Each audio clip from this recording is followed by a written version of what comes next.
ꯃꯌꯥꯝꯕꯨ ꯊꯣꯏꯕꯤ ꯀꯩꯁꯥꯝꯅ ꯇꯔꯥꯝꯅ ꯑꯣꯛꯆꯕꯒ ꯂꯣꯏꯅꯅ ꯈꯨꯔꯨꯝꯖꯔꯤ꯫ ꯉꯁꯤꯁꯨ ꯃꯍꯧꯁꯥꯒꯨꯝ ꯃꯌꯥꯝꯒꯤꯗꯃꯛꯇ ꯌꯥꯝꯅ ꯅꯨꯡꯉꯥꯏꯔꯕ ꯐꯨꯡꯒꯥ ꯋꯥꯔꯤ ꯑꯃ ꯄꯨꯗꯨꯅ ꯂꯥꯛꯆꯔꯤ꯫ ꯋꯥꯔꯤ ꯑꯁꯤꯕꯨ ꯊꯥꯕꯤꯔꯛꯄꯅ ꯆꯦꯡ ꯃꯩꯇꯩ꯫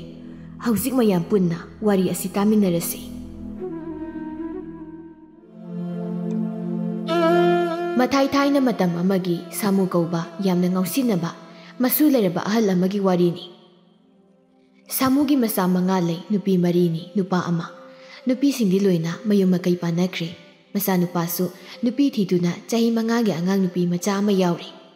ꯁꯥꯃꯨ ꯌꯥꯝꯅ ꯉꯟꯅ ꯅꯨꯄꯤ ꯊꯤꯕ ꯑꯣꯏꯕꯅ ꯌꯥꯝꯅ ꯁꯣꯜꯂꯕ ꯍꯅꯨꯔꯕ ꯑꯍꯜ ꯑꯃꯗꯤ ꯅꯠꯇꯦ, ꯑꯗꯨꯕꯨ ꯃꯥꯒꯤ ꯅꯨꯄꯤ ꯄꯤꯁꯛꯇꯤ ꯌꯥꯝꯅ ꯁꯣꯜꯂꯤ꯫ ꯍꯅꯨꯕꯤꯗ ꯍꯅꯨꯕꯤ ꯍꯥꯏꯕꯗꯨ ꯑꯣꯏꯔꯦ꯫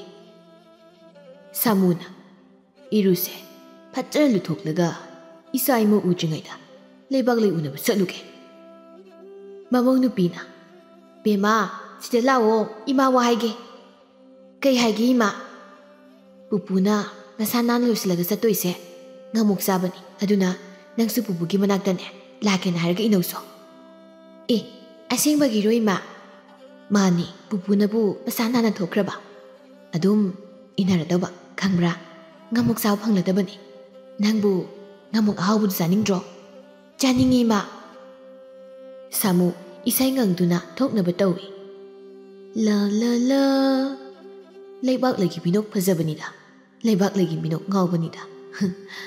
ꯂ ꯂ ꯂ ꯑꯩꯅ ꯂꯩꯕꯥꯛ ꯂꯩꯁꯦ ꯄꯥꯈꯪ ꯁꯥꯔꯒ ꯀꯣꯏꯔꯤꯁꯤ ꯊꯥ 3ꯗꯤ ꯐꯥꯔꯝꯃꯅꯤꯅꯦ꯫ ꯃꯁꯨ ꯅꯨꯄꯤꯅ ꯄꯨꯄꯨ ꯄꯨꯄꯨ ꯑꯩꯁꯨ ꯂꯥꯛꯀꯦ꯫ ꯀꯔꯥꯏꯗꯩꯗꯣ ꯅꯪꯅ? ꯍꯩ ꯂꯥꯛꯄ ꯌꯥꯔꯣꯏ, ꯄꯨꯄꯨ ꯊꯕꯛ ꯑꯔꯨꯕ ꯑꯃ ꯆꯠꯇꯣꯏꯅꯤ, ꯂꯩꯍꯧ ꯆꯠꯂꯣ꯫ ꯂꯩꯍꯧꯔꯣꯏ, ꯂꯥꯛꯇꯣꯏꯅꯤ꯫ ꯄꯨꯄꯨꯅ ꯃꯊꯟꯇ ꯉꯥꯃꯨꯛ ꯆꯥꯕ ꯆꯠꯇꯣꯏꯗꯣ ꯑꯩ ꯂꯣꯏ ꯈꯪꯉꯤꯅꯦ꯫ ꯀꯗꯥꯏꯗꯒꯤ ꯉꯥꯃꯨꯛꯅꯣ? ꯄꯨꯄꯨꯗꯤ ꯂꯧꯕꯨꯛꯇ ꯊꯕꯛ ꯁꯨꯕ ꯆꯠꯇꯣꯏꯅꯤ꯫ ꯁꯤ ꯄꯨꯄꯨ ꯊꯦꯡꯉꯤ, ꯂꯩꯍꯧꯁꯦ, ꯂꯩꯍꯧꯔꯣ ꯃꯤꯁꯨ ꯅꯨꯄꯤ ꯅꯪꯕꯣ꯫ ꯏꯍꯦ ꯈꯣꯡꯗ ꯑꯃꯨꯛ ꯀꯣꯜ ꯂꯩꯔꯦꯅꯦ꯫ ꯇꯜꯂꯤ ꯑꯩ ꯂꯥꯛꯀꯅꯤ ꯄꯨꯄꯨ, ꯑꯩ ꯂꯥꯛꯀꯅꯤ ꯍꯥꯏꯁꯤꯅꯤ꯫ ꯑꯣꯟꯊꯣꯛ ꯅꯥꯏꯅꯔꯣꯏꯗꯧꯔꯤꯗ ꯃꯁꯤ ꯁꯣꯏꯗꯅ ꯃꯃꯥ ꯁꯣꯔ ꯅꯝꯊꯤꯕꯤꯗꯨꯅ ꯏꯟꯁꯤꯜ ꯂꯣꯏꯔꯝꯅꯤ꯫ ꯃꯧ, ꯍꯩ ꯃꯧ! ꯑꯩꯈꯣꯏ ꯄꯥꯕꯁꯦ ꯃꯩ ꯍꯧꯒꯩ ꯁꯥꯎꯔꯦ꯫ ꯃꯥꯅꯗꯤ ꯑꯩꯈꯣꯏ ꯈꯪꯂꯝꯃꯔꯣꯏꯅ ꯅꯨꯄꯤ ꯀꯣꯏꯔꯤꯕ, ꯑꯩꯅꯗꯤ ꯄꯥꯎ ꯂꯣꯏꯅ ꯇꯥꯔꯕ꯫ ꯍꯣꯔꯦꯟꯗꯤ ꯏꯃꯥꯗ ꯍꯥꯏꯗꯣꯛꯑꯒꯦ꯫ ꯃꯧ ꯏꯁꯨꯁꯤ ꯂꯧꯁꯤꯜꯂꯨ ꯂꯥꯎꯅꯦ꯫ ꯏꯁꯨ ꯅꯨꯄꯤ, ꯄꯨꯄꯨꯅꯦ ꯅꯪꯒꯤ ꯑꯍꯥꯎꯕ ꯉꯥꯃꯨꯛ ꯂꯩꯕꯤꯔꯛꯀꯦ꯫ ꯅꯃꯥꯒ ꯂꯩꯔꯝꯃꯨꯀꯣ, ꯃꯔꯝ ꯃꯣꯛꯄꯅꯤ ꯏꯁꯨꯗꯤ꯫ ꯇꯜꯂꯤ, ꯑꯩꯗꯤ ꯇꯜꯂꯤ, ꯉꯝꯃꯣꯏ꯫ ꯑꯩ ꯄꯨꯄꯨꯒꯤ ꯃꯅꯥꯛꯇ ꯂꯥꯛꯀꯅꯤ, ꯑꯩꯗꯤ ꯉꯝꯃꯣꯏ꯫ ꯄꯨꯄꯨ ꯊꯦꯡꯉꯦ ꯍꯥꯏꯕꯅꯦꯃꯤ, ꯃꯁꯤ ꯃꯃꯥ ꯑꯣꯏꯗ꯭ꯔꯤꯉꯩꯁꯤꯗ ꯀꯛꯁꯤꯅ ꯀꯣꯛ ꯂꯥꯎꯅꯤ ꯍꯠꯄ ꯃꯁꯤ꯫ ꯏꯃꯥ ꯄꯨꯄꯨꯅ ꯀꯤꯟꯅ ꯁꯨꯔꯛꯑꯦ꯫ ꯀꯔꯤꯅꯣ ꯄꯥꯕꯅ ꯑꯉꯥꯡꯁꯤꯗ ꯀꯤꯟꯅ ꯁꯨꯕꯤꯔꯤꯁꯤꯕꯣ? ꯃꯧ, ꯅꯪ ꯉꯁꯥꯏꯗꯒꯤ ꯌꯨꯝꯗ ꯂꯩꯕ ꯑꯣꯏꯔꯦ, ꯑꯩꯅ ꯀꯧꯕ ꯀꯥꯟꯗꯗꯤ ꯁꯨꯈꯨꯝ ꯈꯨꯝꯃꯛꯇꯕ, ꯍꯧꯖꯤꯛꯇ ꯑꯉꯥꯡꯁꯤꯅ ꯀꯞꯄ ꯀꯥꯟꯗ ꯊꯣꯛꯂꯛꯏꯕꯅꯤꯅꯦ ꯍꯥ? ꯄꯥꯕꯅ ꯑꯩ ꯂꯩꯇꯦꯅ ꯅꯁꯨ ꯅꯨꯄꯤꯁꯦ ꯀꯤꯟꯅ ꯁꯨꯔꯤꯔꯣ? ꯇꯨꯃꯤꯟ ꯂꯩꯌꯨꯍꯦ, ꯑꯩꯅ ꯀꯥꯏꯗ ꯀꯤꯟꯅ ꯁꯨꯏ? ꯃꯃꯥ ꯃꯆꯤꯟ ꯊꯤꯕꯅꯤꯅ ꯃꯆꯥꯁꯤꯁꯨ ꯊꯤꯔꯦꯅꯦ ꯍꯥ? ꯄꯥꯕ ꯑꯗꯨꯃꯥꯏꯅ ꯒꯥꯗꯤ ꯍꯥꯏꯔꯛꯀꯅꯨꯗ, ꯄꯥꯕꯅ ꯆꯠꯇꯣꯏꯗꯣ ꯀꯥꯏꯗꯅꯣ ꯍꯥꯏꯕ ꯑꯩ ꯂꯣꯏꯅ ꯈꯪꯕꯖꯥꯠꯅꯤ꯫ ꯀꯔꯤ ꯈꯪꯉꯤꯕ? ꯈꯪꯉꯤ, ꯄꯥꯕꯅ ꯇꯧꯕ ꯊꯕꯛꯄꯨ ꯀꯔꯤ ꯈꯪꯉꯣꯏꯗꯣꯏꯅꯣ? ꯅꯠꯇꯦ, ꯄꯥꯕꯅ ꯁꯦꯠꯂꯤ ꯂꯤꯠꯂꯤꯕ ꯐꯤꯔꯣꯜꯁꯤꯡꯗꯣ ꯅꯆꯥꯅꯨꯄꯥꯒꯤ ꯅꯠꯇꯕꯗꯤ ꯂꯩꯖꯗ꯭ꯔꯕ꯭ꯔꯣ? ꯍꯩ ꯁꯤꯗꯤ ꯑꯩꯒꯤꯗꯨ ꯃꯣꯠꯂꯦꯅ ꯇꯧꯕꯅꯤꯅꯦ꯫ ꯑꯗꯨꯒꯅꯤ ꯃꯧ, ꯅꯪ ꯌꯥꯝꯅ ꯑꯈꯪ ꯑꯍꯩ ꯁꯥꯔꯛꯀꯅꯨ ꯀꯣ꯫ ꯍꯟꯗꯣꯛꯑꯅꯤ ꯏꯁꯨ ꯅꯨꯄꯤ, ꯀꯞꯀꯦꯒ ꯃꯅꯤꯡꯗ ꯒ꯭ꯌꯥꯟ ꯇꯥꯅ ꯐꯝꯂꯒ ꯀꯞꯄꯨ ꯆꯣꯠꯅꯤ꯫ ꯁꯣꯏꯗꯅ ꯑꯃꯗꯣ ꯁꯥꯎ ꯂꯩꯔꯝꯃꯅꯤ꯫ ꯑꯗꯨꯒꯅꯤ ꯃꯧ, ꯅꯃꯥꯅ ꯑꯩ ꯀꯥꯏ ꯆꯠꯈꯤꯅ ꯍꯪꯂꯛꯂꯕꯗꯤ ꯊꯕꯛ ꯆꯠꯈꯤꯅ ꯈꯨꯝꯃꯨꯀꯣ꯫ ꯅꯪꯒꯤ ꯍꯩꯄꯥ ꯁꯥꯗꯅ ꯁꯦꯔꯥꯟ ꯇꯨꯔꯥꯟ ꯅꯃꯥꯗ ꯑꯃꯨꯛ ꯇꯞꯁꯤꯜ ꯂꯩꯔꯝꯅꯤ꯫ ꯅꯨꯡꯉꯥꯏꯅꯤ ꯉꯁꯤꯗꯤ ꯏꯃꯥꯗꯣ ꯍꯟꯍꯜꯂꯈꯤꯁꯅꯨ, ꯄꯥꯕꯒꯤ ꯃꯔꯝꯗ ꯂꯣꯏꯅ ꯇꯝꯊꯣꯛꯀꯦ ꯈꯪꯅꯤ꯫ ꯑꯩꯅ ꯁꯥꯎꯔꯝꯃꯅꯤ ꯍꯥꯏꯕ ꯇꯧꯕꯒ ꯁꯥꯎ ꯂꯩꯔꯤꯅꯤ꯫ ꯂꯩꯕꯥꯛ ꯂꯩꯅ ꯀꯩꯒꯤꯅꯣ ꯑꯗꯨ ꯌꯥꯝꯅ ꯊꯦꯡꯅ ꯂꯥꯛꯏꯗꯨꯕꯣ? ꯑꯩ ꯍꯟꯈ꯭ꯔꯒꯦ, ꯅꯪꯅ ꯊꯟꯗ ꯑꯃꯨꯛ ꯂꯩꯍꯧꯔꯣ꯫ ꯑꯩꯗꯤ ꯀꯨꯏꯔꯦꯍꯦ ꯂꯥꯛꯄ, ꯑꯩꯅ ꯅꯇꯧ ꯌꯦꯡꯒꯦꯅ ꯇꯨ ꯑꯥꯗꯒꯤ ꯎꯁꯤꯒꯤ ꯃꯔꯝꯁꯤꯗ ꯉꯁꯥꯏꯗꯤ ꯂꯣꯠꯂ ꯂꯩꯔꯤꯅꯤ꯫ ꯅꯇꯧ ꯌꯦꯡꯅꯤ, ꯌꯥꯝ ꯌꯦꯡꯅꯤꯕ, ꯂꯥꯛꯄ ꯀꯨꯏꯔꯦ ꯀꯥꯏꯅꯒ꯫ ꯑꯁꯦꯡꯕꯒꯤꯅꯤ, ꯅꯪꯅ ꯑꯩ ꯀꯌꯥꯃꯨꯛ ꯌꯥꯝ ꯅꯨꯡꯁꯤꯒꯦ ꯍꯥꯏꯕꯗꯣ ꯌꯦꯡꯉꯤꯅꯤ꯫ ꯏꯁ ꯑꯗꯣ ꯍꯧꯖꯤꯛꯇꯤ ꯑꯩꯅ ꯈꯨꯔꯥꯕꯨ ꯀꯌꯥꯃꯨꯛ ꯌꯥꯝꯅ ꯅꯨꯡꯁꯤꯒꯦ ꯍꯥꯏꯕꯗꯣ ꯈꯪꯂꯕ ꯅꯠꯇ꯭ꯔꯣ? ꯑꯁ ꯅꯪ ꯑꯩꯉꯣꯟꯗ ꯈꯨꯔꯥꯅ ꯀꯧꯔꯛꯀꯅꯣꯃꯦ ꯏꯕꯨꯡ ꯁꯥꯃꯨꯅ ꯑꯗꯨꯝ ꯀꯧꯔꯣ ꯍꯥꯏꯔꯒ ꯆꯍꯤ ꯑꯗꯨꯛ ꯌꯥꯝꯂꯕꯗꯨꯕꯨ ꯏꯕꯨꯡ ꯍꯥꯏꯅ ꯑꯃꯨꯛ ꯀꯧꯔꯣ ꯍꯥꯏꯔꯣ ꯆꯍꯤꯕꯨꯗꯤ ꯌꯥꯝꯃꯤ ꯑꯗꯣ ꯑꯗꯨꯛ ꯍꯥꯛꯅ ꯌꯥꯝꯕꯁꯨ ꯅꯠꯇꯦ ꯑꯗꯨꯒ ꯑꯩꯁꯦ ꯄꯥꯈꯪꯅꯤ ꯄꯥꯈꯪꯗ ꯈꯨꯔꯥ ꯀꯥꯏꯗꯨꯗꯤ ꯇꯥꯕꯗ ꯈꯔ ꯅꯨꯡꯉꯥꯏꯇꯦ ꯋꯥꯅꯤ ꯄꯥꯈꯪ ꯑꯣꯏꯔꯁꯨ ꯃꯥꯏꯗꯨ ꯈꯨꯏꯔꯤ ꯍꯩ ꯁꯤꯗꯤ ꯅꯨꯡꯁꯥꯗ ꯊꯕꯛ ꯌꯥꯝ ꯁꯨꯕꯩꯅꯤ ꯊꯕꯛ ꯁꯨꯗꯕꯤ ꯊꯥ ꯑꯃꯨꯛꯇꯪ 이몽ꯗ ꯂꯩꯔꯕꯗꯤ ꯑꯩꯉꯣꯟꯗꯒꯤ ꯅꯪ ꯑꯗꯨꯝ ꯍꯦꯟꯅ ꯑꯍꯟ ꯃꯥꯟꯅꯤꯅꯦ ꯑꯗꯨꯗꯤ ꯑꯣꯏꯗ꯭ꯔꯕ ꯋꯥꯅꯤ ꯑꯗꯣ ꯅꯪꯁꯨ ꯆꯍꯤꯗꯤ ꯑꯩꯉꯣꯟꯗꯒꯤꯗꯤ 이한 ꯍꯟꯅꯔꯝꯃꯔꯣꯏ ꯑꯩꯅ ꯌꯥꯝ ꯍꯜꯂꯝꯗꯧꯕ ꯃꯥꯟꯗꯦ ꯅꯈꯨꯠ ꯅꯁꯥꯒꯗꯣ ꯊꯣꯠꯅꯧꯕ ꯑꯝꯇ ꯌꯥꯎꯗ꯭ꯔꯦꯕ ꯁꯤꯗꯤ ꯆꯥꯛ ꯊꯣꯡꯕꯒ ꯀꯣꯜꯂꯤꯛ ꯐꯦꯡꯕꯒꯤꯅꯤ ꯆꯍꯤꯗꯤ ꯌꯥꯝꯅ ꯅꯧꯔꯤ ꯑꯩꯈꯣꯏ ꯃꯥꯅ ꯑꯩꯉꯣꯟꯗꯒꯤ ꯗꯃꯥꯗ ꯍꯜꯂꯤ ꯄꯣꯠꯅꯤ ꯑꯗꯨꯗꯤ ꯑꯩꯁꯨꯅꯤ ꯑꯩꯈꯣꯏ ꯄꯥꯕꯅ ꯑꯩꯉꯣꯟꯗꯒꯤ ꯌꯥꯝ ꯍꯜꯂꯤ ꯍꯥꯏ ꯑꯗꯣ ꯏꯕꯥꯅꯤ ꯁꯤꯒꯤ ꯋꯥꯔꯤꯁꯤ ꯅꯠꯇꯕ ꯋꯥꯔꯤ ꯃꯁꯥꯁꯤꯗꯅ ꯀꯔꯤ ꯋꯥꯔꯤꯅꯣ ꯍꯥꯏꯁꯦ ꯄꯥꯈꯪ ꯂꯩꯁꯥꯕꯤꯅꯕꯨ ꯀꯔꯤ ꯋꯥꯔꯤ ꯁꯥꯟꯅꯒꯦ ꯅꯨꯡꯁꯤꯕ ꯋꯥꯔꯤ ꯁꯥꯗꯧ ꯅꯠꯇ꯭ꯔꯣ ꯍꯩꯃꯥ ꯌꯥꯝ ꯏꯀꯥꯏꯖꯩꯌꯦ ꯅꯪꯕꯨ ꯏꯀꯥꯏꯕꯒ ꯈꯪꯕ꯭ꯔꯣ ꯀꯩ ꯍꯥꯏꯕ ꯍꯥ ꯏꯀꯥꯏꯕ ꯍꯥꯏꯕꯁꯦ ꯅꯨꯄꯤ ꯑꯣꯏꯕꯤꯁꯤꯡꯒꯤꯗꯤ ꯌꯥꯝꯅ ꯐꯖꯕ ꯂꯩꯗꯅ ꯑꯩꯅ ꯍꯥꯏꯅꯤꯡꯂꯤꯁꯦ ꯅꯪ ꯚꯥꯞ ꯇꯥꯏꯀꯣ ꯂꯩꯕꯥꯛ ꯂꯩ ꯇꯥꯏ ꯅꯍꯥ ꯈꯔ ꯂꯝꯕꯤꯗ ꯂꯥꯛꯄꯗ ꯅꯍꯥ ꯑꯃꯅ ꯌꯦꯡꯉꯨꯅꯦ ꯅꯍꯥꯒꯤ ꯐꯤꯔꯣꯜꯒ ꯁꯦꯠꯆꯤꯟꯗꯅ ꯄꯥꯈꯪꯒ ꯁꯥꯔꯒ ꯅꯨꯄꯤ ꯎꯅꯤ ꯃꯥꯜꯂꯤꯅꯦ ꯍꯣꯏꯅꯦ ꯅꯨꯄꯤꯁꯤꯁꯨꯅꯤꯅꯦ ꯑꯩꯗꯤ ꯄꯥꯈꯪ ꯂꯩꯁꯥꯕꯤꯒ ꯑꯣꯏꯔꯨꯕ ꯈꯜꯂꯨꯔꯦ ꯑꯗꯨꯒ ꯑꯍꯜ ꯉꯥꯛꯇꯅꯤꯅꯦ ꯅꯨꯄꯤꯁꯤ ꯌꯦꯡꯉꯨꯅꯦ ꯂꯩꯁꯥꯕꯤꯒ ꯁꯥꯔꯤꯅꯦ ꯁꯥꯃꯨꯅ ꯀꯩꯅꯣ ꯌꯥꯎꯁꯥ ꯅꯣꯏꯅ ꯑꯩꯈꯣꯏꯅꯤꯗ ꯑꯣꯟꯁꯤꯜꯂꯒ ꯌꯦꯡꯉ ꯂꯩꯗꯨꯅ ꯂꯩꯕꯥꯛ ꯂꯩꯅ ꯌꯥꯝ ꯏꯀꯥꯏ ꯑꯩ ꯌꯨꯝꯗ ꯍꯜꯂꯒꯦ ꯏꯕꯨꯡ ꯅꯍꯥ ꯑꯃꯅ ꯏꯕꯨꯡ ꯀꯥꯏꯅꯒ ꯍꯥꯏ ꯍꯅꯨꯕꯁꯤꯗ ꯁꯥꯃꯨꯅ ꯉꯥꯏꯈꯣꯅꯦ ꯂꯩꯕꯥꯛ ꯂꯩ ꯅꯪꯕꯣ ꯑꯉꯥꯡ ꯃꯆꯥꯁꯤꯡꯁꯤꯗꯕꯨ ꯀꯔꯤꯒꯤ ꯀꯥꯏꯗꯣꯏꯅꯣ ꯍꯩ ꯏꯅꯥꯎꯆꯥ ꯅꯣꯏ ꯁꯤꯗ ꯀꯅꯥ ꯌꯦꯡꯉꯤꯅꯣ ꯍꯥ ꯅꯣꯏꯒꯤ ꯅꯄꯥ ꯃꯥꯜꯂꯨꯔꯕ ꯁꯤꯕꯣ 이나우사 가이 이슈 하요니 부부 아마남 이빠 말만 났대 ꯑꯩꯈꯣꯏꯒꯤ ꯄꯨꯄꯨ ꯁꯤꯈꯤꯕꯗꯣ ꯃꯥꯟꯗꯅ ꯁꯨꯝ ꯌꯦꯡꯕꯅꯤ ꯑꯃꯨꯛꯁꯤ 이카ꯏꯔꯤ ꯀꯔꯤ ꯍꯥꯏꯕ ꯊꯛꯁꯤ ꯈꯥꯁꯤ ꯌꯥꯎꯗꯕ ꯁꯥꯗꯅ ꯅꯪꯒꯤ ꯅꯄꯨ ꯁꯤꯈꯤꯕꯗꯨ ꯎꯅꯤꯡꯕ꯭ꯔꯥ ꯍꯥ ꯍꯧꯖꯤꯛ ꯅꯄꯨꯗꯨꯒꯤ ꯃꯅꯥꯛꯇ ꯊꯥꯕꯤꯌꯨꯔꯣ ꯍꯥ ꯂꯩꯕꯥꯛ ꯂꯩꯅ ꯑꯁ ꯑꯩ ꯏꯀꯥꯏꯕꯅ ꯌꯥꯗ꯭ꯔꯦ ꯑꯩ ꯉꯁꯤꯗꯤ ꯌꯨꯝꯗ ꯍꯟꯕ ꯉꯝꯃꯔꯣꯏ 이봉 ꯂꯥꯛꯑꯣ ꯑꯩꯕꯨ ꯅꯣꯏꯗ ꯄꯨꯕꯤꯔꯣ ꯍꯥ ꯉꯥꯏꯈꯣꯏ ꯂꯩꯕꯥꯛ ꯂꯩ ꯑꯩ ꯌꯨꯝꯒ ꯐꯖꯅ ꯑꯝꯇ ꯁꯥꯕ ꯂꯣꯏꯁꯤꯟꯈꯤꯒꯦ ꯑꯗꯨꯒ ꯏꯕꯥꯅꯤ ꯆꯦꯜꯂꯁꯤ ꯄꯨꯄꯨꯒ ꯕꯣꯛꯀ ꯆꯦꯟꯗꯧꯔꯦ ꯄꯨꯄꯨ ꯂꯨꯍꯣꯡꯕ ꯅꯨꯃꯤꯠꯇ ꯁꯣꯔ ꯇꯠꯀꯅꯤꯀꯣ ꯄꯨꯄꯨꯕꯨ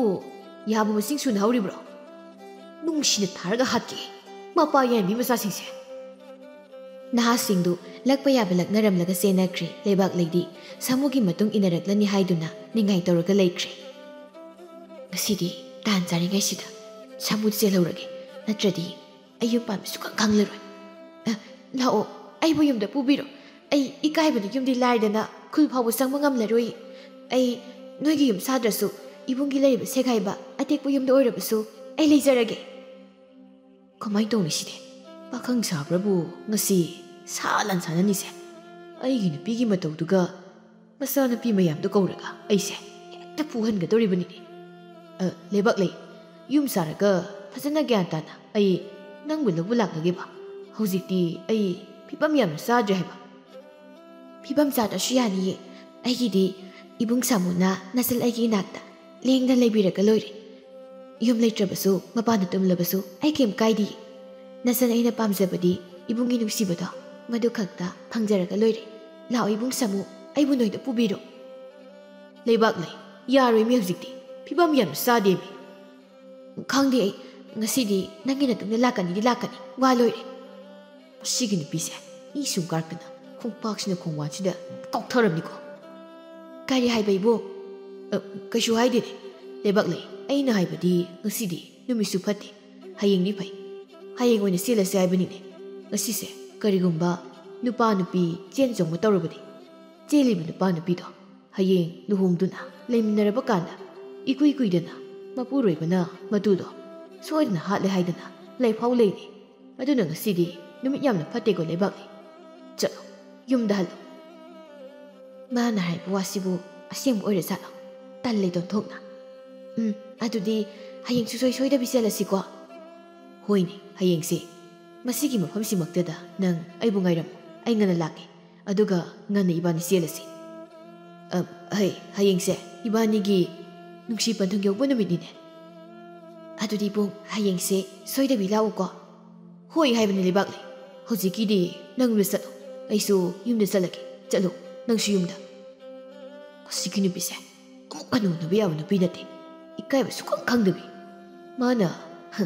ꯏꯀꯥꯏꯕꯒꯁꯨ ꯁꯥꯔꯤ ꯏꯀꯥꯏꯕꯁꯨ ꯈꯪꯗꯅ 이bun기 마동다 이나락라니 가이나 마tam시 ꯊꯦꯡꯂꯝꯃꯦꯅꯦ ꯑꯩ ꯌꯨꯝꯗ ꯊꯨꯅ ꯍꯜꯂꯒꯦ ꯁꯥꯃꯨꯅ ꯌꯨꯝꯗ ꯍꯜꯂꯛꯄꯗ ꯃꯥꯒꯤ ꯅꯨꯄꯤ ꯃꯃꯧ ꯃꯆꯥꯅꯨꯄꯥꯁꯨ ꯃꯥꯡꯒꯣꯜꯗ ꯁꯥꯃꯨ ꯍꯜꯂꯛꯄ ꯉꯥꯏꯗꯨꯅ ꯂꯩꯔꯝꯃꯤ ꯀꯔꯤꯅꯣ ꯃꯣꯏꯅ ꯃꯥꯡꯒꯣꯜꯁꯤꯗ ꯄꯨꯂꯞ ꯂꯩꯔꯝꯃꯤꯁꯤꯅ ꯑꯗꯨꯁꯨ ꯁꯨꯛꯇꯣꯛꯅꯔꯒ ꯍꯩ ꯅꯣꯏꯕꯨ ꯀꯩꯗꯧꯅꯔꯒꯦꯅꯦ ꯍꯦ ꯃꯥꯡꯒꯣꯜꯗꯨꯗ ꯄꯨꯂꯞ ꯋꯥ ꯂꯥꯡꯒ ꯉꯥꯡꯅꯗꯅ ꯂꯩꯅꯔꯤꯕꯗꯨꯕꯨ ꯑꯩꯗꯤ ꯋꯥꯕꯅ ꯌꯥꯗ꯭ꯔꯦ ꯍꯦ ꯃꯧ ꯉꯁꯤꯗꯤ ꯆꯥꯛ ꯈꯔ ꯉꯟꯁꯤꯅꯦ ꯂꯩꯕꯥꯛꯂꯩ ꯍꯥꯏꯔꯤꯁꯤ ꯀꯅꯥꯅꯣ ꯑꯣ ꯁꯣꯝꯗꯅꯦ ꯑꯩꯅ ꯍꯪꯂꯤꯁꯦ ꯂꯩꯕꯥꯛꯂꯩ ꯍꯥꯏꯔꯤꯕ ꯅꯨꯄꯤꯁꯦ ꯀꯅꯥꯅꯣ ꯍꯥꯏꯕꯅꯤ ꯍꯥ ꯑꯩꯉꯣꯟꯗꯔꯣ ꯅꯨꯄꯤ ꯅꯪꯉꯣꯟꯗ ꯅꯠꯇꯗꯤ ꯀꯅꯥꯗ ꯍꯪꯉꯣ ꯍꯥꯏꯕꯅꯣ ꯍꯥꯏꯔꯛꯑꯣ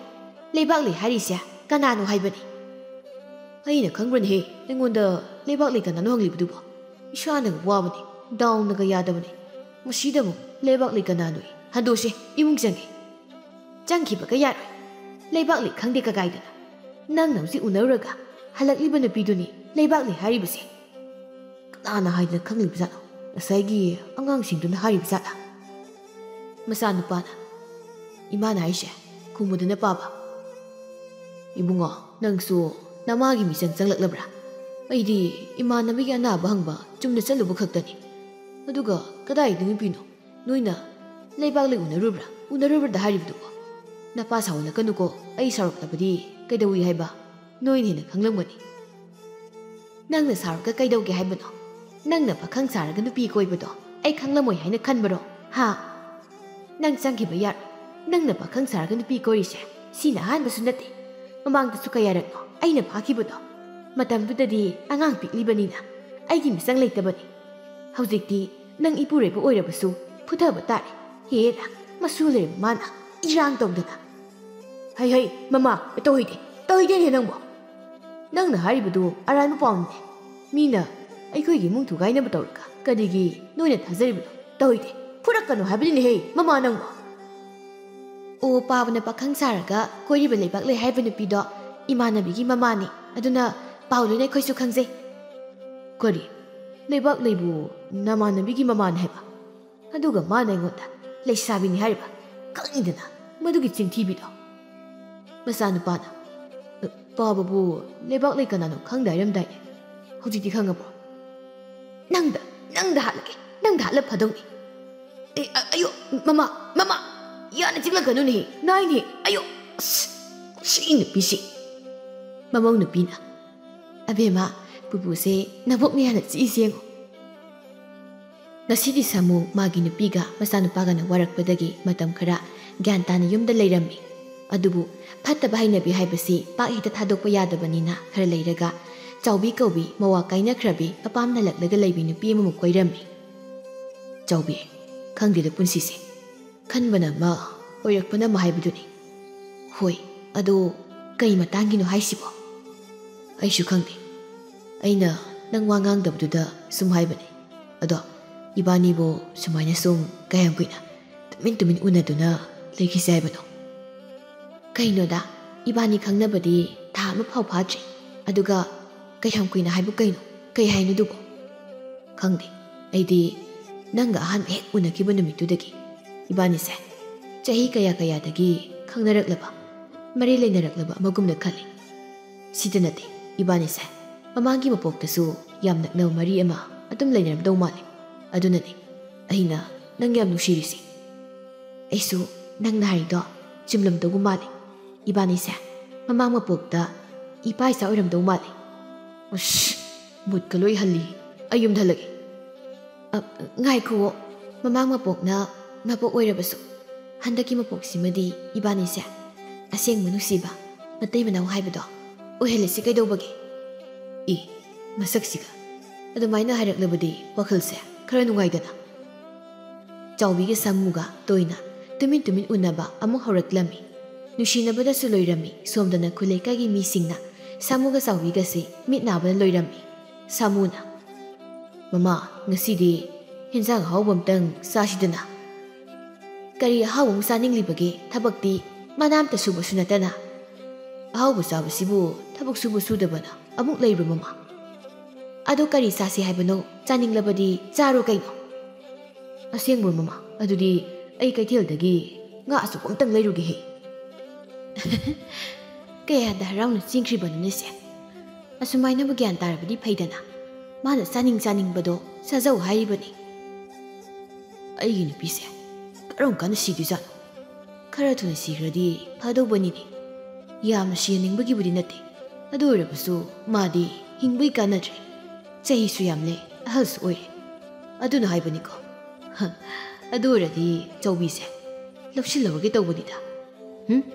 ꯆꯧꯕꯤꯒꯤ ꯉꯥ ꯂꯩꯔꯒ ꯊꯤꯟꯕꯤꯔꯨꯒꯦ ꯁꯥꯃꯨꯅ ꯀꯩꯊꯦꯜꯗꯒꯤ ꯆꯥꯎꯕꯤꯗ ꯄꯤꯅꯕ ꯉꯥ ꯑꯆꯧꯕ ꯑꯃ ꯂꯩꯔꯝꯃꯤ ꯑꯗꯨꯒ ꯃꯥꯒꯤ ꯃꯆꯥ ꯑꯃ ꯑꯗꯨꯒ ꯆꯥꯎꯕꯤꯒꯤ ꯈꯨꯜꯗ ꯂꯥꯛꯂꯝꯃꯤ ꯁꯥꯃꯨꯅ ꯏꯕꯨꯡꯉꯣ ꯅꯪ ꯁꯤꯗ ꯑꯃꯨꯛꯇ ꯂꯥꯛ ꯇꯨ ꯑꯥꯗꯒꯤ ꯌꯨꯝꯁꯤ ꯑꯁꯤꯗ ꯆꯥꯎꯕꯤ ꯀꯧꯕꯤ ꯅꯨꯄꯤ ꯑꯃ ꯂꯩꯕꯅꯤ ꯑꯗꯨꯒꯤꯗꯣ ꯑꯃꯨꯛꯇ ꯀꯧꯊꯣꯛꯄꯤꯔꯧꯕ ꯑꯗꯨ ꯑꯣꯏꯔꯕꯗꯤ ꯅꯪꯒꯤ ꯉꯥꯃꯣꯛ ꯑꯍꯥꯎꯕꯁꯤ ꯄꯤꯒꯦꯕ ꯅꯨꯄꯥ ꯃꯆꯥꯗꯨꯅ ꯍꯥꯟꯅ ꯄꯤꯔꯣ ꯅꯠꯇ꯭ꯔꯗꯤ ꯑꯩꯗꯤ ꯀꯧꯊꯣꯛꯑꯣꯏ ꯁꯤꯁꯦ ꯂꯧꯔꯣ ꯈꯔ ꯊꯨꯅ ꯀꯧꯊꯣꯔꯛꯎꯀꯣ ꯍꯣꯏ ꯉꯥꯁꯤ ꯎꯕꯗ ꯆꯥꯎꯕꯤꯅ ꯍꯔꯥꯎꯒꯗꯕꯗꯣ ꯃꯊꯤꯕꯣꯡꯁꯨ ꯈꯔ ꯌꯥꯎꯖꯕꯅꯤꯅ ꯊꯣꯛꯂꯛꯑꯦꯅꯦ ꯑꯣꯟꯊꯣꯛꯅ ꯊꯨꯅ ꯊꯣꯛꯂꯛꯏꯗ ꯑꯁ꯭ꯋꯥꯏꯒꯤ ꯊꯤꯔꯩ ꯃꯔꯨꯝꯁꯤꯗ ꯉꯥꯁꯤ ꯄꯤꯔꯒ ꯋꯥꯔꯤ ꯉꯥꯏꯍꯥꯛ ꯁꯥꯟꯅꯈꯤꯒꯦꯗ ꯀꯌꯥꯝ ꯀꯨꯏꯔꯒꯦ ꯂꯥꯛꯄ ꯁꯤꯔꯣ ꯉꯥ ꯑꯆꯧꯕ ꯄꯣꯔꯛꯑꯦ ꯀꯥꯏꯅ ꯑꯉꯥꯡꯗꯨꯅ ꯍꯥꯏꯔꯝꯂꯤꯕꯗꯨꯕꯣ ꯉꯥ ꯃꯆꯥꯁꯤꯗꯤ ꯑꯩꯈꯣꯏ ꯌꯨꯝꯒꯤꯅꯦꯍꯦ ꯅꯪꯒꯤꯗꯤ ꯇꯨ ꯁꯤꯗ ꯂꯩꯔꯦ ꯌꯥꯟꯕ ꯋꯥꯗꯅ ꯁꯤꯗ ꯊꯝꯕꯅꯦ ꯏꯃꯥ ꯁꯤꯗꯤ ꯌꯥꯝ ꯆꯥꯎꯋꯤ ꯍꯣꯔꯦꯟꯗꯤ ꯐꯖꯅ ꯊꯣꯡꯊꯒꯦ ꯊꯣꯡꯉꯨ ꯑꯗꯨꯒ ꯍꯥꯎꯅ ꯆꯥꯎ ꯑꯗꯣ ꯋꯥꯔꯤ ꯉꯥꯏꯍꯥꯛ ꯁꯥꯟꯅꯁꯤꯗꯅ ꯁꯤꯗ ꯃꯔꯨꯝꯁꯤꯗ ꯅꯠꯇ꯭ꯔꯗꯤ ꯅꯣꯏ ꯈꯨꯜꯒꯤ ꯂꯝꯄꯥꯛ ꯃꯌꯥꯏꯗ ꯏꯕꯥꯅꯤ ꯎꯅꯔꯨꯁꯦ ꯍꯥꯏꯕ꯭ꯔꯣ ꯅꯨꯡꯁꯤꯅꯕ ꯎꯅꯕ ꯍꯥꯏꯁꯤꯗꯤ ꯃꯔꯨꯝ ꯃꯌꯥꯗ ꯉꯥꯛꯇ ꯎꯅꯒꯗꯧꯅꯤ ꯑꯩꯗꯤ ꯇꯜꯂꯤꯍꯦ ꯅꯪꯁꯤ ꯆꯍꯤꯗꯤ ꯍꯟꯅꯨꯔꯦ ꯍꯥꯏꯖꯕꯒꯤ ꯋꯥꯅꯤ ꯅꯨꯡꯁꯤꯅꯧꯒꯤ ꯃꯇꯥꯡꯗꯗꯤ ꯅꯍꯥ ꯃꯆꯥꯗꯒꯤ ꯅꯪꯅ ꯍꯦꯜꯂꯤ ꯏꯀꯥꯏꯕꯁꯨ ꯈꯪꯗꯦ ꯅꯪ ꯍꯥꯟꯅ ꯅꯨꯄꯤ ꯌꯥꯝꯅ ꯀꯣꯏꯔꯝꯗꯧ ꯃꯥꯜꯂꯤ ꯑꯩꯅ ꯅꯨꯄꯤ ꯌꯥꯝꯅ ꯀꯣꯏꯔꯝꯂꯒꯕꯨ ꯍꯧꯖꯤꯛ ꯐꯥꯎꯕ ꯅꯨꯄꯤ ꯊꯤꯗꯅ ꯅꯪꯕꯨ ꯉꯥꯏꯗꯨꯅ ꯂꯩꯔꯝꯈꯤꯗ꯭ꯔꯅꯦ ꯍꯣꯏ ꯑꯩ ꯅꯉꯣꯟꯗꯗꯤ ꯈꯔ ꯏꯀꯥꯏꯕ ꯈꯪꯗꯦꯀꯣ ꯃꯔꯝꯗꯤ ꯑꯩꯅ ꯅꯪꯁꯦ ꯅꯨꯡꯁꯤꯃꯟꯗꯅ ꯑꯗꯣ ꯅꯨꯄꯤ ꯑꯇꯩꯗꯗꯤ ꯃꯥꯏ ꯐꯥꯎꯕ ꯅꯣꯡꯈꯠꯂꯒ ꯆꯠꯄ ꯉꯝꯄꯣꯟꯇꯦꯍꯦ ꯑꯩꯒꯤ ꯅꯨꯄꯤꯗ ꯐꯥꯎꯕ ꯀꯩꯑꯕ ꯑꯁ ꯆꯤꯟꯕꯥꯜꯁꯤꯁꯨ ꯅꯥꯟꯊꯨꯔꯦ ꯄꯥꯈꯠꯂꯤꯁꯤ ꯑꯩꯒꯤ ꯏꯃꯥ ꯍꯥꯏꯒꯦ ꯇꯧꯕꯅꯤ ꯁꯣꯏꯈꯤꯕꯅꯤ ꯄꯥꯈꯪꯅꯕꯨ ꯀꯥꯏꯗꯒꯤ ꯅꯨꯄꯤꯅꯣ ꯑꯩꯒꯤ ꯅꯨꯄꯤꯗꯤ ꯅꯪꯅꯦ ꯅꯪ ꯇꯜꯂꯤꯍꯦ ꯅꯪꯁꯤ ꯌꯥꯝꯅ ꯈꯨꯜꯒꯤ ꯃꯤ ꯃꯌꯥꯝꯅ ꯀꯣꯏꯁꯜꯂꯨ ꯃꯣꯏ ꯑꯅꯤꯁꯦ ꯐꯥꯎꯋꯣ ꯁꯥꯃꯨꯅ ꯀꯩꯅꯣ ꯐꯥꯎ ꯀꯩꯅ ꯍꯥꯏꯅꯔꯤꯁꯤꯕꯨ ꯎꯆꯦꯛ ꯑꯣꯏꯔꯤꯖꯥꯠꯂꯣ ꯅꯠꯇꯦꯌꯦ ꯑꯩꯈꯣꯏ ꯑꯅꯤꯅꯦ ꯑꯁ ꯂꯣꯏꯔꯦꯗꯅ ꯉꯁꯤꯗꯤ ꯀꯩꯒꯤ ꯏꯕꯥꯅꯤꯗꯤ ꯐꯥꯗꯣꯏꯕ ꯏꯕꯥꯅꯤꯗꯤ ꯏꯆꯝ ꯆꯝꯅ ꯃꯔꯨꯝꯁꯤꯗ ꯐꯝꯖꯔꯒ ꯍꯦ ꯅꯕꯥꯅꯤ ꯊꯣꯛꯂꯛꯑꯣ ꯅꯆꯥ ꯅꯁꯨ ꯂꯩꯔꯕ ꯅꯣꯏ ꯑꯅꯤꯅ ꯈꯨꯜꯒꯤ ꯃꯁꯤ ꯃꯔꯨꯝꯁꯤꯗ ꯎꯅꯗꯨꯅ ꯀꯥꯁꯨ ꯇꯧꯔꯤ ꯑꯃꯅ ꯑꯃꯨꯛ ꯍꯥꯏꯔꯛꯏ ꯅꯣꯏ ꯑꯅꯤꯁꯦ ꯑꯩꯈꯣꯏꯅ ꯐꯥꯒꯦ ꯂꯨꯝꯃꯛꯏꯁꯤ ꯀꯨꯏꯔꯕꯅꯤ ꯉꯁꯤꯗꯤ ꯐꯥꯏꯗꯅ ꯊꯣꯛꯂꯛꯎꯅꯦ ꯁꯥꯃꯨ ꯉꯁꯤꯗꯤ ꯅꯅꯥꯇꯣꯟꯗꯣ ꯀꯛꯂꯒꯦꯅꯦ ꯁꯥꯃꯨꯅ ꯉꯝꯃꯔꯣꯏ ꯊꯣꯛꯂꯛꯑꯣꯏ ꯆꯥꯎꯕꯤꯅ ꯑꯩꯗꯤ ꯉꯥ ꯂꯧꯕ ꯊꯣꯛꯂꯛꯄꯅꯦ ꯅꯨꯄꯤ ꯑꯃꯅ ꯇꯨꯃꯤꯟꯅ ꯂꯩꯌꯨ ꯉꯥꯕꯨ ꯃꯐꯝꯁꯤꯗ ꯅꯠꯇ꯭ꯔꯕꯗꯤ ꯂꯧꯐꯝ ꯂꯩꯇ꯭ꯔꯕꯣ ꯍꯦꯍꯜꯂꯛꯄꯤ ꯃꯋꯥꯅ ꯅꯨꯡꯁꯤꯕꯤꯗꯕꯤ ꯅꯪꯗꯤ ꯅꯋꯥꯅ ꯅꯨꯡꯁꯤꯕꯅꯤꯅ ꯀꯔꯤ ꯍꯩ ꯃꯁꯝꯁꯤ ꯐꯣꯏꯅꯈ꯭ꯔꯦꯅꯦ ꯈꯥꯝꯗꯣꯛꯑꯅꯤ ꯑꯝꯇ ꯁꯥꯃꯨꯅ ꯑꯩ ꯆꯠꯍꯧꯔꯒꯦ ꯅꯨꯄꯥ ꯑꯃꯅ ꯁꯥꯃꯨ ꯆꯦꯟꯈꯤꯗꯧꯔꯦ ꯍꯩ ꯁꯥꯃꯨ ꯆꯦꯟꯈꯤꯗꯧꯔꯦꯅꯦ ꯐꯥꯎꯑꯣ ꯁꯤꯗ ꯄꯨꯔꯛ ꯍꯦꯔꯥ ꯆꯦꯟꯈꯤꯒꯁꯨ ꯇꯧꯔꯤ ꯆꯥꯎꯕꯤꯅ ꯅꯪ ꯈꯪꯕ꯭ꯔꯅ ꯅꯨꯄꯤꯗꯨꯅ ꯀꯅꯥ ꯂꯩꯒꯦ ꯆꯥꯎꯕꯤꯅ ꯑꯩ ꯍꯥꯠꯇꯧꯔꯦ ꯆꯥꯎꯕꯤꯅ ꯑꯩ ꯍꯥꯠꯇꯧꯔꯦ ꯅꯨꯄꯤ ꯑꯇꯩꯗꯨꯅ ꯆꯥꯎꯕꯤꯒꯤ ꯃꯈꯨꯠꯁꯦ ꯆꯤꯡꯊꯣꯛꯑꯅꯤ ꯅꯣꯏꯕꯨ ꯃꯁꯤꯒꯤ ꯅꯨꯄꯤꯁꯦ ꯑꯩꯈꯣꯏꯗꯤ ꯅꯍꯥꯟ ꯃꯈꯩ ꯏꯇꯞ ꯇꯞꯄꯣꯏ ꯈꯜꯂꯨꯔꯦ ꯑꯗꯨꯒꯗꯤ ꯍꯤꯡꯆꯥꯕꯤ ꯑꯣꯏ ꯂꯩꯔꯝꯃꯦꯅꯦ ꯆꯥꯎꯕꯤꯅ ꯀꯔꯤ ꯑꯩꯕꯨ ꯍꯤꯡꯆꯥꯕꯤꯅꯤ ꯀꯩꯗꯤ ꯀꯩꯅꯣ ꯍꯥ ꯑꯩꯕꯨ ꯍꯤꯡꯆꯥꯕꯤꯅꯤ ꯀꯩꯗꯤ ꯀꯩꯅꯣꯕ ꯃꯤꯌꯥꯝꯗꯨꯅ ꯍꯩ ꯆꯥꯎꯕꯤꯁꯦ ꯅꯨꯄꯤ ꯑꯃꯗ ꯑꯃꯨꯛ ꯆꯣꯡꯁꯤꯟꯈ꯭ꯔꯦꯅꯦ ꯃꯁꯤꯗꯤ ꯌꯥꯔꯣꯏ ꯈꯣꯡꯕꯥꯟꯗꯒꯤ ꯏꯁꯤꯡ ꯁꯣꯛꯂꯒ ꯍꯩꯖꯤꯜꯂꯨꯅꯦ ꯆꯥꯎꯕꯤꯅ ꯑꯌꯣ ꯏꯃꯥ ꯑꯁ ꯁꯤꯗꯤ ꯅꯨꯄꯥ ꯁꯥꯕꯤꯗꯨ ꯑꯣꯏ ꯂꯩꯔꯝꯃꯦ ꯑꯌꯣ ꯑꯩꯕꯨ ꯑꯃꯨꯛꯇ ꯀꯟꯕꯤꯌꯨ 누빠 사비두나 캉브로 콩빵시나 koksin게 mam마이시나 낀나 틴sin게 삼나 빠르가 자우비에 삼니 보이르가 아유 자우비야 타도 아유 이마 아스 타도네 해 자우비나 낭수 누가이브라 아이고나 부르고도 하나 삼시 빠르가 우르르 웅탔게나 미얌두나 자우비시 가망가 뭐는 비가 남다 야우르번 해 사무나 ꯑꯩꯗꯤ ꯆꯥꯎꯕꯤꯁꯦ ꯑꯋꯥꯅ ꯊꯤꯅ ꯇꯧꯃꯟꯗꯅ ꯌꯨꯝꯗ ꯍꯜꯂꯛꯂꯒ ꯂꯩꯔꯕꯣ ꯁꯤꯗꯤ ꯑꯣꯏꯔꯝꯗꯧ ꯃꯥꯜꯂꯛꯇ꯭ꯔꯤꯕꯣ ꯑꯩꯁꯨ ꯍꯥꯟꯅ ꯆꯥꯎꯕꯤꯁꯦ ꯁꯨꯃꯥꯏꯅ ꯇꯧꯏ ꯈꯪꯂꯝꯂꯕꯗꯤ ꯑꯩ ꯂꯥꯛꯆꯔꯝꯂꯣꯏꯗꯕꯅꯤꯍꯦ ꯃꯌꯥꯝ ꯑꯩ ꯆꯥꯎꯕꯤꯒ ꯀꯔꯤꯃꯠꯇ ꯃꯔꯤ ꯂꯩꯅꯖꯗꯦꯀꯣ ꯃꯤꯌꯥꯝꯗꯨꯅ ꯃꯁꯤꯒꯤ ꯑꯍꯜꯁꯤ ꯋꯥ ꯌꯥꯝ ꯉꯥꯡꯉꯤ ꯊꯥꯖꯤꯜꯂꯨꯅꯦ ꯃꯁꯦ ꯉꯥꯡꯗꯤꯌꯦ ꯑꯩ ꯀꯔꯤꯝꯇ ꯉꯥꯡꯖꯗꯦ ꯑꯩ ꯆꯠꯂꯒꯦ ꯑꯩ ꯊꯥꯗꯣꯛꯄꯤꯌꯨ ꯅꯣꯏꯒꯤ ꯈꯨꯜꯁꯤꯗ ꯑꯩ ꯑꯃꯨꯛ ꯍꯟꯅ ꯂꯥꯛꯆꯔꯔꯣꯏꯒꯦ ꯑꯁꯤꯅ ꯀꯅꯥ ꯉꯥꯡꯅꯨꯅꯦ ꯆꯥꯎꯕꯤꯁꯤꯗ ꯀꯣꯟꯊꯣꯡꯆꯩꯅ ꯀꯜꯂꯤꯕꯁꯤꯕꯣ ꯑꯁꯤ ꯈꯥꯝꯃꯨꯅꯦ ꯆꯥꯎꯕꯤ ꯁꯤꯕ ꯇꯥꯔꯦꯅꯦ ꯂꯩꯁꯥꯕꯤꯗꯨꯅ ꯅꯪꯅ ꯑꯩꯒꯤ 이마ꯗ ꯃꯁꯝ ꯐꯣꯏꯕ ꯌꯥꯕ꯭ꯔꯥ ꯍꯥ 이마ꯗ ꯃꯁꯝ ꯐꯣꯏꯕ ꯌꯥꯕ꯭ꯔꯕ ꯆꯥꯎꯕꯤꯅ ꯀꯣꯛ ꯀꯥꯏꯔꯦ ꯀꯣꯛ ꯀꯥꯏꯔꯦ ꯏꯃꯥ ꯏꯕꯦꯝꯃ ꯏꯁ ꯑꯩ ꯀꯣꯛ ꯀꯥꯏꯔꯦ ꯃꯤꯌꯥꯝꯗꯨꯅ ꯌꯥꯔꯦ ꯏꯕꯦꯝꯃ ꯀꯣꯟꯊꯣꯡꯗꯣ ꯑꯃꯨꯛꯇ ꯊꯝꯃꯨꯁꯣ ꯆꯠꯂꯣ ꯂꯣꯏꯅ ꯀꯥꯏꯕ ꯇꯥꯔꯦ ꯃꯣꯏ ꯑꯅꯤꯗꯣ ꯂꯝꯄꯥꯛꯇ ꯄꯨ ꯑꯗꯨꯒ ꯃꯔꯨ ꯀꯣꯛꯊꯣꯛ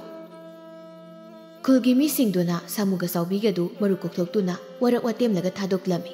ꯁꯥꯃꯨ ꯉꯥꯗꯨ ꯌꯥꯜꯂꯒ ꯃꯌꯨꯝꯗ ꯍꯜꯂꯛꯏ ꯌꯨꯝꯗ ꯆꯪꯗꯣꯏꯁꯤ ꯏꯀꯥꯏꯈ꯭ꯔꯦꯗ ꯃꯃꯧ ꯅꯨꯄꯤꯅ ꯀꯅꯥꯅꯣ ꯊꯣꯡꯒꯥꯜꯗ ꯉꯥ ꯌꯥꯜꯂꯒ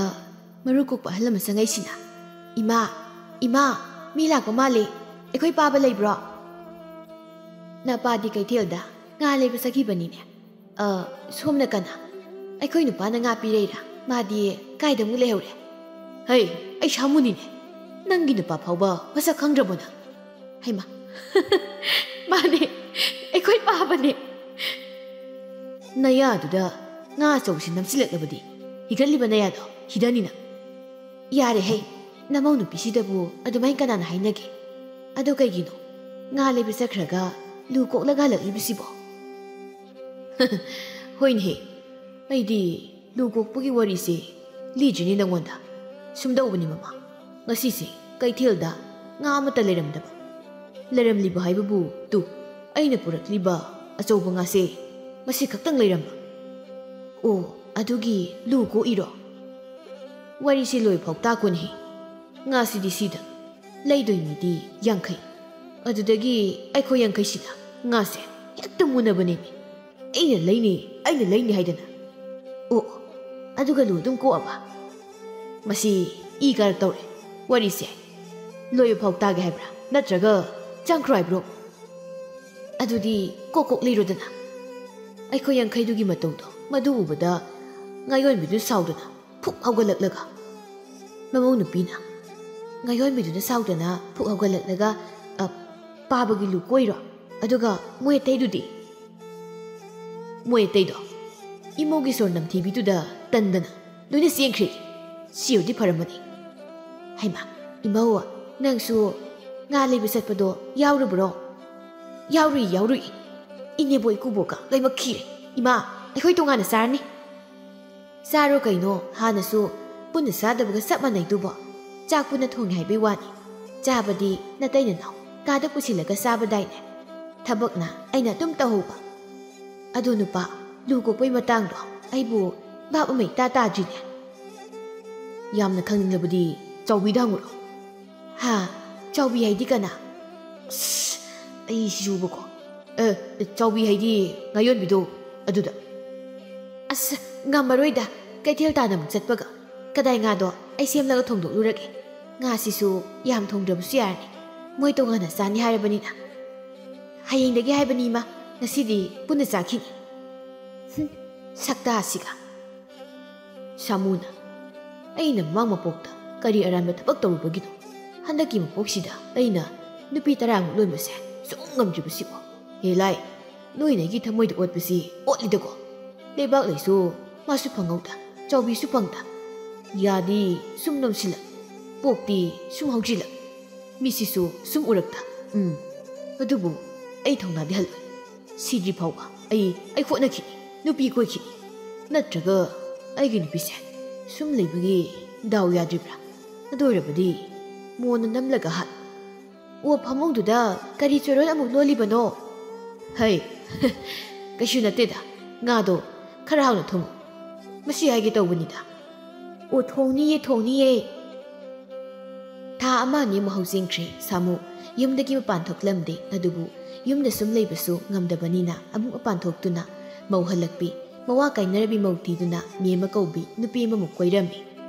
ꯃꯦꯝꯃ ꯃꯋꯥ ꯂꯩꯈꯤꯗ꯭ꯔꯕꯤ ꯃꯆꯥꯅꯨꯄꯥ ꯌꯥꯝꯅ ꯇꯝꯊꯤꯕ ꯑꯃꯗꯤ ꯂꯩꯕꯤ ꯅꯨꯄꯤꯅꯤ ꯈꯨꯔꯥ ꯑꯩꯒꯤ ꯏꯆꯥꯅꯨꯄꯥ ꯌꯥꯝꯅ ꯐꯤꯡꯕ ꯑꯃ ꯂꯩꯀꯣ ꯑꯗꯨꯅ ꯏꯕꯥꯅꯤ ꯇꯣꯏꯅ ꯎꯅꯒꯨꯝꯁꯤ ꯑꯗꯨꯒꯅꯦ ꯏꯕꯥꯅꯤ ꯂꯧꯅ ꯂꯩꯅꯕꯁꯨ ꯌꯥꯔꯣꯏꯀꯣ ꯁꯨꯝ ꯀꯣꯏꯅꯕꯕꯨꯗꯤ ꯌꯥꯏ ꯑꯩꯅ ꯍꯦꯛ ꯄꯥꯝꯖꯕꯤꯗꯨ ꯊꯣꯛꯏ ꯍꯣꯏ ꯂꯧꯅ ꯂꯩꯅꯗ꯭ꯔꯕꯁꯨ 이따 이나오굼나 ꯀꯣꯏꯅꯁꯤ ꯅꯨꯡꯁꯤꯅꯁꯤ ꯑꯗꯣ ꯅꯆꯥꯅꯨꯄꯥꯗꯨꯕꯨ ꯑꯗꯨꯛ ꯌꯥꯝꯅ ꯐꯤꯡꯕ ꯖꯥꯇꯤꯕ ꯄꯣꯏꯕꯗꯨꯕꯨ ꯇꯟꯗ꯭ꯔꯣ ꯑꯩꯗꯧꯅ ꯏꯪ ꯇꯞꯄ ꯑꯣꯏꯅ ꯃꯄꯥ ꯂꯧꯕꯩꯅꯤ ꯑꯗꯨꯅ ꯐꯤꯡꯂꯤꯅꯤ ꯑꯗꯣ ꯁꯤ ꯑꯩꯅ ꯁꯥꯕ ꯐꯤ ꯐꯅꯦꯛꯁꯦ ꯅꯪ ꯊꯣꯛꯄ ꯌꯣꯟꯕꯤꯔꯛꯑꯣ 이사누빠다디 쿠라세 파넥 lalonba 누피 땅카이 누빠 땅카이니 하이다나 하이리버니고 하 샤무 웨이버 나짜버디 이바니 우나보다 수팡팡라로이 호이다 누시비나기디 오닝 무삭담 온게 아이디 오닝보다 오이게 하이리버니네 아도 시 피시디 능 바이오로 아두가 아타이세 시디 아이 부크라게 ꯑꯩ ꯍꯌꯦꯡ ꯂꯧꯕ ꯂꯥꯛꯀꯦ ꯍꯧꯖꯤꯛ ꯂꯣꯏꯅ ꯑꯩꯅ ꯄꯨꯈ꯭ꯔꯗꯤ ꯍꯌꯦꯡ ꯅꯪꯒ ꯀꯃꯥꯏ ꯎꯅꯅꯤ ꯍꯩꯃꯥ ꯍꯣꯏ ꯑꯗꯨꯗꯤ ꯑꯩ ꯆꯪꯂꯒꯦꯀꯣ ꯍꯣꯏ ꯃꯥꯃꯗꯤ ꯑꯩꯅ ꯍꯦꯛ ꯄꯥꯝꯕ ꯅꯨꯄꯤ ꯍꯥꯏꯕꯗꯣ ꯑꯣꯏꯔꯦ ꯑꯗꯨꯗꯤ ꯃꯥꯒꯤ ꯐꯤꯁꯦ ꯌꯨꯝꯗ ꯄꯨꯔꯒꯦ ꯑꯗꯨꯒ ꯏꯃꯧꯒ ꯑꯩꯒꯤ ꯅꯨꯄꯤꯒꯤꯗ ꯑꯣꯏꯅ ꯑꯩꯅ ꯂꯩꯕꯤꯕ ꯁꯥꯔꯒ ꯄꯤꯔꯒꯦ ꯅꯍꯥ ꯑꯃꯅ ꯑꯍꯜ ꯑꯃꯨꯛꯇ ꯉꯥꯏꯕꯤꯈꯣ ꯑꯃꯨꯛ ꯐꯨꯔꯛꯇꯣꯏꯖꯥꯠꯂ ꯀꯔꯤ ꯍꯥꯏꯒꯦ ꯍꯥꯏꯕꯅꯣ ꯏꯕꯨꯡꯉꯣ ꯑꯩ ꯃꯦꯝꯕꯒꯤ ꯃꯆꯥꯅꯤ ꯍꯥ ꯏꯁ ꯁ꯭ꯋꯥꯏ ꯂꯥꯎꯏ ꯁꯤꯗꯤ ꯅꯨꯄꯤ ꯁꯥꯗ ꯌꯥꯔꯣꯏꯗꯧꯔꯤ ꯍꯩꯃꯥ ꯅꯪꯕꯨ ꯃꯦꯝꯕꯒꯤ ꯃꯆꯥꯅꯨꯄꯥ ꯑꯣꯏꯔꯦ ꯌꯥ ꯅꯪꯗꯤ ꯋꯥꯡ ꯆꯥꯎꯔꯗꯅ ꯌꯥꯝꯅ ꯐꯖꯩ ꯍꯥꯏ ꯋꯥꯅꯤ ꯏꯃꯥꯅ ꯍꯥꯏꯕꯗꯣ ꯆꯨꯝꯗꯤ ꯆꯨꯝꯂ ꯃꯥꯜꯂꯦ ꯅꯨꯄꯥꯁꯤꯗꯤ ꯅꯨꯄꯤ ꯇꯪꯈꯥꯏ ꯅꯨꯄꯥ ꯇꯪꯈꯥꯏꯅꯤ ꯅꯠꯇ꯭ꯔꯗꯤ ꯐꯨꯒꯦ ꯇꯧꯕꯅꯤ ꯌꯥꯔꯦ ꯈꯨꯔꯥ ꯆꯠꯄꯤꯔꯣ ꯈꯨꯔꯥꯒ ꯀꯧꯔꯛꯀꯅꯨꯍꯦ ꯏꯟꯗꯣꯝꯆꯥꯅ ꯀꯧꯔꯛꯎ ꯌꯥꯝ ꯍꯩꯅꯗꯦ ꯁꯤꯗꯤ ꯆꯠꯈ꯭ꯔꯤꯅꯤ ꯑꯩꯁꯦ ꯑꯃꯨꯛ ꯑꯣꯟꯈꯤꯗꯅ ꯁꯤꯌꯣꯗꯤ ꯌꯥꯔꯦ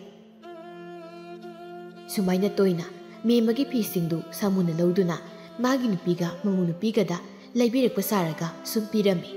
ꯑꯗꯨꯕꯨ ꯁꯨꯝ ꯇꯣꯏꯃꯜꯂꯛꯄꯗꯒꯤ ꯃꯆꯥꯅꯨꯄꯥꯒ ꯃꯃꯧꯒꯅ ꯃꯄꯥ ꯁꯥꯃꯨꯒꯤ ꯃꯇꯧꯗꯨ ꯆꯤꯡꯅꯔꯛꯄꯗꯒꯤ ꯁꯥꯃꯨꯒꯤ ꯃꯔꯝꯗ ꯊꯤꯒꯠꯄ ꯑꯃꯨꯛ ꯍꯧꯔꯝꯃꯤ ꯁꯣꯝꯗꯁꯨ ꯃꯦꯝꯃꯒꯤ ꯃꯆꯥꯅꯨꯄꯥꯗꯨ ꯃꯃꯥꯟꯅꯕꯁꯤꯡꯅ ꯁꯥꯃꯨꯒꯤ ꯃꯔꯝꯗ ꯈꯪꯕ ꯌꯥꯎꯔꯝꯕꯗꯒꯤ ꯋꯥꯔꯤ ꯄꯨꯝꯕ ꯂꯣꯏꯅ ꯂꯤꯔꯛꯄꯗꯒꯤ ꯃꯦꯝꯃꯒꯤ ꯃꯆꯥꯅꯨꯄꯥꯗꯨ ꯁꯥꯃꯨ ꯍꯥꯠꯀꯅꯤ ꯍꯥꯏꯅ ꯁꯤꯡꯗꯨ ꯂꯩꯈ꯭ꯔꯦ ꯏꯃꯥ ꯅꯪ ꯊꯣꯡꯒꯥꯜ ꯋꯥꯡꯕ ꯍꯦꯛ ꯂꯥꯜꯂꯕ ꯅꯆꯥ ꯐꯠꯇꯦ ꯍꯥꯏꯕꯤꯒꯅꯨ ꯏꯃꯥ ꯑꯣꯏꯔꯕꯁꯨ ꯅꯈꯣꯡꯗꯣ ꯊꯥꯡꯅ ꯀꯛꯀꯅꯤ ꯅꯆꯥꯒꯤ ꯃꯥꯁꯨ ꯌꯦꯡꯗꯕ ꯁꯥꯒꯩꯒꯤ ꯃꯥꯁꯨ ꯌꯦꯡꯗꯕ 이마기 붕어 이마디 ꯀꯩꯝꯇ ꯈꯪꯗꯦꯅꯦ ꯑꯩꯗꯤ ꯑꯍꯜꯗꯣ ꯊꯤꯔ ꯂꯣꯟꯕ ꯅꯨꯄꯤ ꯇꯪꯈꯥꯏ ꯅꯨꯄꯥ ꯇꯪꯈꯥꯏꯅꯤ ꯍꯥꯏꯕꯗꯨꯗ ꯁꯨꯝ ꯄꯨꯟꯕꯩ ꯋꯥꯅꯤ ꯃꯥꯒꯤ ꯃꯔꯝꯗ ꯏꯆꯥꯅ ꯉꯁꯤ ꯍꯥꯏꯔꯀꯥꯟꯁꯤꯗ ꯈꯪꯉꯤꯅꯦ ꯏꯃꯥꯁꯨ ꯌꯥꯝꯅ ꯍꯥꯏꯅꯔꯛꯇ꯭ꯔꯤꯅꯦ ꯇꯧꯔꯤꯁꯦ 이마 하나 수ඛꯪ ꯈꯪꯗꯦꯀꯣ ꯈꯪꯗ꯭ꯔꯤꯅꯦ ꯏꯕꯨꯡꯉꯣ ꯅꯪꯕꯣ ꯊꯥꯖꯗ꯭ꯔꯒ ꯁꯥꯃꯨ ꯍꯥꯏꯔꯤꯕ ꯑꯍꯜꯗꯣ ꯇꯞꯇꯥꯏ ꯐꯨꯖꯧꯅꯦ ꯃꯗꯣ ꯑꯗꯨꯕꯨꯗꯤ ꯐꯨꯗꯣꯔꯤꯕꯅꯤ ꯀꯩꯁꯨ ꯈꯪꯖꯗꯕꯤ ꯑꯩꯒꯤ ꯏꯃꯥꯕꯨ ꯃꯥꯅ ꯈꯗ꯭ꯔꯛ ꯇꯧꯔꯒ ꯃꯤꯡꯆꯠ ꯊꯤꯍꯟꯒꯦ ꯇꯧꯕ ꯈꯪꯗꯅ 이씨, 시랍니다. 사무나, ngasi디 kara kuina unage. Aibu, mayumdi hek changasirane. Changeda, nasanupasu khanglabadubu. O mema, ai laiye. Nangi phido kharaga ai laukige. Ai,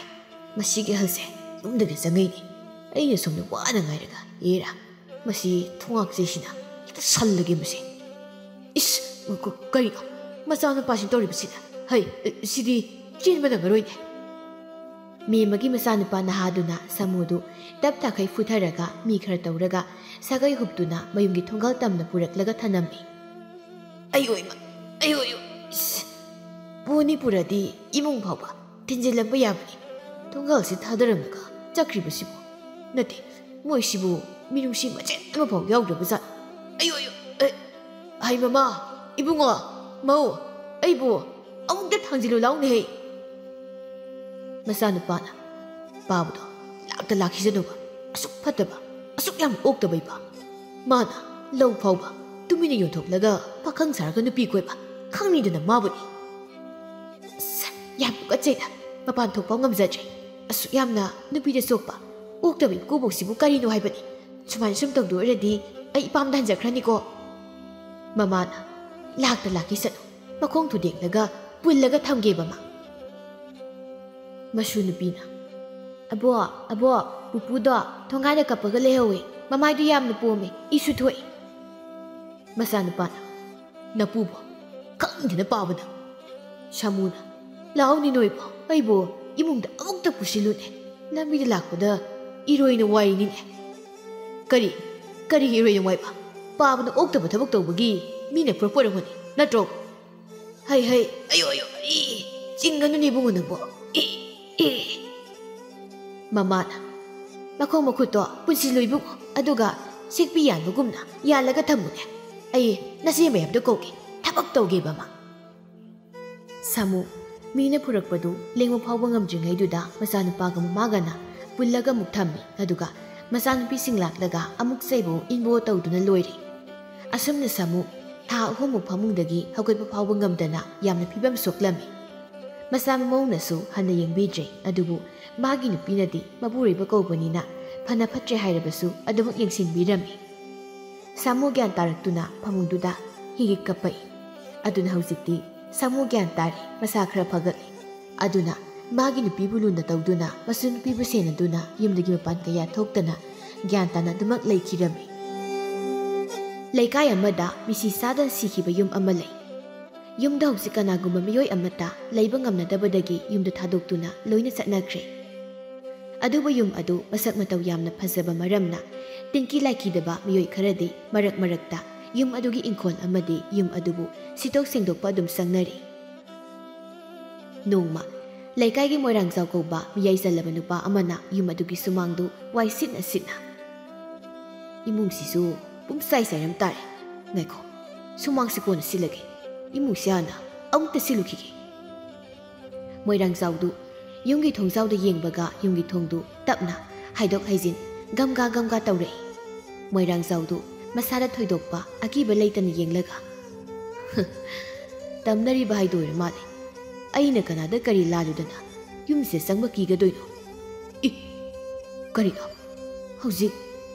imungna mi makapagi makhola matakibado ai thohobuna phagado male masidi thabak sisu kana thinbagum yam narakle tawribase aibu kari tawrgini ngasisibo masak matau phajaba yumdugi imungduda nupi macha amagi khonjelda ho ui chakhinuo amamba se changlo lawo sida changlo o amamba da sana silawo moirang jawdu makhuta pairam sumsitu langthok lamlaga mathabak tu pairaga mayumlomda hobe lai nongma numidang amani moirang jawdu thangnaba khulamada leiba magi mari mata thoknaba amagi mayumda chatlammi moirang jawdu imungdugi miyoi singa wari sanari moirang jawga wari sanari ba selung ko bunu paduna moirang jawda ko ka ngawi dei bai nupi mayumnadi luhongbagi matam lepsilak yung kaina na tei sadabaka lainari biyum sisu ka ahum khakni adu waraga nei sen thiba phajaba yengdana luhongba nangnaba yum masama mamanglomda taptharasiro nangadrani bai luhongbadi mathang thani yumpham thonmada matamdi ayong sangkhrani aduisu mathakta yum sanam selsi leiti luhomba gi sildi kadai dagi kanada gi thigani nong manini housing tree selungi masana pa koraudu mana selakliba nupi linthoi ga unari linthoi na korauda ta korau yum phajalu ko imana bisin yeng toise yumni yum lei kari ka mai toina hang bhaurotli leikai gi mi kaiso yum gi wadi akoi basina akoi magi mapam lomda phajaba yum masar thamida basina ningon mawa inba malnina sida yum athi basida sum leibai wadi leibu leidi phaine dudi aidi mayam sawu yum pami wangang badaga khonjel ninba aduga isai ga sakpada ninba yumda pami da kuro as wangang da ninba yumse tamnaga la habani ko koraudu mayum da lakle koraudu matomta lambi da satna sana aidi karam tongi sidi hauzik yenggo sanaba sen phabu leitabaina phajaba yumdi kadai dagi sani aduga akhoi mama moirang jawgi le kai da leiba phajaba yumduna aina karam haina amuk ningsing laktana linthoi da palurino karino maisina humang ta ngarak sinabo basi ga wata na bade kaisu oire aduna mama moirang jawgi ta unaruke koraudu moirang jawgi yumgi thongkal da lepaga nakal da lariba tamnaba yumdu yenglaga koraudu matomta khufazadi luire masigi yumse butu kaktak tamnaramdradi khapgadoni koraudu moirang jawgi thongkal da leplaga tamnaba yumdu yenglingai moirang jawgi nupi takonbidu thongkal dagi lambiram da lai takonbina korauda ibungo korawa nang mama do lehaudene karino nang na sigi yumsida adak muna khoidani yenglibaduna laune he hainade yumda sangsilaw koraudu manegi matungda thongkal da changlei korauna nine mama dubu kayang koirege sakiba manedu mamangda satna satna amaibam unani sakibani as puksisu uti thong sabagi abu karamale guru guru khoge koraudu mane ta kombigi maningda ina manatondu melaga nine nang moi thokra yadre manam sidi ore koro asidi nane se puk yam nungai te nang phamlam ai manum janguge bema ibema tabran he bema tadai lai sipida thawne ibena ima itai di butam na bayumdo yenguni thokri dudi numidang wairamni moirang zawdu thonggal lepaga tamna bayumdu yenglaga handakti amai ba tawraga tinmu lai musingse loin tan thoklaba aduga ai hekta oirgi yumse koraudu moirang zawgi tungdagi mama aidi mama ngaibada sibu sidore aduga mamana asigi yumsi yenglaga kari mondrang sanaino mondrang nati bungo ai masigi yumsi pamine amai ba tanaraga kihan khangali butse khongpak na kauraga tan higi tawbani moirang zawgi tungdagi takonbina yam tanba ngamani nahan makha yumse sitnana tawramaga ngasi sayol lama pharadaine imungda nupi ma kapai haidana thabak pairaga kapaga senthorapado tumin leyu he adudi aina leikai gi mi sangdanaba phagi dawraga nangna leikai koibada adu yuado kayamne sandok lamle ha nati mi kayam ki urage ba ha wari duda korona mama aina la isisu asigi yum sigini aido kok yam sarine ne linthoi yum khara phajan saramu hai midi sel pai bani na aigi yum dus ikai yengol yum na su khangde yum ni kai na moirang zauna nang nai ning si kari noi bunga nang asigi tamna ba yum si nangonda nama pansing gi hairo adudi yaroi ne yum si da mi leitrabasu yum sigi mapu leine takon bina mapu ka te lakta bu koire te bunga umang malur ba yum se nang mama sengdokpadagi khara nali khara tamna jarasu nang ma leiradine ki ba khara phani lekai se moirang zauna takon bi suktok laga tumi leyu he mana lesing khraga magi dong oi khradi kamai tongni ha korona mama karan nganglan ai kok yam sare luong busi mathang ta dani nang nai ning lisi masigi yum si nang yum sa gi hari natro hai bu ngai ko leikai na kusi tawi hai ꯑꯗꯨꯅ ꯑꯩꯒꯤ ꯌꯨꯝꯁꯦ ꯅꯪꯒꯤ ꯌꯨꯝ ꯑꯗꯨꯝ ꯁꯥꯔꯣ ꯑꯩ ꯑꯥꯒꯤ ꯕꯨꯠꯀꯤ ꯌꯨꯝꯁꯤ ꯂꯩꯔꯤꯕ ꯕꯨꯠ ꯀꯞꯆꯦꯠꯄꯤꯁꯦ ꯃꯁꯤ ꯇꯥꯜꯂꯒ ꯅꯅꯦꯒꯤ ꯏꯕꯥꯅꯤꯗꯤ ꯑꯁꯤꯗ ꯂꯩꯔꯒꯦ ꯏꯁ ꯍꯣ ꯅꯪ ꯅꯇꯣꯝꯇ ꯂꯩꯌꯣ ꯑꯩꯗꯤ ꯁꯨꯡꯂꯩ ꯂꯩꯔꯣꯏꯌꯦ ꯏꯕꯨꯡꯉꯣ ꯕꯦꯝꯃꯅ ꯆꯥꯛ ꯊꯣꯡꯍꯧꯔꯤꯕꯅꯤ ꯆꯪꯉꯁꯤ ꯂꯥꯛꯑꯣ ꯃꯝꯁꯤꯜꯂꯛꯂꯕꯗꯤ ꯃꯤꯁꯦ ꯈꯨꯟꯇꯥꯛ ꯂꯥꯟꯁꯤꯈ꯭ꯔꯅꯤ ꯂꯩꯀꯥꯏ ꯈꯨꯜꯒꯤ ꯅꯨꯄꯥꯅꯤꯅꯕꯨ ꯃꯔꯤꯟ ꯌꯥꯎꯕꯁꯨ ꯑꯃꯠꯇ ꯂꯩꯇꯕꯅꯤ ꯅꯨꯄꯤ ꯑꯉꯥꯡ ꯃꯄꯥꯟ ꯂꯤꯄꯥꯟ ꯊꯣꯛꯄ ꯀꯤꯅꯔꯦ ꯍꯥꯏꯔꯗꯤ ꯄꯥꯂꯤ ꯅꯥꯏꯅ ꯅꯨꯃꯤꯗꯥꯡꯗꯤ ꯂꯩꯔꯛ ꯈꯨꯜꯂꯛꯁꯦ ꯈꯔ ꯁꯪꯕꯤꯕ ꯌꯥꯏꯅ ꯃꯣꯏ ꯑꯍꯨꯝꯗꯨ ꯆꯪꯂꯛꯏ ꯃꯣꯏꯔꯥꯡꯖꯥꯎꯗꯨ ꯇꯨꯡꯗꯒꯤ ꯅꯣꯏ ꯃꯩꯔꯥ ꯄꯥꯏꯕꯤꯗꯤ ꯁꯪꯕ ꯀꯩꯗꯧꯒꯦ ꯃꯩꯔꯥ ꯄꯥꯏꯕꯤ ꯍꯥꯏꯁꯦ ꯅꯨꯃꯤꯗꯥꯡ ꯁꯪꯅꯅꯕꯅꯤꯅꯦ ꯀꯣꯔꯧꯅ ꯅꯣꯛꯂꯒ ꯀꯃꯥꯏꯅꯅꯣ ꯍꯥꯏꯁꯦ ꯃꯥꯃ ꯃꯩꯔꯥ ꯍꯥꯏꯔꯗꯤ ꯃꯩꯅꯝꯗꯨ ꯅꯠꯇ꯭ꯔꯣ ꯑꯗꯨꯒ ꯄꯥꯏꯕꯤ ꯍꯥꯏꯔꯤꯕꯁꯤꯅ ꯅꯨꯄꯤꯁꯤꯡꯁꯤ ꯅꯠꯇ꯭ꯔꯣ ꯍꯥ ꯃꯩꯔꯥꯕꯨ ꯑꯌꯨꯛ ꯅꯨꯡꯊꯤꯜꯗ ꯄꯥꯏꯕ ꯍꯧꯅꯕ꯭ꯔꯣ ꯅꯨꯃꯤꯗꯥꯡꯗ ꯄꯥꯏꯗꯧ ꯅꯠꯇ꯭ꯔꯣ ꯑꯗꯨ ꯑꯣꯏꯔꯗꯤ ꯅꯨꯃꯤꯗꯥꯡ ꯃꯩꯔꯥ ꯄꯥꯏꯔꯒ ꯊꯣꯛꯐꯝ ꯊꯣꯛꯇ꯭ꯔꯣ ꯅꯨꯄꯤꯁꯤꯡꯁꯦ ꯍꯥ ꯏꯕꯨꯡꯉꯣ ꯃꯣꯏꯔꯥꯡꯖꯥꯎꯒꯤ ꯌꯨꯝꯒ ꯊꯪꯅꯕ ꯑꯍꯜ ꯍꯅꯨꯕꯤ ꯑꯃꯅ ꯃꯥꯒꯤ ꯌꯦꯅꯈꯥꯒꯤ ꯊꯣꯡꯅꯥꯎꯗꯨ ꯍꯥꯡꯗꯣꯛꯂꯒ ꯍꯩꯃꯟ ꯁꯤꯡꯃꯟꯈ꯭ꯔꯦ ꯏꯕꯨꯡꯉꯣ ꯅꯪꯁꯨ ꯃꯩꯔꯥꯗꯣ ꯅꯨꯄꯥ ꯅꯣꯏꯗꯤ ꯄꯥꯏꯕ ꯌꯥꯗꯦꯕ꯭ꯔꯥ ꯍꯥ ꯍꯩꯇꯥꯀꯣꯟꯕꯤ ꯅꯨꯃꯤꯗꯥꯡ ꯅꯪꯒꯤ ꯍꯨꯏꯗꯣ ꯃꯆꯤꯟ ꯄꯨꯟꯁꯤꯜꯂꯒ ꯊꯝꯃꯨꯀꯣ ꯑꯍꯤꯡꯗ ꯀꯅꯥꯕꯨ ꯎꯗꯅ ꯀꯞꯄꯤꯅꯣ ꯈꯪꯗꯦ ꯍꯩꯅꯗꯕꯅꯁꯨ ꯂꯣꯏꯔꯦ ꯆꯥꯛꯇꯨ ꯍꯨ ꯍꯥꯞꯆꯤꯜꯂꯒ ꯑꯍꯤꯡꯗ ꯀꯞꯄ ꯍꯨꯏꯁꯤꯡꯁꯦ ꯂꯣꯏꯅ ꯍꯥꯠꯄ ꯁꯣꯏꯗ꯭ꯔꯕꯅꯤ ꯌꯦꯡꯉꯣ ꯑꯍꯤꯡ ꯅꯣꯡꯌꯥꯏꯅꯤ ꯀꯣꯔꯧꯒꯤ ꯃꯄꯥ ꯁꯦꯂꯨꯡꯗꯨ ꯃꯥꯒꯤ ꯅꯨꯄꯤ ꯊꯥꯕꯜꯂꯩꯒ ꯊꯣꯡꯒꯥꯜꯒꯤ ꯀꯣꯟꯊꯣꯡꯗ ꯄꯨꯗꯣꯜ ꯑꯃ ꯄꯥꯏꯔꯒ ꯁꯦꯂꯨꯡꯅ ꯅꯆꯥ ꯅꯨꯄꯥꯗꯨꯕꯨ ꯂꯦꯛꯂꯛꯇꯣꯏꯖꯥꯠꯂꯅꯤ ꯃꯃꯥ ꯂꯦꯛꯂꯛꯇꯧ ꯃꯥꯟꯗꯦꯗ ꯃꯄꯥ ꯏꯆꯥ ꯅꯨꯄꯥꯒꯤꯅꯦꯗꯅ ꯀꯥꯡꯈꯣꯡ ꯑꯣꯠꯄꯤ ꯁꯥꯏꯀꯜ ꯑꯝꯇ ꯐꯥꯎꯕ ꯍꯦꯛ ꯊꯝꯕꯤꯕ ꯉꯝꯗꯦꯗꯀꯣ ꯑꯩꯁꯦ ꯃꯈꯣꯡꯗ ꯆꯠꯄꯗ ꯋꯥꯖꯔꯕ ꯏꯆꯥꯁꯦ ꯊꯥꯕꯜꯂꯩ ꯃꯔꯥꯏ ꯂꯥꯛꯆꯔꯅꯤ ꯆꯪꯉꯁꯤ ꯂꯥꯛꯑꯣ ꯆꯥꯛ ꯆꯥꯊꯣꯛꯂꯨꯔꯁꯤ ꯏꯟꯁꯥꯡ ꯃꯇꯥꯗꯨꯒ ꯆꯦꯡꯗꯥꯗꯨꯒ ꯏꯪꯈ꯭ꯔꯕꯗꯤ ꯌꯣꯠꯄꯃꯨꯛ ꯌꯥꯔꯣꯏ ꯁꯣꯝꯗ ꯀꯣꯔꯧꯗꯨ ꯃꯣꯏꯔꯥꯡꯖꯥꯎꯅ ꯊꯣꯡꯒꯥꯜ ꯐꯥꯎꯕ ꯊꯤꯟꯗꯣꯛꯂꯝꯂꯒ ꯃꯣꯏꯔꯥꯡꯖꯥꯎꯗꯨ ꯀꯤꯕꯗꯒꯤ ꯇꯨꯃꯤꯟ ꯆꯪꯈ꯭ꯔꯦ ꯀꯣꯔꯧꯗꯨ ꯃꯇꯣꯝꯇ ꯃꯥꯃꯥ ꯂꯩꯔꯝꯗ꯭ꯔꯦꯅꯤ ꯗꯣꯁꯥ ꯍꯥꯏꯕꯗꯨꯅꯤ ꯃꯁꯤꯒꯤ ꯑꯍꯜꯁꯦ ꯃꯥꯡꯗ ꯎꯔꯤꯕ ꯌꯨꯝꯁꯤꯗꯤ ꯊꯥꯕꯜ ꯃꯉꯥꯜꯅ ꯌꯩꯕꯗ ꯉꯧꯔꯣꯛ ꯉꯧꯕ ꯐꯛꯂꯥꯡꯁꯦ ꯀꯌꯥꯗ ꯃꯌꯦꯛ ꯁꯦꯡꯅ ꯐꯖꯔꯤꯕꯅꯣ ꯃꯁꯤꯒꯨꯝꯕ ꯌꯨꯝꯁꯤꯗ ꯑꯩꯒꯤ ꯂꯤꯟꯊꯣꯏꯗꯣ ꯄꯨꯁꯤꯟꯕ ꯉꯝꯂꯕꯗꯤ ꯅꯨꯄꯤ ꯃꯌꯨꯝꯒꯤ ꯃꯃꯥꯡꯗ ꯑꯩꯈꯣꯏ ꯏꯃꯥꯒ ꯕꯥꯖꯤꯒꯅ ꯀꯌꯥꯗ ꯆꯥꯎꯊꯣꯛꯆꯒꯅꯤ ꯐꯔꯦ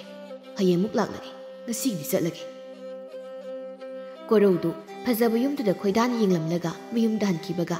ꯐꯖꯕ ꯌꯨꯝꯗꯨꯒꯤ ꯅꯥꯀꯜꯗ ꯍꯧꯕ ꯃꯅꯥ ꯄꯨꯡꯕ ꯍꯩꯅꯧ ꯄꯥꯝꯕꯤ ꯑꯃꯒꯤ ꯃꯔꯛꯇ ꯃꯃꯤꯠ ꯂꯪꯇ꯭ꯔꯤꯛ ꯂꯪꯅ ꯃꯁꯝ ꯃꯅꯥ ꯏꯐꯥ ꯐꯥꯕ ꯀꯔꯤꯒꯨꯝꯕ ꯑꯃ ꯀꯣꯔꯧꯗ ꯃꯨꯟꯅ ꯌꯦꯡꯂꯒ ꯂꯩꯍꯧꯔꯤ ꯅꯣꯡꯉꯥꯟꯕꯒ ꯐꯖꯕ ꯌꯨꯝꯗꯨꯒꯤ ꯂꯝꯕꯤ ꯃꯃꯥꯡ ꯑꯣꯏꯕ ꯃꯣꯏꯔꯥꯡꯖꯥꯎꯒꯤ ꯊꯣꯡꯒꯥꯜꯗ ꯂꯩꯀꯥꯏꯒꯤ ꯃꯤꯑꯣꯏ ꯈꯔ ꯃꯣꯏꯔꯥꯡꯖꯥꯎꯒ ꯋꯥꯔꯤ ꯁꯥꯔꯤ ꯕꯣꯔꯥꯖꯥꯎ ꯀꯧꯕ ꯂꯩꯀꯥꯏꯒꯤ ꯅꯨꯄꯥ ꯑꯃꯅ ꯃꯣꯏꯔꯥꯡꯖꯥꯎ ꯅꯪꯒꯤ ꯋꯥꯔꯤꯗꯨ ꯆꯥ ꯀꯩꯊꯦꯜꯗ ꯐꯝꯂꯒ ꯐꯖꯅ ꯁꯥꯟꯅꯧꯁꯤ ꯏꯇꯥꯎꯁꯥ ꯇꯟ ꯕꯣꯔꯥ ꯆꯥꯅ ꯆꯥꯅ ꯃꯣꯏꯔꯥꯡꯖꯥꯎꯒꯤ ꯋꯥꯔꯤ ꯇꯥꯔꯨꯁꯤ ꯇꯟ ꯆꯥ ꯊꯛꯄ ꯂꯣꯏꯔꯒ ꯕꯣꯔꯥꯖꯥꯎꯅ ꯃꯈꯨꯠꯇꯨ ꯀꯟꯊꯣꯛꯂꯒ ꯑꯐꯕ ꯋꯥꯅꯤ ꯀꯩꯅꯣ ꯑꯗꯨꯗꯤ ꯃꯣꯏꯔꯥꯡꯖꯥꯎ ꯉꯝꯅꯤ ꯍꯥꯏꯔꯗꯤ ꯂꯩꯖꯁꯠ ꯃꯣꯏ ꯂꯩꯔꯕꯗꯤ ꯂꯩꯀꯥꯏꯒꯤ ꯅꯨꯄꯤ ꯑꯉꯥꯡꯗꯒꯤ ꯍꯧꯔꯒ ꯑꯩꯈꯣꯏꯁꯨ ꯀꯤꯔꯔꯣꯏꯅꯦ ꯍꯥ ꯍꯣꯏꯗ ꯇꯥꯗ ꯂꯩꯍꯜꯂꯁꯤ ꯑꯩꯁꯨ ꯌꯨꯝꯗꯨ ꯆꯪꯗꯕ ꯐꯅꯗꯤ ꯀꯨꯏꯔꯦ ꯅꯣꯡꯃ ꯑꯌꯨꯛ ꯑꯃ ꯏꯃꯨꯡꯗꯨꯗ ꯃꯤ ꯀꯞꯂꯛꯄꯗꯩ ꯆꯪꯗ꯭ꯔꯦ ꯕꯣꯔꯥꯖꯥꯎꯅ ꯍꯦꯔꯥ ꯍꯩꯅꯈꯤꯗ꯭ꯔꯦꯗ ꯃꯣꯏꯔꯥꯡꯖꯥꯎ ꯅꯪꯒꯤ ꯋꯥꯔꯤꯁꯦ ꯌꯥꯔꯦ ꯇꯣ ꯅꯪꯒꯤ ꯋꯥꯔꯤꯗꯣ ꯐꯔꯦꯗꯣ ꯑꯉꯥꯡꯗꯨ ꯂꯩꯒꯦ ꯍꯥꯏꯔꯕꯅꯤꯅ ꯌꯨꯝꯗꯣ ꯈꯔ ꯂꯨ ꯅꯥꯟꯅ ꯊꯝꯕꯤꯁꯤ ꯍꯌꯦꯡ ꯂꯩꯀꯥꯏꯒꯤ ꯅꯍꯥ ꯈꯔ ꯈꯣꯝꯃꯒ ꯅꯣꯏꯗ ꯆꯥꯛꯂꯦꯟ ꯑꯃ ꯁꯤꯜꯂꯒ ꯌꯨꯝ ꯏꯪꯈꯣꯜꯗꯣ ꯁꯦꯡꯗꯣꯛꯄꯤꯔꯁꯤ ꯉꯝꯖꯔꯒꯗꯤ ꯏꯃꯨꯡꯗꯨꯁꯨ ꯃꯩ ꯊꯥꯟꯕꯤꯔꯁꯤ ꯍꯣꯏ ꯇꯥꯗ ꯊꯤꯕꯣꯡ ꯌꯥꯎꯕ ꯁꯨꯅꯤꯡꯗꯕ ꯑꯉꯥꯡꯁꯤꯡꯗꯣ ꯆꯥꯛ ꯌꯥꯎꯔꯕꯗꯤ ꯁꯣꯏꯗꯅ ꯂꯣꯏꯅ ꯂꯥꯛꯀꯅꯤ ꯕꯣꯔꯥꯖꯥꯎꯅ ꯃꯣꯏꯒꯤ ꯃꯔꯛꯇꯨꯗ ꯏꯆꯥ ꯅꯨꯄꯥꯁꯨ ꯌꯥꯎꯔꯤꯕꯅꯤꯅꯦ ꯑꯗꯨꯁꯨ ꯏꯕꯣ ꯀꯩꯝ ꯈꯜꯂꯨꯅꯨ ꯇꯥꯗ ꯑꯩꯒꯤꯁꯨ ꯏꯆꯥ ꯅꯨꯄꯥ ꯄꯣꯛꯂꯝꯂꯕꯗꯤ ꯌꯥꯎꯔꯝꯗꯣꯏꯅꯤ ꯆꯥꯛꯂꯦꯝ ꯆꯥꯕꯗꯣ ꯅꯣꯡꯉꯥꯟꯕꯒ ꯃꯣꯏꯔꯥꯡꯖꯥꯎ ꯍꯣꯏꯗ ꯍꯪꯒꯥꯝꯗ ꯉꯥꯈꯥ ꯈꯔ ꯆꯥꯏꯕ ꯏꯟꯁꯥꯡ ꯀꯣꯔꯐꯨ ꯑꯃ ꯇꯀꯣꯟꯕꯤꯅ ꯀꯟꯅ ꯊꯣꯡꯂꯤ ꯑꯗꯨꯒ ꯂꯩꯀꯥꯏꯒꯤ ꯅꯍꯥ 4-5ꯒ ꯂꯣꯏꯅꯅ ꯍꯨꯏ ꯇꯣꯛꯄ ꯏꯪꯈꯣꯜꯗꯨ ꯀꯟꯅ ꯁꯤꯠ ꯁꯦꯡꯂꯤ ꯃꯣꯏ ꯅꯍꯥ ꯃꯔꯛꯇꯒꯤ ꯃꯥꯏꯊꯣꯟ ꯀꯧꯕ ꯄꯥꯈꯪ ꯑꯃꯅ ꯇꯥꯃꯣꯏꯔꯥꯡ ꯀꯔꯤꯅꯣ ꯉꯥ ꯊꯣꯡꯉꯦ ꯍꯥꯏꯔꯒ ꯃꯅꯝꯗꯤ ꯑꯝꯇ ꯂꯥꯛꯇꯦ ꯏꯕꯨꯡꯉꯣ ꯃꯈꯨꯝ ꯈꯨꯝꯃꯒ ꯊꯣꯡꯕ ꯏꯟꯁꯥꯡꯕꯨ ꯃꯅꯝ ꯀꯔꯝ ꯍꯥꯏꯅ ꯁꯤ ꯇꯥꯅ ꯂꯥꯛꯇꯣꯏꯅꯣꯅꯦ ꯀꯩꯅꯣ ꯇꯥꯗ ꯃꯈꯨꯝꯕꯨ ꯐꯤꯅ ꯌꯦꯠꯂꯒ ꯊꯣꯡꯕ꯭ꯔꯥ ꯍꯥꯏꯁꯤꯕꯣ ꯎꯌꯥꯟ ꯃꯈꯨꯝꯗꯨꯕꯨ ꯑꯍꯣ ꯑꯔꯥꯛꯀ ꯈꯖꯤꯛ ꯐꯥꯎꯕ ꯂꯩꯇ꯭ꯔꯕ ꯍꯥꯏꯁꯤꯕꯣ Maithon, Yaimadi, Karom the Sacre. Makong Hamning is a kibani. Aidi, Malactrasu, Sati Saurani. Ado, Port Mahikra de Piuko, Marina Sanga. Som the Yaimadu, Tamnabuyumdu Yenakata. I the Labuzan, Wigi, Kongham Sanguna. Among Sang Haibase, Warita Mina, Yam Sound of Yore. Saksana Sana, Warita Bagasu, Madam Yawazanita. Aidi, me, the Sanga Sangaga, Jutsadaba, very young legally dana. Ado, Wari Maliradi, Zabatakba, Tumba, Kana Zainaba, Mushinuba, Makal soon after Basu, Yaponti Kaino. Houzik, Manung Santuk Labadi, Horen, Natomudi, Congrais and the girl, Nixin Dana, Puzin Bayarni. Yaimadu, Yenaka the lady ngay, Masakmato Pazaba, Yumadugi Maning Tongdo, Gamla no Sinkri. Aduga, Yaimana Satliba, Mapa Kuding, Imung the Gimi Ama, Murum Solaga, Inamagum Yaimanatai. Yaimadu, Set Palepaga, Maningi Tonau Ama Amu, Lakan Haidore. Yaimadu, Kankre Kanga. He, Karika. Tung Suhangdana. Tung Lon Begimakul, Tarise. Is my ton so I don't when you go. Mani Munglaga, Tongse, Domina Hangaga. I know Kidorina. Kangana will boy of Dunico. Yaimadu, Yenakagi Tongs the Lepaga. My ton, Natom the Kidori Munduda, Aya, Kumdi, Adudi. I know the Kilaginang. Yaimadu, Tong the Muna Yingling, Manung the Gay, Yamiki Sabami, and make it concealed. Yaimao, Yaima, Ayamki, Nandi Kijo, Ha Yaimado, no fed Katauraga. Kita Vanikaino, me, Tamnamayum to Sangadi. Imung the concealed, nickname Nangjango, Nangjango, Amam Manungsita. It won't the labor key. Nangjango Yaimado. Masamana Zap Yuni. Whoosh! Hey! Kanano! Manung Lado, ha! Manung the Lab do Kanano. My ton! Tamarang Zao! My ton! Imung the Gimo. Yaimao! Lao! Nangsang Lao! Lao! Imung the Lariba Mido, Imungi Kat Hunaba, Question Senbado, Yaimanatai.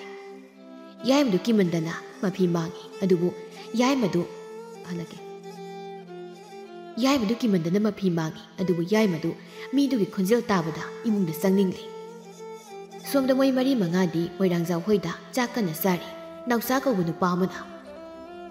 Yaimadidum, what you were ever told to Lindway. Mana what you were told many, Manangamba, Kananda Hazardisi. How you saw, Migi called to da, what he don't kinima. Somda, Tamnabayum do daddy, Masak Udaba Karigumba, Tawai Amana, Yaimadu, Ing Nahing Sawamakai, Imundu Tumnaba, Quising Singly. Imundusu, Ina Pungangangi. Adubu, Yaima Yaksang Dudi, Matwa Yautre. Yaimadu, Mamitu Taru Pangli, Aduga, Masak Udaba Tawai Duna, Yaimu Housiksu, Imugadu Katumna, Quising Singly. Yumadu Leba, Sauto But Aduna, Yaimadu, Lamyaiduda, Pajak Lana Taderaga. Asibami. Aigi yung manungda, ni isang laganuko. Sanglak lagana, hantranuko. Yaimana, pazaba yung manungduda, sirambagi paudu tapada, Korong, makok yam na sarami. Korongdu, mapaga mamaga yung managda pamlaga. Bazi, luhong bayang sida ngay. Siraga sano, ay gidi, may sopayate. Muile kay mising nubu, sonogon ay subasat. Yung dudabu, lighting krum naga, sangyadib. Mama tabalayna. Misu, yung mingkol siyang masangluban ay haridana. Nangin nating pangmani, sanglurido. Sana yun ay masangluban nate. Mapasilong na. Kamay tong miside. Laykay mi makaydi, ayok ng tilpaw ba? Mi matatok pagkiri harin eh. Ibungo, tabak ang masalo silaw. Korong na, kaya na ba siya? Ado hanglan ko, ado hanglan. Duhong mo di, nasiheng tangara bukan sida. Lai na ngambra, ipa isa na ngambra haibdo. Yeng na butawa ni. Korong do no fitong na. ꯅꯪꯒꯨꯝꯕ ꯏꯄꯥ ꯂꯩꯔꯝꯕꯒꯤꯅꯤ ꯏꯄꯥ ꯍꯜꯂꯛꯀꯦ ꯀꯣꯔꯧꯗꯣ ꯅꯣꯛꯐꯦꯠ ꯇꯧꯅ ꯅꯪꯒꯨꯝꯕ ꯏꯄꯥ ꯂꯩꯔꯝꯕꯒꯤꯅꯤ ꯏꯄꯥ ꯂꯥꯏꯔꯖꯔꯁꯨ ꯃꯁꯛ ꯃꯇꯧ ꯐꯖꯕꯤ ꯏꯅꯥꯛ ꯀꯩꯔꯥꯛ ꯈꯨꯟꯕꯤ ꯅꯨꯄꯤ ꯑꯃ ꯂꯧꯕ ꯉꯝꯃꯤꯁꯦ ꯏꯃꯥ ꯏꯄꯥꯒꯤ ꯏꯖꯠ ꯉꯥꯛꯇꯅꯒꯗꯤ ꯇꯣꯛꯀꯗꯕ ꯀꯣꯔꯧ ꯅꯠꯇꯦꯀꯣ ꯃꯃꯥꯅ 이붕어 ꯑꯩꯈꯣꯏꯒꯤ ꯏꯖꯠ ꯉꯥꯛꯄ ꯇꯣꯛꯈꯣ ꯀꯣ ꯅꯪꯒꯤ ꯏꯖꯠ ꯑꯃꯨꯛꯇ ꯉꯥꯛꯈꯤꯁꯤ ꯅꯄꯥꯅ ꯆꯥꯒꯤ ꯆꯠꯀꯗꯧꯔꯤꯕ ꯑꯀꯤꯕ ꯊꯕꯛꯇꯣ ꯆꯥꯛ ꯆꯥꯔꯒ ꯆꯠꯂꯣ ꯁꯦꯂꯨꯡꯅ ꯑꯩꯅꯕꯨ ꯖꯨꯠ ꯆꯥꯕ ꯊꯕꯛꯇꯤ ꯇꯧꯔꯛꯂꯣꯏꯅ ꯃꯃꯥ ꯅꯠꯇ꯭ꯔ ꯀꯣꯔꯧ ꯃꯄꯥ ꯃꯆꯥꯗꯨ ꯃꯣꯏꯔꯥꯡꯖꯥꯎ ꯍꯣꯏꯗ ꯐꯝꯂꯤ ꯁꯦꯂꯨꯡꯕꯅ ꯃꯣꯏꯔꯥꯡꯖꯥꯎꯗ ꯀꯔꯤ ꯍꯥꯏꯕ ꯏꯕꯥꯏ ꯑꯁꯤꯒꯤ ꯕꯨꯠ ꯊꯣꯛꯄ ꯌꯨꯝꯁꯤꯗ ꯂꯩꯔꯝꯂꯤꯕ ꯃꯤꯁꯤꯡꯗꯨ ꯀꯅꯥ ꯀꯅꯥꯅꯣ ꯑꯝꯇ ꯈꯪꯗꯦ ꯍꯥꯏꯕ 이바이 ꯅꯪꯁꯨ 어이ꯗꯕꯗꯤ ꯐꯖꯅ ꯉꯥꯡꯉꯤ 어이ꯗꯕ ꯉꯥꯡꯕ ꯅꯠꯇꯦ ꯁꯦꯂꯨ ꯃꯤꯑꯣꯏꯁꯤꯡꯗꯨ ꯀꯨꯏꯅ ꯂꯩꯔꯝꯕꯁꯨ ꯅꯠꯇꯦ ꯀꯣꯔꯧꯅ ꯀꯩꯅꯣ ꯍꯥꯏꯁꯤꯕꯣ ꯀꯌꯥꯝ ꯀꯨꯏꯅ ꯂꯩꯔꯝꯒꯦ ꯃꯤꯁꯤꯡꯗꯨꯕꯨ ꯃꯥꯃꯥ ꯌꯨꯝꯁꯤꯒꯤ ꯋꯥꯔꯤꯁꯦ ꯑꯩ ꯂꯤꯕ ꯇꯜꯂꯤꯕꯨ ꯇꯥ ꯕꯣꯔꯥꯖꯥꯎ ꯍꯣꯏꯗ ꯆꯠꯂꯒ ꯃꯉꯣꯟꯗ ꯑꯣꯏꯅ ꯋꯥꯔꯤꯗꯨ ꯂꯤꯍꯜꯂꯁꯤ ꯕꯣꯔꯥꯖꯥꯎꯒꯤ ꯌꯨꯝꯗꯅꯤ ꯁꯦꯂꯨꯡꯒ ꯀꯣꯔꯧꯒꯗꯨ ꯕꯣꯔꯥꯖꯥꯎꯒꯤ ꯃꯅꯥꯛꯇ ꯐꯝꯂꯤ ꯑꯗꯨꯒ ꯃꯣꯏꯔꯥꯡꯖꯥꯎꯗꯤ ꯊꯣꯡꯒꯥꯜꯗ ꯍꯧꯕ ꯎ ꯑꯃꯒꯤ ꯃꯇꯣꯜꯗ ꯌꯦꯡꯂꯒ ꯎꯆꯦꯛꯇ ꯁꯩꯔꯣꯡ ꯀꯥꯞꯂꯤ ꯕꯣꯔꯥꯖꯥꯎꯗꯨ ꯃꯣꯏꯔꯥꯡꯖꯥꯎꯗ ꯌꯦꯡꯂꯒ ꯃꯣꯏꯔꯥꯡꯖꯥꯎꯗꯤ ꯃꯁꯤꯒꯤ ꯋꯥꯔꯤꯁꯦ ꯁꯨꯛꯂꯤ ꯂꯤꯌꯨ ꯌꯥꯗꯕꯅꯤ ꯆꯥ ꯀꯩꯊꯦꯜꯗ ꯐꯝꯂꯒ ꯆꯥ ꯑꯃꯨꯛ ꯊꯛꯂꯒ ꯋꯥꯔꯤꯁꯦ ꯐꯖꯅ ꯑꯩ ꯂꯤꯔꯒꯦ ꯏꯕꯨꯡꯉꯣ ꯕꯣꯔꯥꯖꯥꯎꯗꯨ ꯈꯨꯎ ꯅꯝꯂꯒ ꯍꯧꯒꯠꯀꯦ ꯇꯧꯕꯒ ꯁꯦꯂꯨꯡꯅ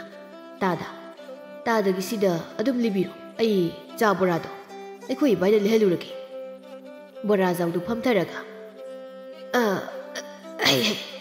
ꯈ꯭ꯋꯥꯡꯁꯤꯗꯤ ꯌꯥꯔꯦ ꯀꯣꯡ ꯀ꯭ꯋꯥ ꯃꯆꯦꯠ ꯑꯃ ꯌꯥꯎꯈꯤꯕꯗꯨꯅ ꯀꯔꯥꯏꯗ ꯌꯦꯞꯈ꯭ꯔꯦ ꯅꯄꯥ ꯅꯆꯥꯅ ꯂꯩꯅꯤ ꯍꯥꯏꯔꯤꯕ ꯐꯖꯕ ꯌꯨꯝꯗꯣ ꯆꯦꯛꯀꯤ ꯌꯨꯝꯅꯤꯀꯣ ꯌꯨꯝꯗꯣ ꯉꯁꯤꯗꯒꯤ ꯆꯍꯤ 5ꯒꯤ ꯃꯃꯥꯡꯗ ꯁꯥꯈꯤꯕꯅꯤ ꯏꯪꯈꯣꯜꯗꯨꯗꯤ ꯃꯣꯏꯔꯥꯡꯖꯥꯎꯒꯤꯅꯤ ꯍꯥꯏꯕ ꯅꯣꯏꯁꯨ ꯈꯪꯂꯤꯕꯗꯨꯅꯤ ꯃꯥꯅ ꯍꯥꯏꯗꯕꯒꯤ ꯋꯥꯅꯤ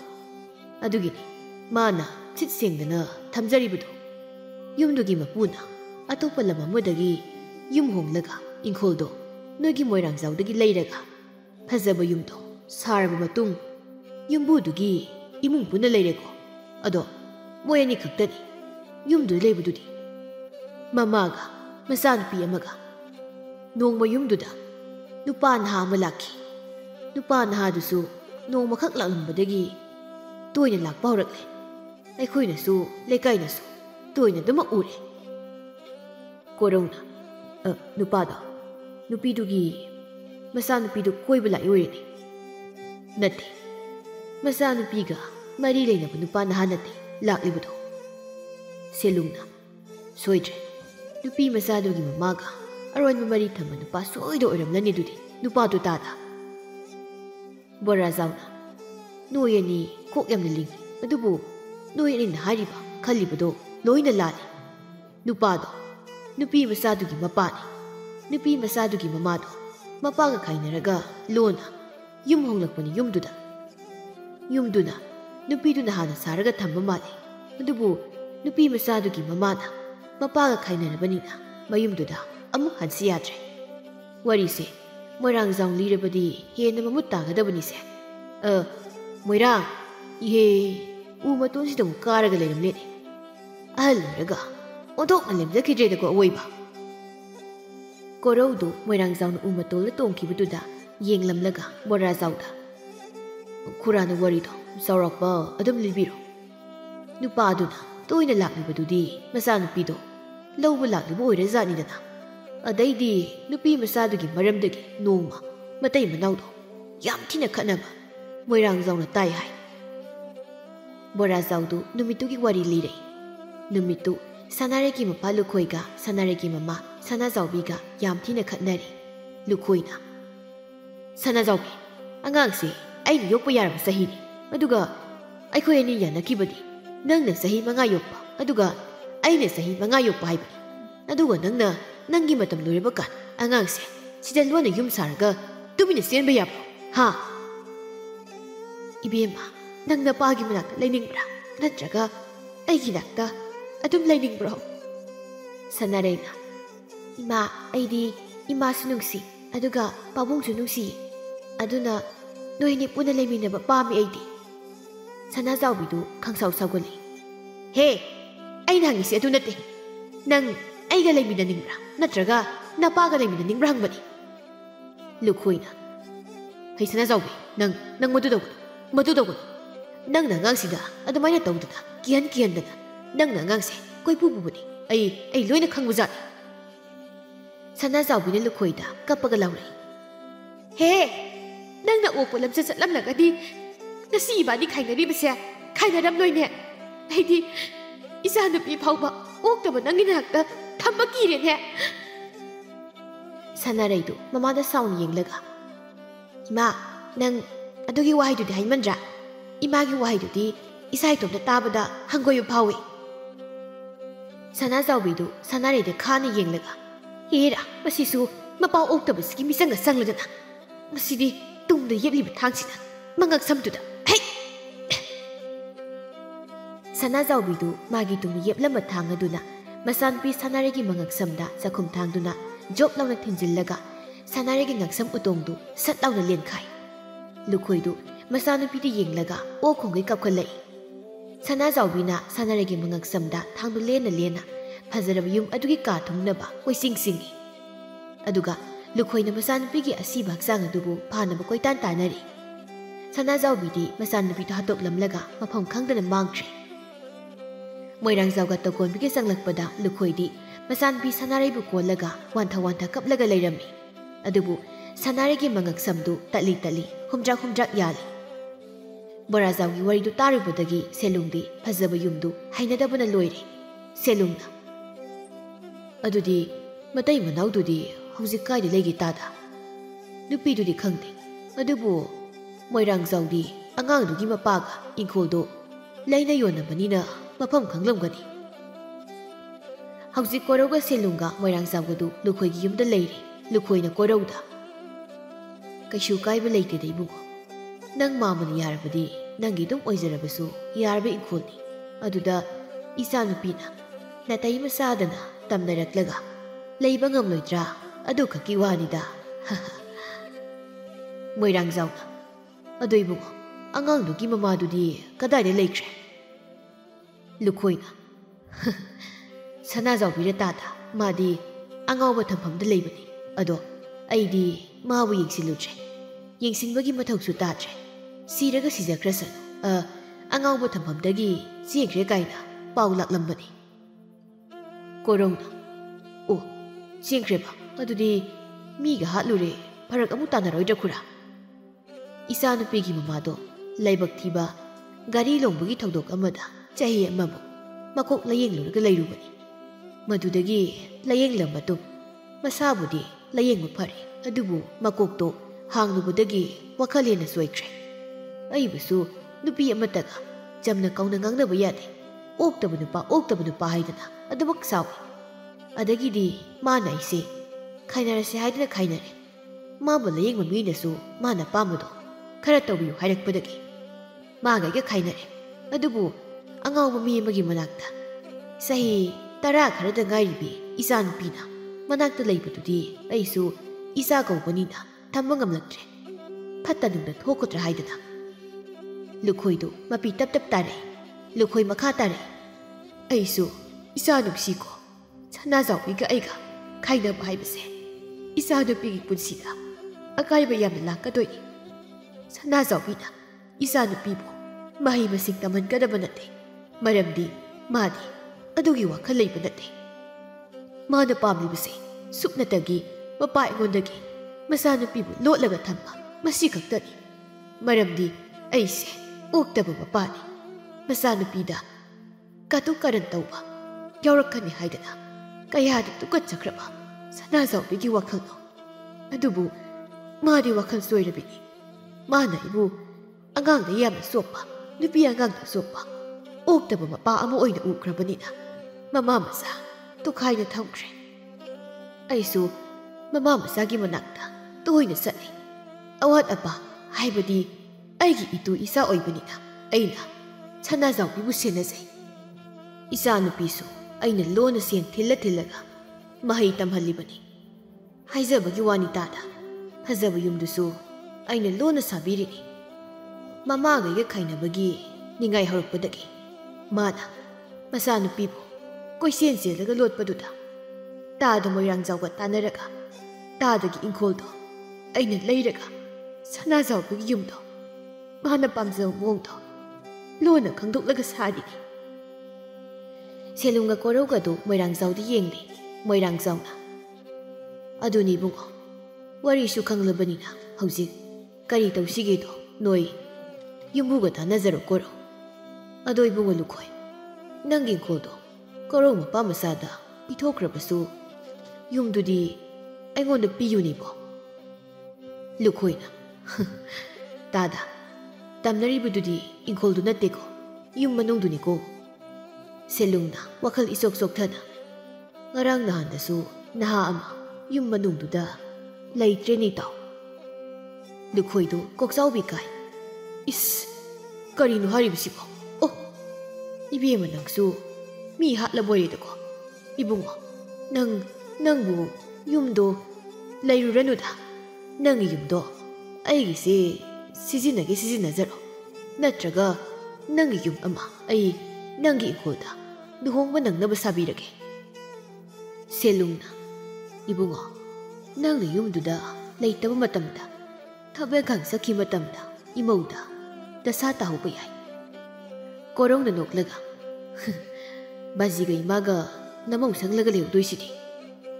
सेलुंग दो मंगक याली ब खुदै दो कल लगा को ले अरियम थोकी अहि पा साजर में ऐसु नुमिदांग अमनी कोरों दो फजब युमदु की थोंगाल दा लेपगा हैनौ पामी दु द मुन येंगली मसीगी हैनौ पामी सिदा कैनो मदि लेरिसे बुत्ति ओइरोय बुतनबु हैनौ पामी दे कारगा उनोम दो नते नत्रगा लेखिजबी नुपी मसादुगी ममा अंगाउबिदो ओइरजाना दुदु अमुसु नोमले हैनौ पामी मथक्तगी फिगौ सेपी म कुमथरक्लिबसे ए करिनो बसिदे उसिदगी मखोय कामता कोनदबिदा मखोंसिना योंगदौनो कोनगा कुमथरक्लिबसे करिनो ह कोक्सिना कोक्सौबी कारक्लिबसिना अइबु खुरालु कोइ होइदा हाइजरगा अइगी इंखोलदो ओइना यूम साहलसिरा थामगी मतुंगनी लिंथोइगा कोरोगा लुहुंगला मतुंगनी कोरोगा लिंथोइगादु लेखिद्रिबी सनारेगी फजब युमदुदा लरेकपा थाम फाजिलकदौरे अदुबु हौजिक फावबगी ओइनदी युमदुदा करिसु थोइदोकपा अकी अखंग लेइते कोरौदु मागी हानगी युमदुदा मपागा वारी सारे कोरौना मपागा ममागदा बजी हैनौदुददी बुत हनुबीमा हेक हेक हैनौ साबा काई खंगी अई उरे उसेक मरुमसु हेक हेक लोकपसु माने बुत हनुबिदो अदो युमदुदी करिम तौद्रे सेलुंगना मी लांगबगा मै गानबगसु ओइरंबा याइदा अइगा नमागसु लाक्लगा लैबा याब्रि येंगे ममसु ममसिलक्ले युमदानबा तौरिबुंगोना सोमदा फजब युमदुदनी लिंथोइदु मंगोलदा फमलगा पुदोलगी थाउसिसु यावरमद्रे मैकेसु मरोनी खक गाइरे लाई थंगैसे कमाई थादोबिसिदे युमनेना फजरिदि ngai aduga mai thanaba thawpaw hek thamdene da korogduna hausipaw laktrisina kaidorba zalo nini hoidaga thawliba zala kita lawruki linthoidu hek hagolakpaga imungdagi tabadi amna hainadaba khonjel amada itom leiba kiye linthoidu imunglamna satlawna yengi kaino sikiduba he kanano numidang wairam sida nayaki gatlido imungdagi amuka linthoi hui imungde sanga o lawo imungde sanga o linthoi du sumangna khanggung kumtharaga he imungde leidu kanana mapani yam thun thodo linthoi ai yam kiye amamba sida nangdi kidro ha linthoi du yum dai phet laksilaga imungde leiba nang kanana nang da ko la ni na dai kya sari yeng nang sagla o amam manung sida itom leiba do kiye lawo ai amamada lo le ui linthoi du imung du da sauda bi khonjel du na singsin makum tawi linthoi da mangol da kakhat ki hek tawbaga linthoi gi makhut tu korong na tap launa phai linthoi du khanglaw laruga kappi linthoi da hek launa kappaga Korauda. Da Korau, imungda kayom lek. Da ngamukta sangaga yego. Da Korau. Kiba yadi Linthoi. Ai sange. Thabak toke. Koraudu khoiju lekham khudap ama man yaliba insang na piha pa khawdu degi lauthore aduga maikena satlawna khetlaga khoiju lekhamdu mai ngorong tharaga Koraudu imungda sangki imungda masak udaba bhutki thawaidu o khongai kaplaga yungi ka manungda koisen seli imahan halusu imaha tri phawba ayum sidagi chatlu aibu yum sidagi tan yaro imahan halu Korona masak udaba thawaiduda mai chapok khoiju lekhamdu pairaga koitan tanaraga jengalo nama angawi thamamda thiruso chalo mafam sida aigi imungda aki khang piba yaruida adudi mai du muthal ima su kaura u ui nang amamada sangsi lao ui Koraudu mana pariba maidu imungdu lairiba kasingdu thungna loina thalamlaga magi khawdu yawba mikruk singdu imung thungnaba koisai saithoi maital asibaga jeng ahingba singsu imung thungnaba saithoi haujik butki thawaisu makhul tapna sithakre Korauga Linthoigadu mane hoida phamli moirang jawnasu imungdu thokhi wari pumba Linthoida lirami Koraunasu yumdu Linthoibu pusilakpagi warisu loinali thoklami Korong Linthoida taseng naidi yamna larba imungambagi miyoy ni Linthoi nangi khalaga aina yumsida nang pusilakpani aidi nang yam nusibanina nangi maisu ngakning nang selaba matu tangai phadana yum amadi saba mathau taki dubu yam hazabu yumdi saba ngamloidabanina aina nene hoida satpu khudi tamdaba yumse toina uki Hazabu yumsu saba ngamloidabanina Mamaga niniga tawraga laikhidrabi ichalasigi mapada haijaraga yumse aigi sabani Lintho ado warisu loina khanglabrina nang hausikti aibu yamnasu warauramani aibu thadoknaga chatlaga hainasu nang hausikti khalamlagani Linthoina tapna akiba magidamak aina karigi aigi urebu thadoklaga ai khaki sabagadaba mafamda chakkadoiba ado ngasidi isase akiba khra leiri da Korau aduna nini hoida leirase nongmani ni ki matungni lekagi miyoi singsu Koraugi imungda tamnabagi paudu amuk tanare laikhidraba yaimagi yumdani yaimagi mapana magi nupida akiba yumduda thongna phana tha ama hena leibiribado aikhoinasu thongna pibigadabani yum madugi manungdabu hek changluraba hui hodong phau siribani laibak phaba muna Koraugi angangduna mapanda leibagi khara sapaurini yaimagi mamana tha amase karimata tawrutraga ngarang nahanduna kamaina mu taroklibunu mapa lai thamoi thaludaba numitudagi horakpa oigadoini mama adu mama yumdugi ingkhol thauba hainaudo maduda karigumba masu laibugum tawi hairine as mapa tabada hainda wari ngakta sum tansileda tasilebsu yumduda adum lehawgadoriba mau masado phatanungda thokpa yai aduna phataba thawaido amukta loisinkinaba kari mateng pangba yai haibado kari lei haibado lekai khulda hairaga amukta tanasi hoi pharidudi itaw bora zawdi kunsigi thauram thawai puribanina magoina tanarasi Korausu Linthoi matomda thamlambadu kibadagi masu thabak satri selunga thabalaigasu Koraugi manakta lakli papa masa moi maridu imungda punna phamli thabalaina ibunga yumda oina leirasida aisu yumsida leibadi laidana kuina phama phauki ima aidi kitre Linthoi nang kari khalige da Korau kitraga aina kagi maphamse thadok sendoino aidi yumse amukta layang thoklamge khale makha tan leikaisida akiba lehaningte selungna noi anise anam kanba ꯑꯣꯟꯊꯣꯛꯅ ꯃꯥꯟꯅꯈ꯭ꯔꯦꯗ ꯀꯣꯏꯕꯣ ꯐꯔꯦ ꯑꯗꯨꯗꯤ ꯑꯩꯁꯨ ꯌꯨꯝꯁꯤ ꯂꯩꯕ ꯇꯥꯕꯅꯤ ꯃꯃꯥ ꯅꯪꯗꯤ ꯌꯨꯝꯗ ꯍꯜꯂꯗꯣꯏ ꯅꯠꯇ꯭ꯔꯣ ꯏꯁ ꯏꯇꯣꯝꯇ ꯑꯀꯤꯕ ꯇꯥꯎꯕ ꯌꯥꯕ꯭ꯔꯅꯦ ꯂꯩꯔꯗꯤ ꯄꯨꯟꯅ ꯂꯩꯃꯤꯟꯅꯕ ꯇꯥꯕꯅꯤ ꯀꯩꯅꯣ ꯍꯦ ꯀꯦꯀꯨ ꯂꯣꯠꯄꯤ ꯌꯥꯝꯅ ꯄꯥꯝꯃꯤ ꯉꯈꯥꯕꯨꯠ ꯕꯦꯝꯃ ꯅꯪ ꯉꯁꯤꯗꯒꯤ ꯀꯗꯥꯏꯗ ꯀꯦꯀꯨ ꯂꯣꯠꯀꯦ ꯍꯧꯖꯤꯛꯇꯤ ꯇꯝꯅꯕ ꯌꯨꯝꯗꯨꯗ ꯃꯃꯥ ꯃꯆꯥ ꯃꯄꯥ ꯃꯆꯥ ꯄꯨꯟꯅ ꯂꯩꯁꯤꯜꯂꯦ ꯌꯨꯝꯗꯨ ꯃꯈꯣꯏ ꯃꯔꯤꯅ ꯂꯥꯡꯕꯒꯤ ꯃꯤꯅꯤꯜꯅ ꯄꯨꯝꯅꯤꯜ ꯅꯤꯜꯂꯦ ꯇꯝꯅꯕꯒꯤ ꯈꯣꯟꯖꯦꯜꯁꯨ ꯇꯥꯈꯤꯗ꯭ꯔꯦ ꯂꯩꯀꯥꯏꯒꯤ ꯃꯤꯁꯤꯡꯁꯨ ꯁꯦꯂꯨꯡꯒ ꯋꯥꯔꯤ ꯁꯥꯗꯨꯅ ꯁꯅꯥꯔꯩꯒꯤ ꯊꯋꯥꯏꯗꯨ ꯂꯩꯔꯝꯂꯦꯅ ꯇꯥꯟꯈꯤꯅꯕ ꯋꯥꯇꯥꯅꯔꯤ ꯅꯣꯡꯃ ꯁꯦꯂꯨꯡꯅ ꯃꯣꯏꯔꯥꯡꯖꯥꯎꯗ ꯏꯕꯥꯏꯅ ꯍꯦꯛ ꯍꯦꯛ ꯍꯥꯏꯕ ꯑꯃꯥꯏꯕ ꯑꯃ ꯂꯩ ꯍꯥꯏꯕꯗꯣ ꯊꯕꯛ ꯏꯪꯈꯥꯡ ꯐꯖꯅ ꯄꯥꯡꯊꯣꯛꯄ ꯉꯝꯂꯒꯗꯤ ꯑꯃꯨꯛꯇ ꯀꯧꯁꯤꯗꯅ ꯏꯕꯥꯏ ꯃꯣꯏꯔꯥꯡꯖꯥꯎꯅ ꯉꯁꯤꯗꯤ ꯃꯝꯂꯦ ꯍꯌꯦꯡ ꯑꯉꯥꯡ ꯊꯥꯔꯒ ꯀꯧꯍꯜꯂꯨꯁꯤ ꯏꯁꯦ ꯑꯗꯣ ꯇꯥꯗꯕ ꯔꯥꯖꯥꯎ ꯑꯗꯨꯒ ꯂꯩꯀꯥꯏꯒꯤ ꯑꯍꯜꯁꯨ ꯉꯁꯤꯗꯤ ꯑꯩꯒꯤ ꯌꯨꯝꯗ ꯄꯨꯜꯂꯕꯅꯤꯅ ꯆꯥꯛ ꯆꯥꯔꯒ ꯂꯣꯏꯅ ꯍꯟꯕꯤꯔꯣ ꯑꯩ ꯆꯥꯛ ꯅꯣꯡꯈꯠꯂꯨꯈꯤꯒꯦ ꯃꯣꯏꯔꯥꯡꯖꯥꯎꯅ ꯆꯥꯛ ꯄꯜꯂꯛꯄꯗꯨꯗ ꯑꯍꯜ ꯈꯔꯗꯤ ꯃꯇꯤꯟ ꯀꯨꯠ ꯀꯨꯠ ꯌꯣꯠꯅꯕ ꯌꯥꯎꯔꯤ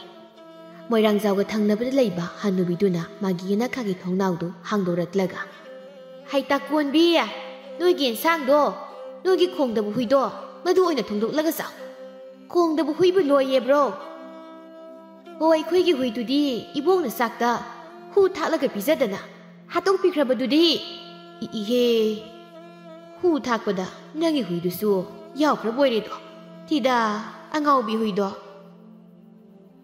ꯍꯅꯨꯕꯤꯗꯨ ꯏꯃꯨꯡꯗ ꯍꯨꯏ ꯈꯣꯡꯕ ꯈꯔ ꯂꯣꯏꯅꯤꯡꯈ꯭ꯔꯦꯗ ꯑꯩꯕꯣ ꯈꯔ ꯌꯥꯝꯅ ꯈꯣꯡꯕ ꯍꯨꯏꯗꯣ ꯍꯨꯏ ꯈꯣꯡꯗꯕꯁꯦ ꯀꯤꯅꯤ ꯑꯩꯕꯣ ꯁꯣꯝꯗ ꯇꯝꯅꯕ ꯌꯨꯝꯗꯨꯗꯅꯤ ꯊꯥꯕꯜꯂꯩꯗꯨ ꯅꯨꯃꯤꯗꯥꯡ ꯑꯣꯏꯔꯛꯄꯗꯨꯗ ꯑꯀꯤꯕ ꯈꯔ ꯐꯥꯎꯔꯝꯃꯤ ꯊꯥꯕꯜꯂꯩꯅ ꯃꯃꯧ ꯅꯨꯄꯤ ꯂꯤꯟꯊꯣꯏꯗ ꯕꯦꯝꯃ ꯀꯣꯔꯧꯁꯨ ꯊꯕꯛ ꯍꯜꯂꯛꯇ꯭ꯔꯤ ꯅꯄꯥꯁꯨ ꯍꯜꯂꯛꯇ꯭ꯔꯤ ꯏꯕꯥꯅꯤ ꯅꯄꯥꯗꯣ ꯅꯣꯏ ꯅꯅꯦ ꯍꯣꯏꯗ ꯂꯩꯕꯗꯨ ꯑꯃꯨꯛꯇ ꯀꯧꯔꯨꯁꯤ ꯂꯥꯎ ꯏꯃꯥ ꯑꯩ ꯆꯥꯛ ꯊꯣꯡꯉꯤ ꯏꯃꯥ ꯆꯠꯂꯒ ꯀꯧꯕꯤꯔꯨꯋꯣ ꯍꯩ ꯅꯇꯣꯝ ꯊꯥꯗꯣꯛꯄ ꯌꯥꯗꯦꯅꯦ ꯑꯩꯅ ꯑꯗꯣ ꯏꯕꯦꯝꯃ ꯅꯃꯥꯁꯦ ꯀꯩꯅꯣꯝ ꯏꯇꯧ ꯇꯧꯏꯅꯦ ꯉꯁꯤꯁꯦ ꯈꯣꯏꯖꯨ ꯂꯩꯈꯥꯝꯗꯣ ꯀꯗꯥꯏꯗ ꯂꯩꯒꯦ ꯏꯃꯥ ꯂꯥꯏꯅꯤꯡꯊꯧꯒꯤ ꯀꯥꯗ ꯂꯩꯕꯅꯤ ꯑꯗꯣ ꯏꯁꯤꯡꯁꯦ ꯃꯩꯇꯥꯟ ꯇꯥꯗ꯭ꯔꯤꯌꯦ ꯃꯩꯇꯥꯟ ꯇꯥꯔꯀꯥꯟꯗ ꯂꯥꯏ ꯊꯥꯎꯃꯩ ꯊꯥꯜꯂꯒꯦ ꯌꯥꯅꯤ ꯌꯥꯅꯤ ꯑꯩꯁꯨ ꯏꯔꯨꯖꯔꯕꯅꯤꯅ ꯑꯩ ꯆꯪꯂꯒꯅꯦ ꯂꯧꯊꯣꯛꯂꯨꯔꯒꯦ ꯏꯍꯦ ꯃꯩꯁꯨ ꯊꯥꯜꯂꯝꯗ꯭ꯔꯤꯅ ꯇꯧꯔꯤꯁꯦ ꯃꯥꯔꯒ ꯍꯦꯛꯇ ꯆꯪꯂꯒꯦꯗ ꯀꯗꯥꯏ ꯊꯣꯡꯖꯤꯟꯗꯣ ꯊꯥꯕꯜꯂꯩꯗꯨ ꯂꯥꯏꯅꯤꯡꯊꯧ ꯀꯥꯒꯤ ꯊꯣꯡꯖꯤꯜꯗꯨ ꯃꯈꯨꯠꯅ ꯃꯥꯔ ꯆꯪꯕꯒ ꯊꯥꯕꯜꯂꯩꯒꯤ ꯃꯈꯨꯠꯅ ꯅꯨꯄꯤ ꯃꯀꯣꯛ ꯃꯁꯝꯒꯨꯝ ꯑꯃꯗ ꯄꯥꯏꯁꯤꯜꯂꯨꯏ ꯊꯥꯕꯜꯂꯩꯗꯨ ꯃꯇꯣꯝꯇ ꯑꯃꯝꯕꯗꯨꯗ ꯀꯔꯤꯅꯣ ꯑꯩꯅ ꯄꯥꯏꯁꯤꯜꯂꯨꯔꯤꯕꯁꯤꯅ ꯊꯣꯡꯒꯤ ꯐꯤꯖꯪ ꯑꯣꯏꯔ ꯖꯥꯠꯂꯥ ꯀꯗꯥꯏ ꯁꯤꯗꯤ ꯐꯤꯖꯪ ꯅꯠꯇꯦꯅꯦ ꯊꯥꯕꯜꯂꯩꯗꯨ ꯅꯨꯄꯤꯒꯤ ꯃꯁꯝꯗꯨꯗ ꯇꯥꯞ ꯇꯥꯞ ꯄꯥꯏꯁꯤꯟꯕꯒ ꯅꯨꯄꯤꯗꯨꯅ ꯇꯞꯅ ꯑꯩꯒꯤ ꯁꯝꯅꯦ ꯊꯥꯕꯜꯂꯩ ꯏꯕꯦꯝꯃꯔꯥ ꯑꯩꯈꯣꯏ ꯃꯧꯔꯥ ꯅꯠꯇꯦ ꯂꯥꯛꯑꯣ ꯂꯥꯛꯑꯣ ꯂꯥꯏꯅꯤꯡꯊꯧ ꯀꯥꯗ ꯆꯪꯁꯤ ꯂꯥꯛꯑꯣ ꯏꯇꯣꯝꯇ ꯂꯩꯕ ꯀꯤꯌꯦ ꯊꯥꯕꯜꯂꯩꯗꯨ ꯀꯞꯄꯒ ꯀꯟꯅ ꯂꯥꯎꯔꯛꯏ ꯂꯤꯟꯊꯣꯏꯗꯨ ꯆꯥꯛꯈꯨꯝꯗꯒꯤ ꯃꯩꯅꯝ ꯑꯃ ꯄꯥꯏꯔꯒ ꯃꯃꯥꯒꯤ ꯃꯅꯥꯛꯇ ꯆꯦꯟꯁꯤꯜꯂꯛꯏ ꯀꯩꯗꯧꯔꯒꯦ ꯏꯃꯥ ꯕꯦꯝꯃ ꯂꯥꯏꯅꯤꯡꯊꯧ ꯀꯥꯗ ꯀꯩꯅꯣꯝ ꯂꯩꯔꯦꯅꯦꯍꯦ ꯑꯩ ꯌꯥꯝꯅ ꯀꯤꯔꯦ ꯕꯦꯝꯃ ꯀꯩꯅꯣꯝ ꯂꯩꯔꯦꯃꯤ ꯂꯤꯟꯊꯣꯏꯗꯨ ꯃꯩꯅꯝ ꯑꯆꯥꯛꯄꯗꯨ ꯆꯦꯅ ꯄꯥꯏꯔꯒ ꯂꯥꯏꯅꯤꯡꯊꯧ ꯀꯥꯗ ꯆꯪꯕꯒ ꯂꯥꯏꯅꯤꯡꯊꯧꯒꯤ ꯈꯥꯖꯤꯟꯕ ꯀꯥꯆꯤꯟꯗꯨꯗ ꯅꯨꯄꯤ ꯑꯃꯒꯤ ꯃꯀꯣꯛ ꯎꯏ ꯂꯤꯟꯊꯣꯏꯗꯨ ꯃꯩꯅꯝꯗꯨ ꯄꯥꯏꯔꯒ ꯒꯝ ꯒꯝ ꯆꯪꯁꯤꯟꯕꯒ ꯂꯥꯏꯅꯤꯡꯊꯧꯒꯤ ꯂꯥꯏ ꯈꯨꯔꯨꯝꯐꯝ ꯀꯥꯆꯤꯜꯗ ꯌꯦꯡꯕꯗ ꯐꯤꯕꯝ ꯁꯣꯛꯂꯕꯤ ꯅꯨꯄꯤ ꯑꯃ ꯃꯌꯥ ꯈꯤꯒꯠꯂꯒ ꯂꯩꯔꯝꯕꯗꯨ ꯎꯕꯗ ꯂꯤꯟꯊꯣꯏꯗꯨꯁꯨ ꯈꯪꯄ꯭ꯔꯦꯛ ꯈꯪꯏ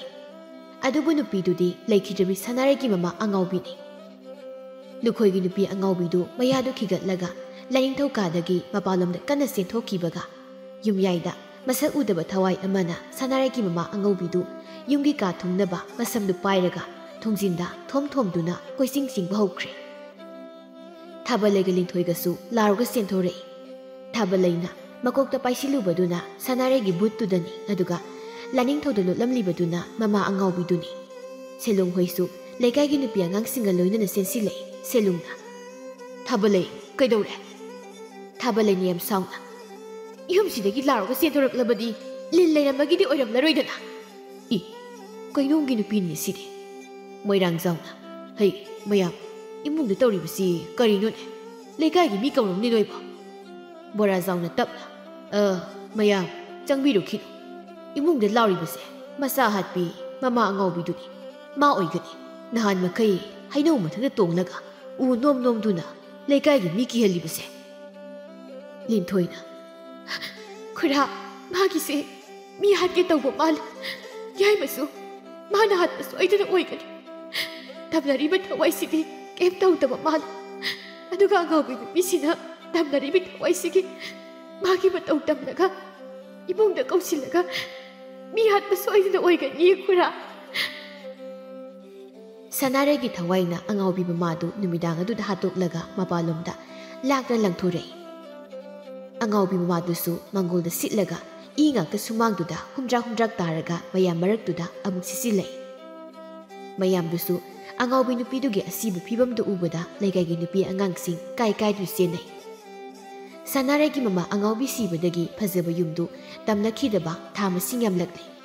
Legaigi misingsu numidang phauba akiba leitana lambi leirak makalamna chathok chasin taunari Nongma koraudu thabak halaktaba numit amadani Linthoidu ahing tumlingai Linthoigi phamungi makharom thangbada leiba mingselgi apakpa thongnaudu mapalomdagi kokok thilai Linthoidu uron saron tumlambadagi mamit noiraga hagollalaga phamna Dakorau mamang thongdagi adum changao Thongnau wangmadagi nupi amagi yam hainidaba khonjelda Mai yamna mami Linthoi amamada thoglo amamada sanasilo Linthoi Linthoidu phamungdagi khangsong songtharaga thangwei sukhatlaga He thongnau di lakanu ko he thawang dorakanu ima mai sakwa bakut sangba ma thongnau da izile ima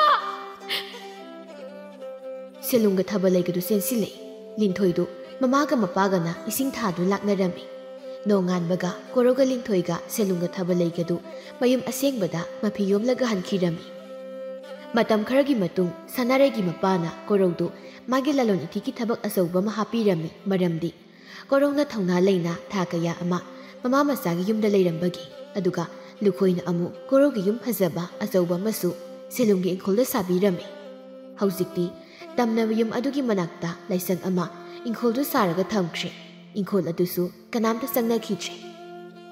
marakta koroga Linthoiga laklaga moirangjawga punna makhoi puna tawraga sisengma tawbuna tana mimda sangkhitre ingkholdu asumna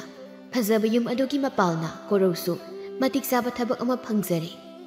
yuma masu lukhoina sabire Linthoisu mareng mahau thokna korogi manakta hingba ngamjare Aduga selunga thabalegasu thongna phaba masagi mapal saba phangjaduna senjau paibu lukhoiga naknaba mari oi phangjaduna nungayai phana leimina khirami Thaina mamangaida laibak amada lusingba kauba ningthau ama palami lusingba ningthaugi leima ahum ama seleirami adubu leima ahum ado masapiba amata poklamde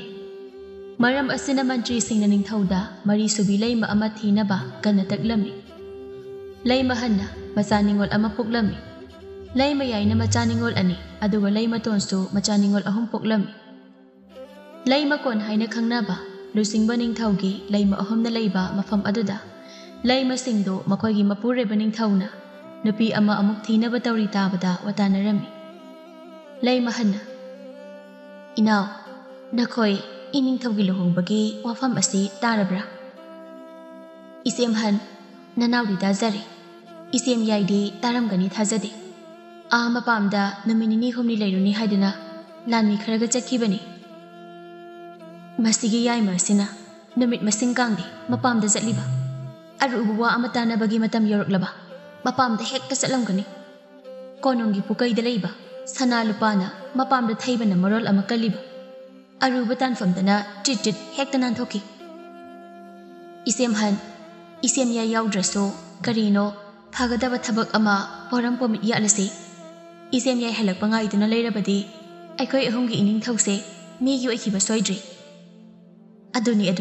aina khaliba su inauton Isem han aidi aikoi gi ining thause yamna sauningi karigino mahakna nupi asuk yamna loning liba asibo aikoi sibo sakka yamuk thirage man atombi yamna thining libase inauton nupi atombi thibagi wasidi ining thaugi apamba natte ꯂꯩꯔꯤꯕ ꯃꯟꯇ꯭ꯔꯤꯁꯤꯡ ꯑꯁꯤꯅ ꯏꯟꯁꯤꯜꯂꯤꯕꯅꯤ꯫ ꯑꯩꯈꯣꯏꯁꯨ ꯏꯆꯥ ꯄꯤꯕꯥꯗꯣ ꯄꯥꯝꯂꯤꯕꯅꯤ꯫ ꯂꯥꯏꯕꯛꯅ ꯊꯤꯕꯗꯒꯤ ꯑꯩꯈꯣꯏ ꯑꯍꯨꯝꯒꯤ ꯏꯃꯤꯠꯇ ꯏꯆꯥ ꯅꯤꯉꯣꯜ ꯉꯥꯛꯇ ꯑꯣꯏꯅ ꯐꯪꯍꯟꯕꯤꯔꯦ꯫ ꯑꯗꯨꯒ ꯑꯇꯣꯝꯕꯤ ꯑꯃꯨꯛ ꯊꯤꯗꯧꯔꯤꯕ ꯄꯤꯕꯥ ꯄꯣꯛꯅꯕꯒꯤꯗꯃꯛꯇ꯫ ꯈꯪꯅꯤ, ꯍꯟꯗꯛꯇꯤ ꯑꯇꯣꯝꯕꯤ ꯊꯤꯗ ꯊꯤꯔꯛꯁꯅꯨ, ꯂꯩꯃꯇꯣꯟ ꯏꯇꯤꯛ ꯈꯪꯍꯟꯒꯦ꯫ ꯏꯅꯥꯎꯇꯣꯟ ꯁꯥꯎꯒꯠꯈꯤꯅꯨ꯫ ꯍꯧꯖꯤꯛꯃꯛ ꯑꯩꯈꯣꯏꯒꯤ ꯏꯅꯤꯡꯊꯧꯁꯦ ꯑꯇꯣꯝꯕꯤ ꯑꯃ ꯊꯤꯕꯗꯤ ꯊꯤꯔꯛꯇ꯭ꯔꯤꯗꯅ꯫ ꯏꯅꯤꯡꯊꯧꯅ ꯑꯇꯣꯝꯕꯤꯗꯣ ꯂꯨꯍꯣꯡꯂꯗꯨꯅ ꯂꯩ ꯃꯀꯣꯟ ꯑꯁꯤꯗ ꯂꯩꯗ ꯂꯩꯔꯛꯁꯅꯨ꯫ ꯏꯆꯤꯟ ꯏꯅꯥꯎ ꯑꯩꯈꯣꯏ ꯑꯍꯨꯝ ꯆꯪꯂꯒ ꯂꯩ ꯃꯀꯣꯟ ꯑꯁꯤꯗ ꯅꯠꯇꯅ ꯆꯥꯎꯔꯕ ꯀꯣꯅꯨꯡꯒꯤ ꯆꯦꯛꯄꯜ ꯑꯁꯤꯒꯤ ꯃꯅꯨꯡꯗ ꯂꯩꯕ ꯉꯝꯗꯅꯕ ꯁꯤꯜꯂꯒ ꯂꯣꯏꯔꯦ꯫ ꯍꯣꯏ ꯏꯆꯦꯝꯍꯟ, ꯑꯗꯨꯝꯅ ꯇꯧꯔꯁꯤ꯫ ꯏꯆꯦꯝ ꯌꯥꯏꯁꯨ ꯌꯥꯎꯔꯒ ꯄꯨꯟꯅ ꯑꯩꯈꯣꯏ ꯑꯍꯨꯝꯅ ꯑꯇꯣꯝꯕꯤꯗꯣ ꯑꯣꯠꯁꯤꯀꯣ꯫ ꯍꯣꯏ ꯍꯣꯏ, ꯑꯣꯠꯁꯤ ꯏꯅꯥꯎꯇꯣꯟ꯫ ꯑꯁꯨꯝꯅ ꯂꯩꯃꯍꯟ ꯑꯃꯗꯤ ꯂꯩꯃꯇꯣꯟ ꯂꯩꯃꯌꯥꯏꯅ ꯃꯄꯥꯝꯗ ꯆꯠꯈ꯭ꯔꯤꯉꯩ ꯃꯈꯣꯏꯒꯤ ꯅꯤꯡꯊꯧꯅ ꯑꯇꯣꯝꯕꯤ ꯑꯃ ꯑꯃꯨꯛ ꯊꯤꯔꯛꯄ ꯇꯥꯔꯕꯗꯤ ꯅꯧꯅ ꯊꯤꯔꯛꯀꯗꯧꯔꯤꯕ ꯅꯨꯄꯤ ꯑꯗꯨ ꯀꯣꯅꯨꯡ ꯑꯁꯤꯗ ꯂꯩꯕ ꯉꯝꯗꯅꯕ ꯋꯥꯇꯥꯅꯔꯝꯃꯤ꯫ ꯂꯨꯆꯤꯡꯕ ꯅꯤꯡꯊꯧ ꯃꯥꯒꯤ ꯃꯟꯇ꯭ꯔꯤꯁꯤꯡꯒ ꯂꯣꯏꯅꯅ ꯃꯥꯒꯤ ꯗꯔꯕꯥꯔ ꯑꯗꯨꯗ ꯑꯔꯨꯕ ꯋꯥꯐꯝ ꯈꯔ ꯈꯟꯅꯗꯨꯅ ꯂꯩꯔꯤ꯫ ꯃꯟꯇ꯭ꯔꯤ ꯑꯃꯅ, ꯏꯅꯤꯡꯊꯧ, ꯑꯩꯈꯣꯏꯒꯤ ꯂꯩꯕꯥꯛ ꯑꯁꯤꯗ ꯋꯥꯠꯂꯤꯕꯁꯦ ꯑꯇꯩ ꯀꯔꯤꯁꯨ ꯅꯠꯇꯦ꯫ ꯅꯤꯡꯊꯧꯒꯤ ꯏꯆꯥ ꯄꯤꯕ ꯑꯃꯈꯛꯇ ꯃꯉꯥꯏꯔꯦ꯫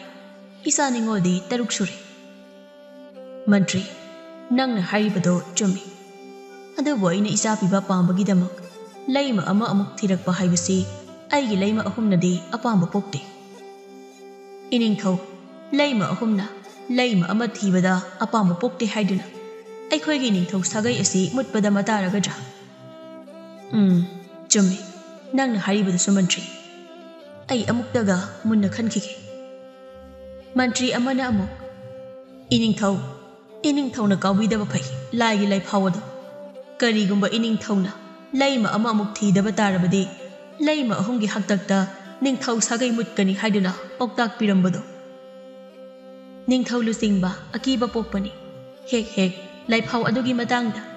ꯉꯁꯤꯁꯨ ꯑꯃꯨꯛ ꯄꯣꯛꯂꯛꯏ ꯑꯀꯤꯕ ꯑꯁꯤ ꯃꯥꯒꯤ ꯅꯤꯡꯊꯧ ꯁꯥꯒꯩꯒꯤ ꯏ ꯑꯁꯤ ꯃꯨꯠꯂꯗ꯭ꯔꯥ ꯍꯥꯏꯗꯨꯅ꯫ ꯃꯈꯣꯏꯒꯤ ꯅꯤꯡꯊꯧꯒꯤ ꯑꯋꯥꯕ ꯁꯛꯐꯝꯗꯨ ꯎꯕꯗ ꯅꯤꯡꯊꯧꯒꯤ ꯑꯆꯥꯟꯕ ꯃꯟꯇ꯭ꯔꯤ ꯆꯥꯎꯕꯅ ꯍꯥꯏꯔꯛꯂꯝꯃꯤ, ꯏꯅꯤꯡꯊꯧ ꯅꯤꯡꯊꯧ, ꯁꯥꯒꯩ ꯀꯟꯒꯦ ꯍꯥꯏꯔꯕꯗꯤ ꯁꯥꯒꯩ ꯄꯤꯕꯥ ꯑꯃ ꯃꯊꯧ ꯇꯥꯒꯅꯤ꯫ ꯄꯤꯕꯥ ꯑꯃ ꯃꯊꯧ ꯇꯥꯔꯕꯗꯤ ꯂꯩꯃ ꯑꯃꯁꯨ ꯃꯊꯧ ꯇꯥꯏ꯫ ꯑꯗꯨꯅ ꯏꯅꯤꯡꯊꯧꯅ ꯋꯥꯈꯜ ꯑꯃꯨꯛꯇꯪ ꯃꯨꯟꯅ ꯈꯟꯕꯤꯔꯒ ꯍꯌꯦꯡꯒꯤ ꯗꯔꯕꯥꯔꯗ ꯋꯥꯔꯦꯞ ꯑꯃꯇꯪ ꯂꯧꯍꯟꯖꯅꯤꯡꯉꯤꯗꯣ꯫ ꯑꯩ ꯉꯁꯤ ꯑꯍꯤꯡꯁꯤ ꯃꯨꯟꯅ ꯈꯜꯂꯒ ꯍꯌꯦꯡꯒꯤ ꯅꯨꯃꯤꯠꯇ ꯂꯩꯈꯥꯏ ꯑꯃ ꯇꯥꯔꯛꯂꯒꯦ꯫ ꯃꯟꯇ꯭ꯔꯤꯁꯤꯡꯅ, ꯌꯥꯝꯅ ꯅꯨꯡꯉꯥꯏꯖꯔꯦ ꯏꯅꯤꯡꯊꯧ꯫ ꯑꯁꯨꯝꯅ ꯉꯁꯤꯒꯤ ꯗꯔꯕꯥꯔ ꯐꯝꯕ ꯑꯗꯨ ꯂꯣꯏꯁꯤꯜꯂꯗꯨꯅ ꯅꯤꯡꯊꯧ ꯂꯨꯆꯤꯡꯕ ꯃꯥꯒꯤ ꯀꯥꯗ ꯆꯪꯂꯒ ꯋꯥꯈꯜ ꯃꯨꯟꯅ ꯇꯧꯔꯤ꯫ ꯅꯣꯡꯆꯨꯞ ꯊꯪꯕ ꯃꯥꯏꯀꯩꯗ ꯂꯩꯕ ꯁꯨꯔꯒ ꯆꯥꯖꯕ ꯈꯨꯟ ꯑꯃꯗꯅꯤ꯫ ꯈꯨꯟ ꯑꯁꯤꯒꯤ ꯂꯥꯏꯔꯕ ꯏꯃꯨꯡ ꯑꯃꯗ ꯂꯩꯁꯅꯥ ꯀꯧꯕꯤ ꯃꯁꯛ ꯃꯇꯧ ꯌꯥꯝꯅ ꯅꯤꯡꯊꯤꯖꯕꯤ ꯑꯃ ꯂꯩꯔꯝꯃꯤ꯫ ꯂꯩꯁꯅꯥꯕꯨ ꯊꯪꯅꯕ ꯈꯨꯟ ꯑꯃꯗꯤ ꯃꯅꯥꯛ ꯅꯛꯄ ꯈꯨꯟꯁꯤꯡꯒꯤ ꯄꯥꯈꯪꯁꯤꯡꯅ ꯂꯨꯝꯕ ꯂꯥꯛꯂꯝꯃꯤ꯫ ꯑꯗꯨꯕꯨ ꯂꯩꯁꯅꯥꯒꯤ ꯏꯃꯨꯡꯒꯤ ꯐꯤꯕꯝꯗꯨ ꯎꯕꯗ ꯅꯣꯡꯉꯥꯟꯕꯒ ꯍꯦꯛꯇꯃꯛ ꯂꯥꯛꯈꯤꯗ꯭ꯔꯦ ꯄꯥꯈꯪ ꯄꯨꯝꯕ꯫ ꯂꯩꯁꯅꯥꯒ ꯌꯥꯝꯅ ꯅꯨꯡꯁꯤꯅꯖꯕ ꯃꯈꯣꯏꯒꯤ ꯈꯨꯟꯃꯛꯇꯗꯒꯤ ꯍꯦꯟꯕ ꯀꯧꯕ ꯄꯥꯈꯪ ꯑꯃꯁꯨ ꯂꯩꯔꯝꯃꯤ꯫ ꯍꯦꯟꯕ ꯆꯤꯡꯗ ꯁꯤꯡ ꯆꯟꯕ ꯆꯠꯂꯨꯔꯕ ꯃꯇꯨꯡ ꯂꯧꯕꯨꯛꯇ ꯌꯣꯝꯄꯥꯛ ꯑꯃ ꯄꯥꯏꯔꯗꯨꯅ ꯂꯧꯔꯤꯌꯥ ꯌꯥꯟꯕ ꯑꯃꯨꯛ ꯀꯨꯝꯂꯛꯂꯝꯃꯤ꯫ ꯂꯩꯁꯅꯥꯁꯨ ꯃꯄꯥꯒꯤ ꯆꯥꯛꯌꯣꯝ ꯊꯤꯟꯕ ꯀꯨꯝꯂꯛꯄꯒ ꯃꯄꯥ ꯆꯥꯅꯔꯗꯨꯅ ꯍꯦꯟꯕꯅ ꯀꯧꯔꯛꯏ, ꯂꯩꯁꯅꯥ, ꯕꯥꯖꯤꯒꯤ ꯆꯥꯛꯌꯣꯝ ꯊꯤꯟꯕ ꯀꯨꯝꯂꯛꯏꯔꯣ? ꯍꯣꯏ ꯏꯕꯨꯡ, ꯉꯁꯤꯗꯤ ꯂꯧꯕꯨꯛꯇ ꯀꯨꯝꯂꯛꯄ ꯊꯦꯡꯉꯤꯅꯦ ꯏꯕꯨꯡꯁꯦ꯫ ꯍꯣꯏ, ꯉꯁꯤꯗꯤ ꯈꯔ ꯊꯦꯡꯗꯣꯛꯈ꯭ꯔꯦ ꯅꯕꯨꯡꯁꯦ꯫ ꯏꯃꯥꯅ ꯆꯥꯛ ꯊꯣꯡꯅꯕ ꯁꯤꯡ ꯂꯩꯇ꯭ꯔꯦ ꯍꯥꯏꯔꯛꯄꯒꯤ ꯆꯤꯡꯗ ꯁꯤꯡ ꯆꯟꯕ ꯍꯥꯟꯅ ꯆꯠꯂꯨꯔꯕ꯫ ꯑꯣ, ꯌꯥꯝ ꯐꯩꯌꯦ ꯏꯕꯨꯡ꯫ ꯐꯠꯇ꯭ꯔꯗꯤ ꯀꯩꯅꯣꯅꯦ ꯂꯩꯁꯅꯥ, ꯍꯌꯦꯡ ꯅꯪꯒꯤ ꯅꯄꯨꯔꯣꯏꯕ ꯑꯣꯏꯗꯧꯔꯤꯕ ꯑꯩꯅꯕꯨ꯫ ꯌꯥꯔꯦ ꯏꯕꯨꯡ, ꯋꯥꯆꯩꯗꯣ ꯉꯥꯡꯕꯤꯔꯒꯅꯨꯀꯣ꯫ ꯕꯥꯖꯤꯅ ꯇꯥꯈ꯭ꯔꯕꯗꯤ ꯑꯩ ꯏꯀꯥꯏꯖꯩꯀꯣ꯫ ꯇꯥꯅꯤꯡꯊꯖꯁꯅꯨ ꯀꯩꯅꯣ ꯕꯥꯖꯤꯁꯣ꯫ ꯏꯀꯥꯏꯕ ꯌꯥꯝꯅ ꯈꯪꯂꯝꯗ꯭ꯔꯦ ꯏꯕꯨꯡꯁꯦ, ꯑꯩꯗꯤ ꯅꯍꯥꯟ ꯃꯈꯩ ꯈꯪꯂꯨꯗ꯭ꯔꯦ꯫ ꯅꯁꯨꯝꯂꯥꯡꯒꯤ ꯏꯀꯥꯏꯕ ꯈꯪꯗꯕꯗꯤ ꯀꯔꯤꯁꯨ ꯅꯥꯆꯨꯡꯕꯤꯗꯦꯗ ꯄꯥꯈꯪ ꯑꯣꯏꯕ ꯑꯩꯗꯤ꯫ ꯃꯥꯏꯗ, ꯑꯣꯟꯊꯣꯛꯅ ꯏꯀꯥꯏꯕ ꯈꯪꯂꯝꯗ꯭ꯔꯦ ꯉꯁꯤꯗꯤ꯫ ꯑꯩꯗ ꯆꯠꯆꯍꯧꯔꯒꯦ, ꯕꯥꯖꯤꯒꯤ ꯃꯥꯡꯗ ꯏꯀꯥꯏꯕ ꯅꯪꯗ꯭ꯔꯤꯉꯩ꯫ ꯑꯁꯤ ꯍꯥꯏꯗꯨꯅ ꯏꯀꯥꯏꯅ ꯆꯦꯜꯂꯛꯏ ꯃꯄꯥꯒꯤ ꯃꯅꯥꯛ ꯇꯝꯅ ꯂꯩꯁꯅꯥꯗꯣ꯫ ꯍꯩ, ꯇꯨꯅꯤꯅꯦꯍꯦ ꯏꯄꯥꯒꯤ ꯏꯕꯦꯝꯃ ꯅꯪꯕꯣ, ꯇꯞꯅ ꯂꯥꯛꯄ ꯌꯥꯗ꯭ꯔꯣ? ꯅꯣꯡ ꯇꯥꯈꯤꯕꯒꯤ ꯂꯧꯔꯤꯗꯨ ꯅꯥꯟꯕꯅꯤꯅꯦ, ꯆꯥꯛꯌꯣꯝꯒꯗꯣ ꯂꯣꯏꯅ ꯍꯩꯗꯣꯛꯄ ꯇꯥꯔꯦꯅꯦ꯫ ꯕꯥꯖꯤ, ꯇꯨꯔꯣꯏꯌꯦ, ꯆꯥꯛꯌꯣꯝꯁꯦ ꯀꯗꯥꯏꯗ ꯆꯥꯒꯅꯤ ꯕꯥꯖꯤ? ꯑꯗꯨꯗ ꯈꯔ ꯇꯣꯡꯕ ꯂꯧꯔꯤ ꯑꯃ ꯂꯩꯗꯨꯗ ꯊꯝꯂꯣ꯫ Ipaso laufamse amukta thunglamkige ukai takpase hoi baji ibohal laudo ukai takpa loreduna laupakta luna leiriba ising aduda makhut hamdoklaga kakhalei nabung henbasu kaubiyudana leisna chakyomdo chaminanaba ipaga hoi baji ibung ho ibung henba baji ga chakyomse chaminaro lao leisna ai liyomdagi sak chaduna kumlakpada ngairiye aduna pukse pekthale baji adum pijaro henba ibo chakyom chahodre haidana ningdomgadi pomganuko nathanta horen yumda hankhraga as ma masidi amulakna sale engonda ikai ganune laulo ma maga puna sahorasi chakyomse nangna yumdagi charakpa chaktudi ngahak leibaga adum tungkhragani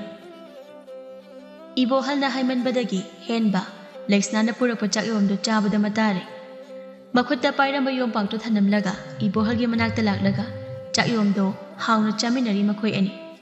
leisna di chakyomdo thanamlaga yumda kakhiram ibo hal henbana sakhom chauna huklaga chabada ubada kaya da mathibung lauri no yengune chakase ai saruk amata khaklamtre yumda sak chari eso hai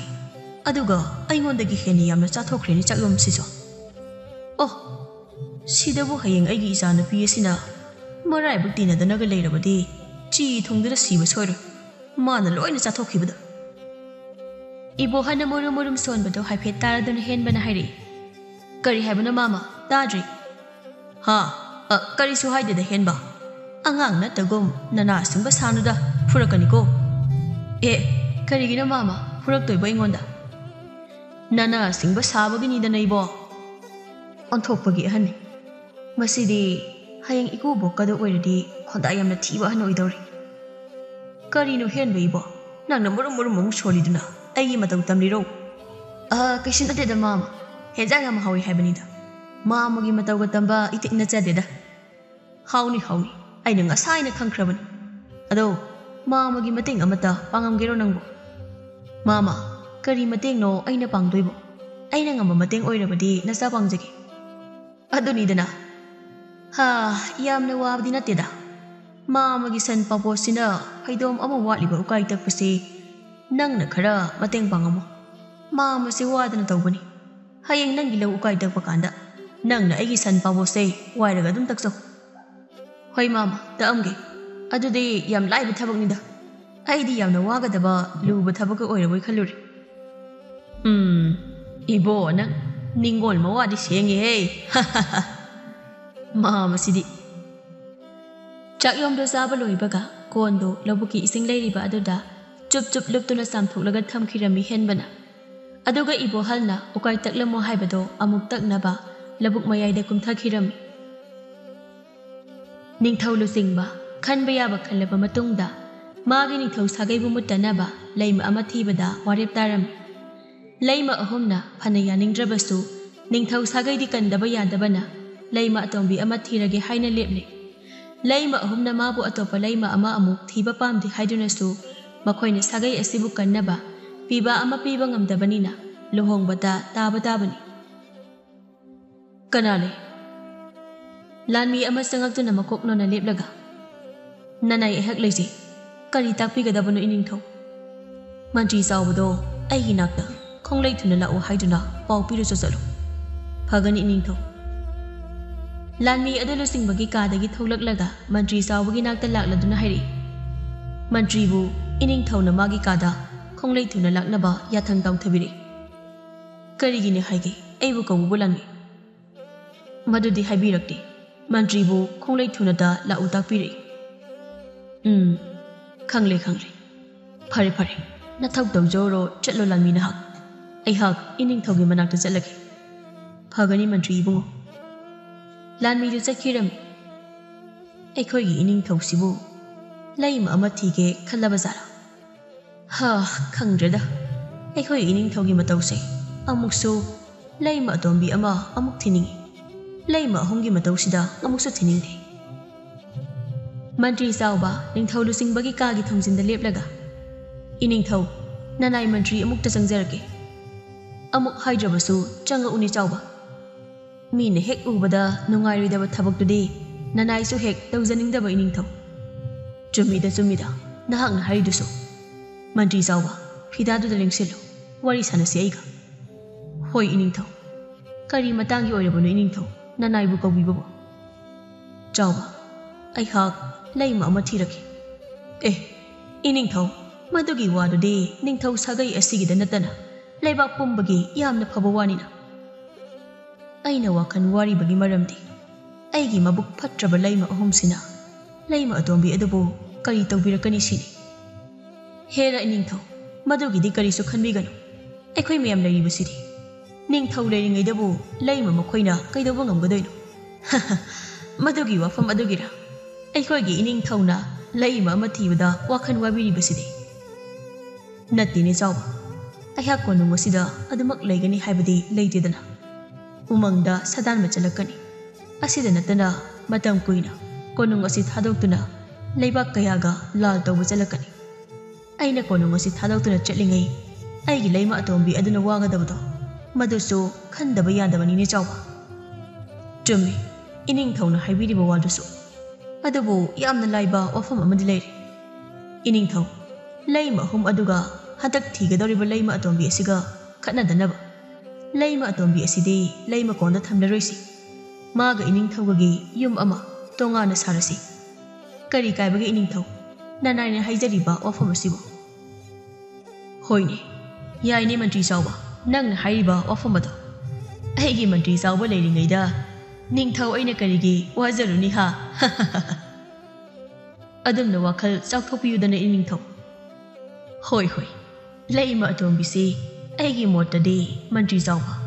ningthaugi macanapi Rajkumari nataba khungangi lairaba masak matauda laidagi hena phajabi oina pami. Aigi ningthaugi macanapi ani Mantrigi macanupi ama. Laima ahum asigi haktakta hireko sagai Chaubagi macanupi gase. Iningthau madugidi karisu wabirunu. Aikhoiga khun thangnabada lawmi matai manau amagi lairembigum ningthijabi Leixna haina mingaubi leisabi amale. Madu oina hekta hainarasi iningthaugi damakta. Aigidi nangna silakpado iyada yare. Adubu luribadi mahaki khangnajaba tamba pakhangadi leitriba jala. Leiramgani haibadi thajadebo iningthauna naidi. Adudi hayengmak aikhoi ani maru oiba lanmi kharaga napi macha adugi masak yengba chatlurasini. Hoi chatlurasi iningthau. Iningthau se khangoge uningakpa malida nuja adubu. Uningdrabadi karino ne Mantri Chauba. Nangna lairembigum ningthijai habaduda ngasidum yenginglabani ne ehakti. Ningthau singi masak phajabi leisabi panba yadabigi haunabise hektamak tawrakpa. Kari haino ne Mantri Chauba nangna tumina solibudubo. Karisu haitida iningthau. Mantri Chaubana hayengi damakta thabak pumba yatuna thamkhirami. Isemhan kari tawre yaima nangna urauduna laklibadubo adumna laktrabasu adum changlakpa yadro nungsanaga sagalakpane nangi ayakpa khonjendunaga pasinnabadane aidi koka sisik tawre. Ho kok sikpaga lairi Isemhal aikhoigi iningthauna tawrisibu karino haibanida. Mana asuk nupi pamlibasibu karino. Makhoi ningthau aibasengi haunabi phajaba nupiba urabadi magi taloisingda janbasibu karino. Adudi hainada yaima nangsu. Karino Isemhana harisina. Nangso leisabi nate mauni. Iningthauna masapiba ama pambagi. Apamba lei khangbana nangi napa Mantri aduna namduna pisalakpa natro aigi iningthau asida. Hera Isemhal adum nagadi hekta haibirakanu. Aina kadaida namlei leisilake. Leisilakpa leisilaktaba haibado mayamna loina khangnaraba wafamnida yaima. Phagi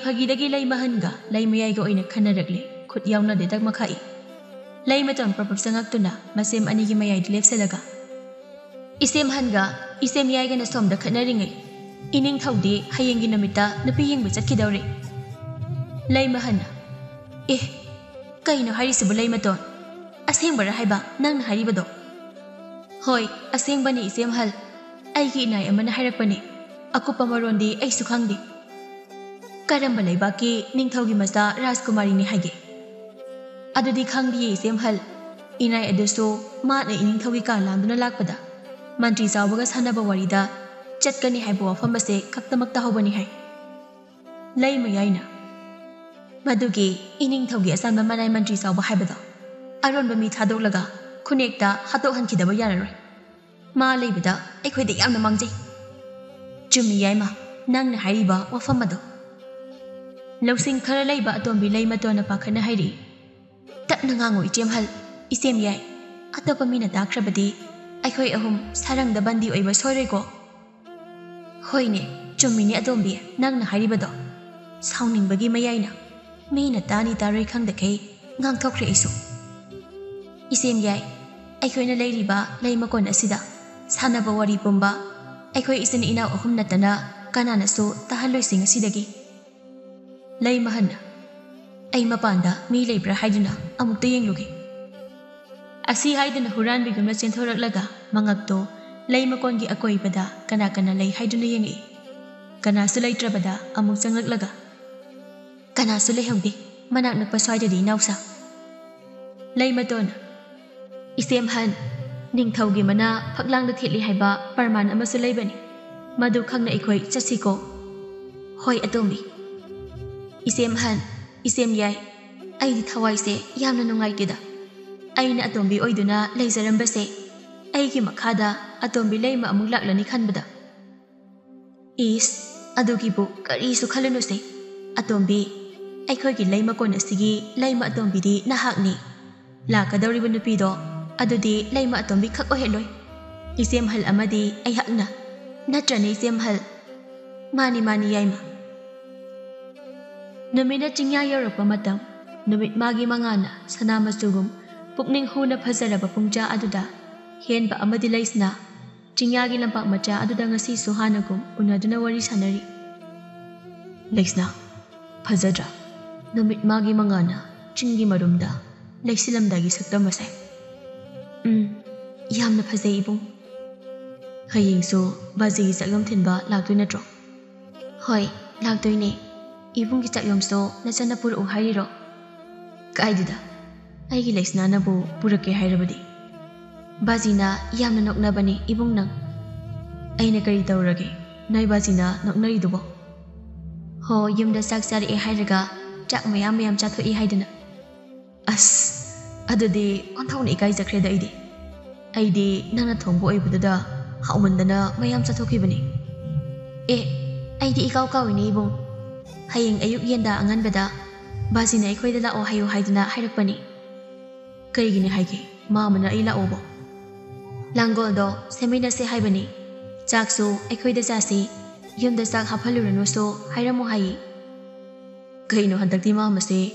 वायमना खंगई हे अइने खरा नोइदा लाक्सनिंबगा इरुजनिंबगा थोंग्रा टेक्लकबगा मपा चप चाने हाइदुने इरोइबा हाइतबा मी ओइरगना इराकनरगा सिबा पुख्रीदुदा फनबु येंबा नुगाइनिने इबुंग फिट्रिंग जोंगागा ओ नंगदी ऐसे याम सेहनिंबगी वानिने नतिये इबुंगदी इरोइबा हाइते हाबदुदा फगी तौबनिदा आइना no नंग पेना नोकलगा लेहौरको आइदि चले आइमा इबुंग चटमिना सिंगाइ खो आइना फगी तौबनि हाइरगा फगी यामना हाइबिनिना नंगदी लंपाकदा हौरिबा नापी सिंगदुगा फगी तौरगा लेहौरो हेनबा साउना मखोंदु गम गम थांगदुना चखिरम लैक्सनासु हेनबा Buchan चतौना तानादुना इनखी निंगथौलु सिंगबा अहिंगदा तुमथाबा यारमदे ngasai mantri saubana lairinbigum ningthijabi laiksna haina hairamba aduda thajadana ngasidi laima ahumda haunaduna mapuraiba ningthaugi katana laklami thongjendana lanmi mayam ama hangkat handa chatuna ngakli laimaton lanmi singdu ubada hairi masem anida isem han isem yai aide asigi iningthaugi thongakpa latmi singse wangangna bataliko noi anina hayo laima yai na amu aisu tali aduna isem hal oina hainasani hoise ai hainage aina ahan haide oirabanina ngamna ba haina bataridana ining thauna magi kada akhoi sangakpa yadadi kamai tawni isem han hera adugi bu kari suwarunu se ina ining thauna magi kada changi yadragana ꯀꯩꯔꯥꯛ ꯊꯥꯔꯒ ꯃꯥꯒꯤ ꯀꯥꯒꯤ ꯊꯣꯡꯅꯥꯎꯗ ꯆꯪꯂꯒ ꯂꯣꯏꯔꯦꯗꯅ꯫ ꯍꯣꯏ ꯑꯗꯨꯃꯥꯏꯅ ꯇꯧꯔꯁꯤ ꯏꯆꯦꯝꯍꯜ꯫ ꯊꯧꯉꯥꯛꯄ ꯂꯥꯟꯃꯤ, ꯑꯩꯈꯣꯏ ꯑꯍꯨꯝ ꯏꯅꯤꯡꯊꯧ ꯎꯅꯒꯦ, ꯑꯗꯨꯅ ꯏꯅꯤꯡꯊꯧꯒꯤ ꯀꯥꯗ ꯆꯪꯒꯦ, ꯃꯁꯤꯗ ꯑꯊꯤꯡꯕ ꯄꯤꯔꯛꯀꯅꯨ꯫ ꯃꯍꯥꯔꯥꯅꯤ, ꯃꯗꯨꯗꯤ ꯀꯌꯥ ꯅꯨꯡꯉꯥꯏꯗꯧ ꯃꯥꯟꯗꯦꯕꯣ꯫ ꯉꯁꯤꯗꯤ ꯏꯅꯤꯡꯊꯧꯅ ꯉꯁꯥꯏ ꯃꯥꯒꯤ ꯀꯥꯗ ꯀꯅꯥ ꯑꯃꯗ ꯆꯪꯍꯜꯂꯛꯀꯅꯨ ꯍꯥꯏꯅ ꯇꯥꯛꯄꯤꯔꯝꯃꯤ꯫ ꯑꯇꯣꯞꯄ ꯃꯤ ꯍꯥꯏꯕ ꯑꯣꯏꯔꯝꯒꯅꯤ, ꯑꯩꯈꯣꯏꯗꯤ ꯆꯪꯕ ꯌꯥꯒꯅꯤ꯫ ꯐꯔꯁꯨ ꯐꯠꯇ꯭ꯔꯁꯨ ꯑꯩꯈꯣই ꯑꯍꯨꯝꯁꯦ ꯃꯥꯒꯤ ꯂꯣꯏꯅꯕꯤ ꯂꯩꯃ ꯉꯥꯛꯇꯅꯤ꯫ ꯀꯔꯤꯒꯤꯅꯣ ꯅꯈꯣꯏ ꯂꯥꯟꯃꯤꯁꯤꯡꯁꯤꯅ ꯑꯁꯨꯛ ꯌꯥꯝꯅ ꯍꯩꯄꯥ ꯁꯥꯔꯤꯕꯁꯦ? ꯃꯥꯒꯤ ꯅꯨꯄꯤ ꯑꯃꯅ ꯃꯥꯒꯤ ꯅꯨꯄꯥꯒꯤ ꯀꯥꯗ ꯆꯪꯕꯗ ꯌꯥꯏꯌꯦꯒ ꯌꯥꯗꯦꯒ ꯅꯣꯏ ꯃꯉꯥꯏꯔꯦꯅꯦ꯫ ꯉꯥꯛꯄꯤꯒꯅꯤ ꯃꯍꯥꯔꯥꯅꯤ, ꯑꯩꯈꯣꯏ ꯃꯌꯥꯝꯁꯦ ꯏꯅꯤꯡꯊꯧꯒꯤ ꯃꯈꯥꯗ ꯂꯩꯕ ꯂꯥꯟꯃꯤ ꯉꯥꯛꯇꯅꯤ, ꯑꯗꯨꯅ ꯏꯅꯤꯡꯊꯧꯅ ꯍꯥꯏꯕ ꯋꯥ ꯏꯟꯖꯕ ꯇꯥꯕꯅꯤ꯫ ꯃꯗꯨ ꯐꯅ ꯑꯣꯏꯔꯕꯁꯨ ꯀꯥꯗ ꯆꯪꯂꯒ ꯑꯃꯨꯛꯇꯪ ꯍꯥꯏꯔꯁꯨ ꯆꯪꯉꯨ, ꯀꯨꯏꯔꯣꯏ ꯏꯅꯤꯡꯊꯧꯒ ꯎꯅꯒꯗꯕ꯫ ꯂꯩꯃꯍꯟꯅ ꯍꯥꯏꯃꯟꯕꯗꯒꯤ ꯂꯥꯟꯃꯤ ꯑꯗꯨ ꯂꯨꯆꯤꯡꯕꯒꯤ ꯀꯥꯗ ꯆꯪꯉꯛꯇꯨꯅ ꯍꯥꯏꯔꯛꯏ, ꯏꯅꯤꯡꯊꯧ, ꯂꯩꯃ ꯑꯍꯨꯝ ꯂꯥꯛꯇꯨꯅ ꯏꯅꯤꯡꯊꯧꯕꯨ ꯎꯅꯒꯦ ꯍꯥꯏꯔꯤ ꯍꯧꯖꯤꯛ꯫ ꯅꯤꯡꯊꯧ ꯂꯨꯆꯤꯡꯕ ꯅꯨꯡꯉꯥꯏꯅ ꯃꯣꯟꯗ꯭ꯔꯪ ꯑꯃꯗ ꯇꯥꯎꯖꯔꯝꯕꯗꯣ ꯃꯍꯥꯔꯥꯅꯤ ꯑꯍꯨꯝ ꯂꯥꯛꯏ ꯄꯜꯂꯛꯄꯗ ꯃꯣꯟꯗ꯭ꯔꯒ ꯄꯨꯡꯆꯥꯏ ꯆꯥꯏꯈ꯭ꯔꯦ꯫ ꯃꯇꯝꯁꯤꯁꯨ ꯐꯅ ꯌꯥꯝꯗꯤ ꯊꯦꯡꯂꯝꯃꯅꯤ, ꯑꯗꯨꯒ ꯀꯔꯤꯒꯤꯅꯣ ꯅꯍꯥꯟ ꯃꯈꯩ ꯑꯩ ꯎꯅꯒꯦ ꯍꯥꯏꯗꯨꯅ ꯂꯥꯛꯇ꯭ꯔꯒ ꯉꯁꯤ ꯍꯧꯅꯔꯒ ꯍꯦꯛꯇ ꯂꯥꯛꯂꯤꯕꯁꯤꯅ? ꯏꯅꯤꯡꯊꯧ, ꯂꯩꯃ ꯑꯍꯨꯝꯃꯛꯀꯤ ꯃꯥꯏꯊꯣꯡꯗ ꯌꯥꯝꯅ ꯁꯥꯎꯕꯒꯨꯝꯅꯁꯨ ꯎꯏ꯫ ꯀꯔꯤ ꯍꯥꯏꯖꯧ ꯍꯥꯏꯕꯅꯣ ꯂꯩꯃ ꯑꯍꯨꯝꯗꯅ ꯅꯥꯏꯅ? ꯂꯥꯟꯃꯤ, ꯆꯪꯍꯜꯂꯛꯑꯣ ꯃꯈꯣꯏ ꯑꯍꯨꯝꯃꯛ, ꯑꯗꯨꯒꯅꯦ ꯅꯈꯣꯏ ꯈꯔꯁꯨ ꯀꯥꯁꯤꯗ ꯆꯪꯉꯛꯇꯨꯅ ꯃꯈꯣꯏꯕꯨ ꯁꯦꯟꯅꯗꯨꯅ ꯂꯩꯒꯗꯕꯅꯤ꯫ ꯑꯩꯅ ꯂꯩꯃ ꯑꯇꯣꯝꯕꯤ ꯑꯃ ꯊꯤꯗꯧꯔꯦ ꯍꯥꯏꯕꯁꯤꯗ ꯃꯈꯣꯏꯗꯤ ꯌꯥꯝꯅ ꯀꯂꯛꯂꯝꯒꯅꯤ, ꯍꯥꯏꯗꯤ ꯏꯆꯥ ꯄꯤꯕ ꯄꯣꯛꯇꯕꯅꯤꯅ꯫ ꯑꯗꯨꯅ ꯑꯩꯅ ꯅꯨꯄꯤ ꯊꯤꯗ꯭ꯔꯤꯉꯩ ꯑꯩꯒꯤ ꯈꯧꯔꯤ ꯎꯇꯣꯡꯁꯦ ꯃꯦꯠꯂꯒ ꯍꯥꯠꯀꯦꯒ ꯇꯧꯔꯛꯄ ꯌꯥꯏ꯫ ꯍꯣꯏ ꯏꯅꯤꯡꯊꯧ, ꯏꯅꯤꯡꯊꯧꯅ ꯍꯥꯏꯕ ꯄꯨꯝꯅꯃꯛ ꯅꯅꯥꯏ ꯑꯩꯈꯣꯏ ꯇꯧꯖꯒꯦ꯫ ꯂꯥꯟꯃꯤ ꯈꯔꯗ ꯏꯪꯒꯤꯠ ꯇꯧꯗꯨꯅ ꯀꯥꯗꯨꯗ ꯀꯧꯁꯤꯜꯂꯕ ꯃꯇꯨꯡ ꯍꯥꯏꯔꯛꯏ ꯑꯃꯨꯛ, ꯂꯩꯃ ꯑꯍꯨꯝ ꯆꯪꯕꯤꯔꯛꯄ ꯌꯥꯔꯒꯅꯤ ꯏꯅꯤꯡꯊꯧꯒꯤ ꯀꯥꯗ꯫ ꯂꯩꯃꯇꯣꯟꯅ, ꯑꯗꯨꯗꯤ ꯂꯥꯟꯃꯤ ꯅꯈꯣꯏ ꯃꯌꯥꯝ ꯃꯄꯥꯟꯗ ꯊꯣꯛꯂꯛꯄ ꯀꯩꯗꯧꯒꯦ? ꯀꯩꯗꯧꯔꯤꯒꯦ ꯏꯅꯤꯡꯊꯧꯒꯤ ꯀꯥ ꯃꯅꯨꯡꯗꯨꯗ? ꯂꯩꯃ ꯌꯥꯏꯅ ꯑꯃꯨꯛ, ꯑꯋꯣꯏꯕ ꯀꯔꯤꯅꯣ ꯈꯪꯗꯦ, ꯏꯅꯤꯡꯊꯧꯒꯤ ꯀꯥ ꯃꯅꯨꯡꯁꯤꯗ ꯂꯥꯟꯃꯤ ꯑꯃꯗꯒꯤ ꯍꯦꯟꯗꯣꯛꯇꯅ ꯃꯈꯣꯏ 10ꯃꯨꯛ ꯍꯦꯛꯇ ꯆꯪꯁꯤꯟꯈꯤ꯫ ꯑꯩꯈꯣꯏꯅ ꯏꯅꯤꯡꯊꯧꯁꯦ ꯍꯥꯠꯂꯗꯧꯁꯤ ꯃꯉꯥꯏ, ꯏꯍꯦ꯫ ꯂꯩꯃꯇꯣꯟꯅ ꯈꯨꯅꯤꯡ ꯊꯤꯜꯂꯒ, ꯀꯔꯤꯅꯣ ꯏꯆꯦꯝꯌꯥꯏ, ꯉꯥꯎꯕ꯭ꯔꯣ ꯅꯪꯕꯣ? ꯂꯥꯟꯃꯤꯁꯤꯡꯒꯤ ꯃꯃꯥꯡꯁꯤꯗ ꯂꯣꯏꯅ ꯍꯥꯏꯗꯣꯛꯂꯒꯦ ꯍꯥꯏꯕ꯭ꯔꯣ? ꯑꯩꯌꯣ ꯏꯃꯥ, ꯅꯥꯏꯌꯦ ꯀꯔꯤꯅꯣ ꯍꯤꯡꯆꯥꯕꯤ? ꯅꯥꯅꯤ, ꯄꯪꯉꯗꯤ ꯅꯥꯕ ꯇꯥꯕꯅꯤ ꯏꯆꯦꯝꯌꯥꯏ ꯅꯪꯗꯤ꯫ ꯆꯪꯉꯣꯏꯗꯕ ꯑꯣꯏꯔꯕꯗꯤ ꯏꯅꯤꯡꯊꯧꯒꯤ ꯊꯣꯡꯁꯤ ꯂꯣꯜꯂꯒꯦ, ꯌꯥꯔꯕ꯭ꯔꯥ? ꯈꯔ ꯍꯟꯗꯣꯛꯄꯤꯒꯗ꯭ꯔꯥ ꯂꯩꯃ ꯑꯍꯨꯝꯃꯛ? ꯃꯁꯤꯒꯤ ꯂꯥꯟꯃꯤꯁꯦ ꯍꯩꯄꯥ ꯑꯣꯟꯊꯣꯛꯅ ꯁꯥꯈ꯭ꯔꯦ, ꯍꯟꯗꯣꯛꯎꯁꯦ ꯆꯪꯒꯦ ꯑꯩꯈꯣꯏ꯫ ꯃꯇꯥ ꯑꯃꯒꯤ ꯂꯩꯃꯅꯤꯅ ꯁꯤꯗꯤ꯫ ꯅꯤꯡꯊꯧ ꯂꯨꯆꯤꯡꯕ ꯂꯩꯃ ꯑꯍꯨꯝꯗ ꯎꯕꯗ, ꯂꯩꯃꯍꯟ, ꯂꯩꯃꯌꯥꯏ, ꯂꯩꯃꯇꯣꯟ, ꯐꯝꯃꯨ ꯐꯝꯃꯨ ꯐꯤꯗꯥꯗꯨꯗ꯫ ꯂꯩꯃꯍꯟꯅ ꯍꯥꯟꯅ ꯍꯦꯛꯇ ꯂꯥꯛꯊꯔꯛꯏ, ꯃꯈꯨꯠꯂꯣꯝ ꯃꯁꯥꯋ ꯇꯧꯗꯨꯅ, ꯏꯅꯤꯡꯊꯧꯅ ꯂꯩꯃ ꯑꯩꯈꯣꯏ ꯑꯍꯨꯝꯁꯦ ꯏꯆꯥ ꯄꯤꯕ ꯄꯣꯛꯇꯦ ꯍꯥꯏꯗꯨꯅ ꯏꯟꯊꯣꯛꯄꯤꯔꯤꯕꯁꯤ ꯀꯔꯤꯒꯤꯅꯣ ꯏꯅꯤꯡꯊꯧ? ꯂꯩꯃꯍꯟ, ꯃꯗꯨꯒꯤꯗꯤ ꯅꯈꯣꯏ ꯑꯩꯉꯣꯟꯗ ꯋꯥꯔꯧꯕ ꯁꯥꯎꯅꯤꯡꯕ ꯐꯥꯎꯔꯕꯁꯨ ꯐꯥꯎꯒꯅꯨ꯫ ꯑꯩꯒꯤ ꯅꯤꯡꯊꯧ ꯁꯥꯒꯩ ꯑꯁꯤ ꯃꯨꯠꯇꯅꯕ ꯂꯩꯔꯤꯕ ꯂꯩꯃ ꯅꯈꯣꯏ ꯑꯍꯨꯝꯅ ꯏꯆꯥ ꯄꯤꯕ ꯑꯃ ꯄꯤꯕ ꯉꯝꯗ꯭ꯔꯕꯅꯤꯅ ꯑꯩꯁꯨ ꯑꯩꯒꯤ ꯁꯥꯒꯩ ꯃꯨꯠꯇꯅꯕ ꯂꯩꯃ ꯑꯇꯣꯝꯕꯤ ꯑꯃ ꯊꯤꯕ ꯇꯥꯕꯅꯤ꯫ ꯃꯁꯤꯗ ꯅꯈꯣꯏ ꯑꯍꯨꯝꯅ ꯑꯩꯉꯣꯟꯗ ꯑꯊꯤꯡꯕ ꯄꯤꯕꯒꯤ ꯃꯊꯧ ꯇꯥꯗꯦ꯫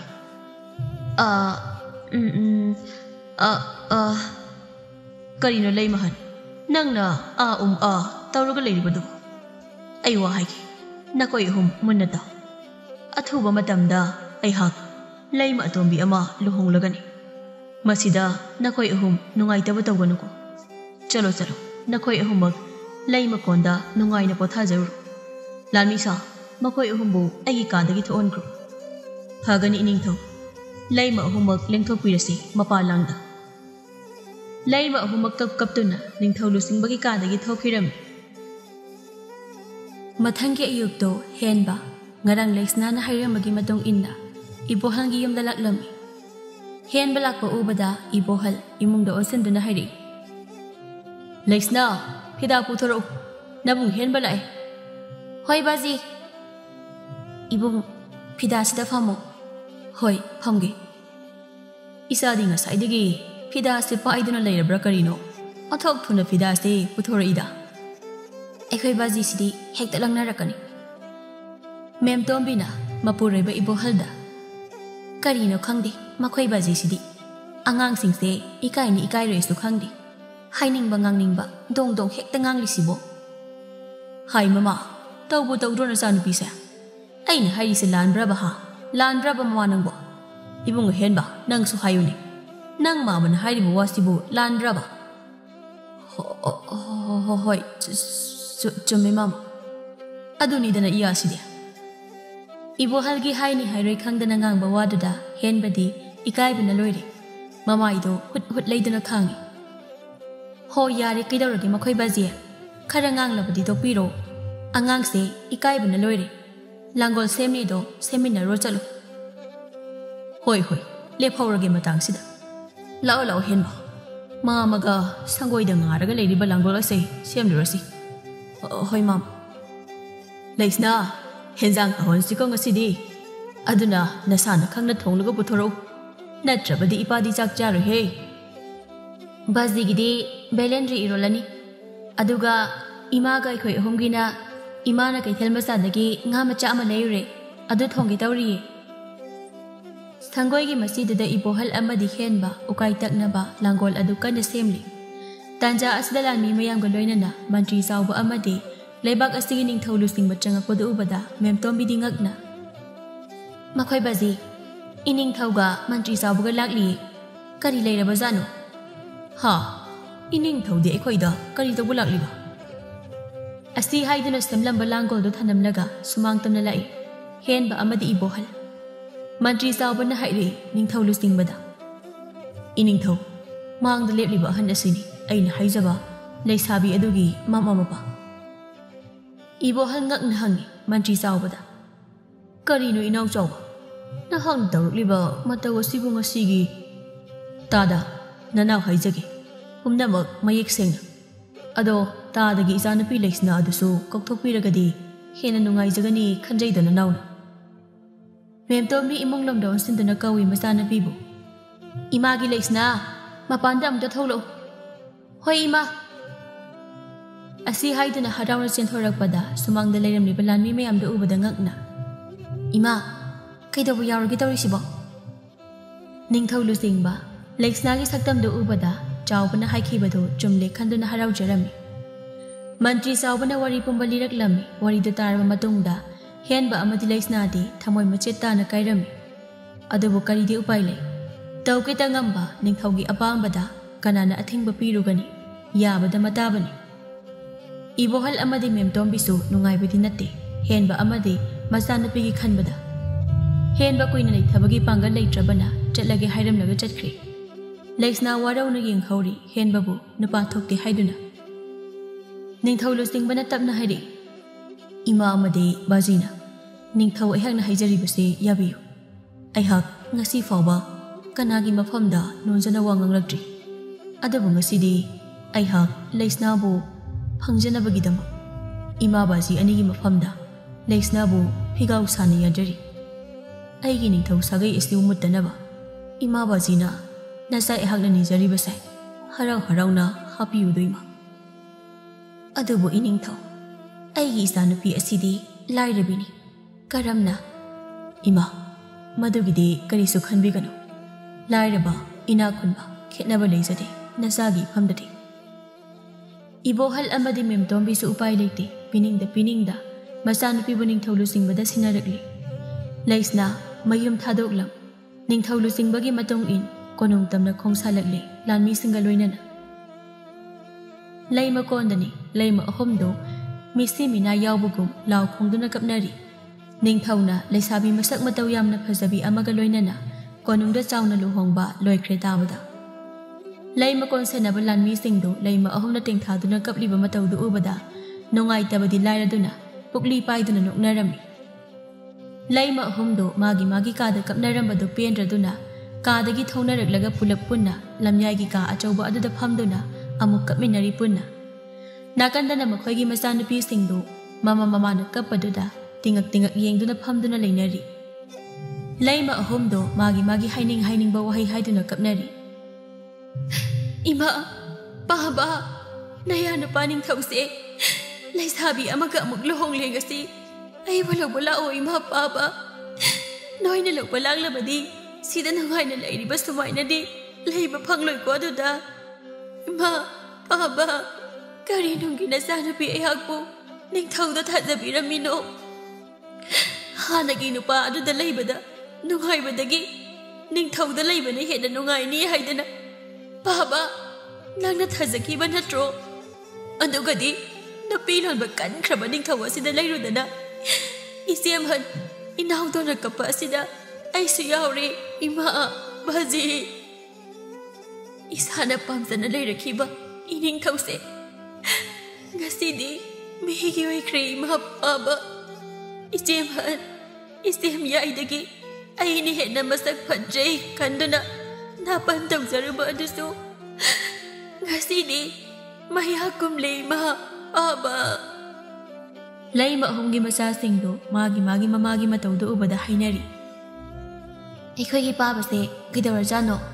ꯏꯃꯥ ꯑꯍꯨꯝꯁꯤꯅ ꯄꯪꯀꯞꯇ ꯀꯞꯂꯤꯁꯤꯕꯨ ꯏꯅꯥꯎꯁꯥ ꯈꯪꯗꯦ ꯏꯆꯦ ꯍꯪꯉꯨꯔꯁꯨ ꯈꯨꯝꯂꯛꯇꯦ ꯏꯆꯦꯅ ꯑꯍꯟꯅꯦ ꯑꯗꯨꯅ ꯀꯔꯤꯁꯨ ꯍꯥꯏꯔꯛꯂꯣꯏ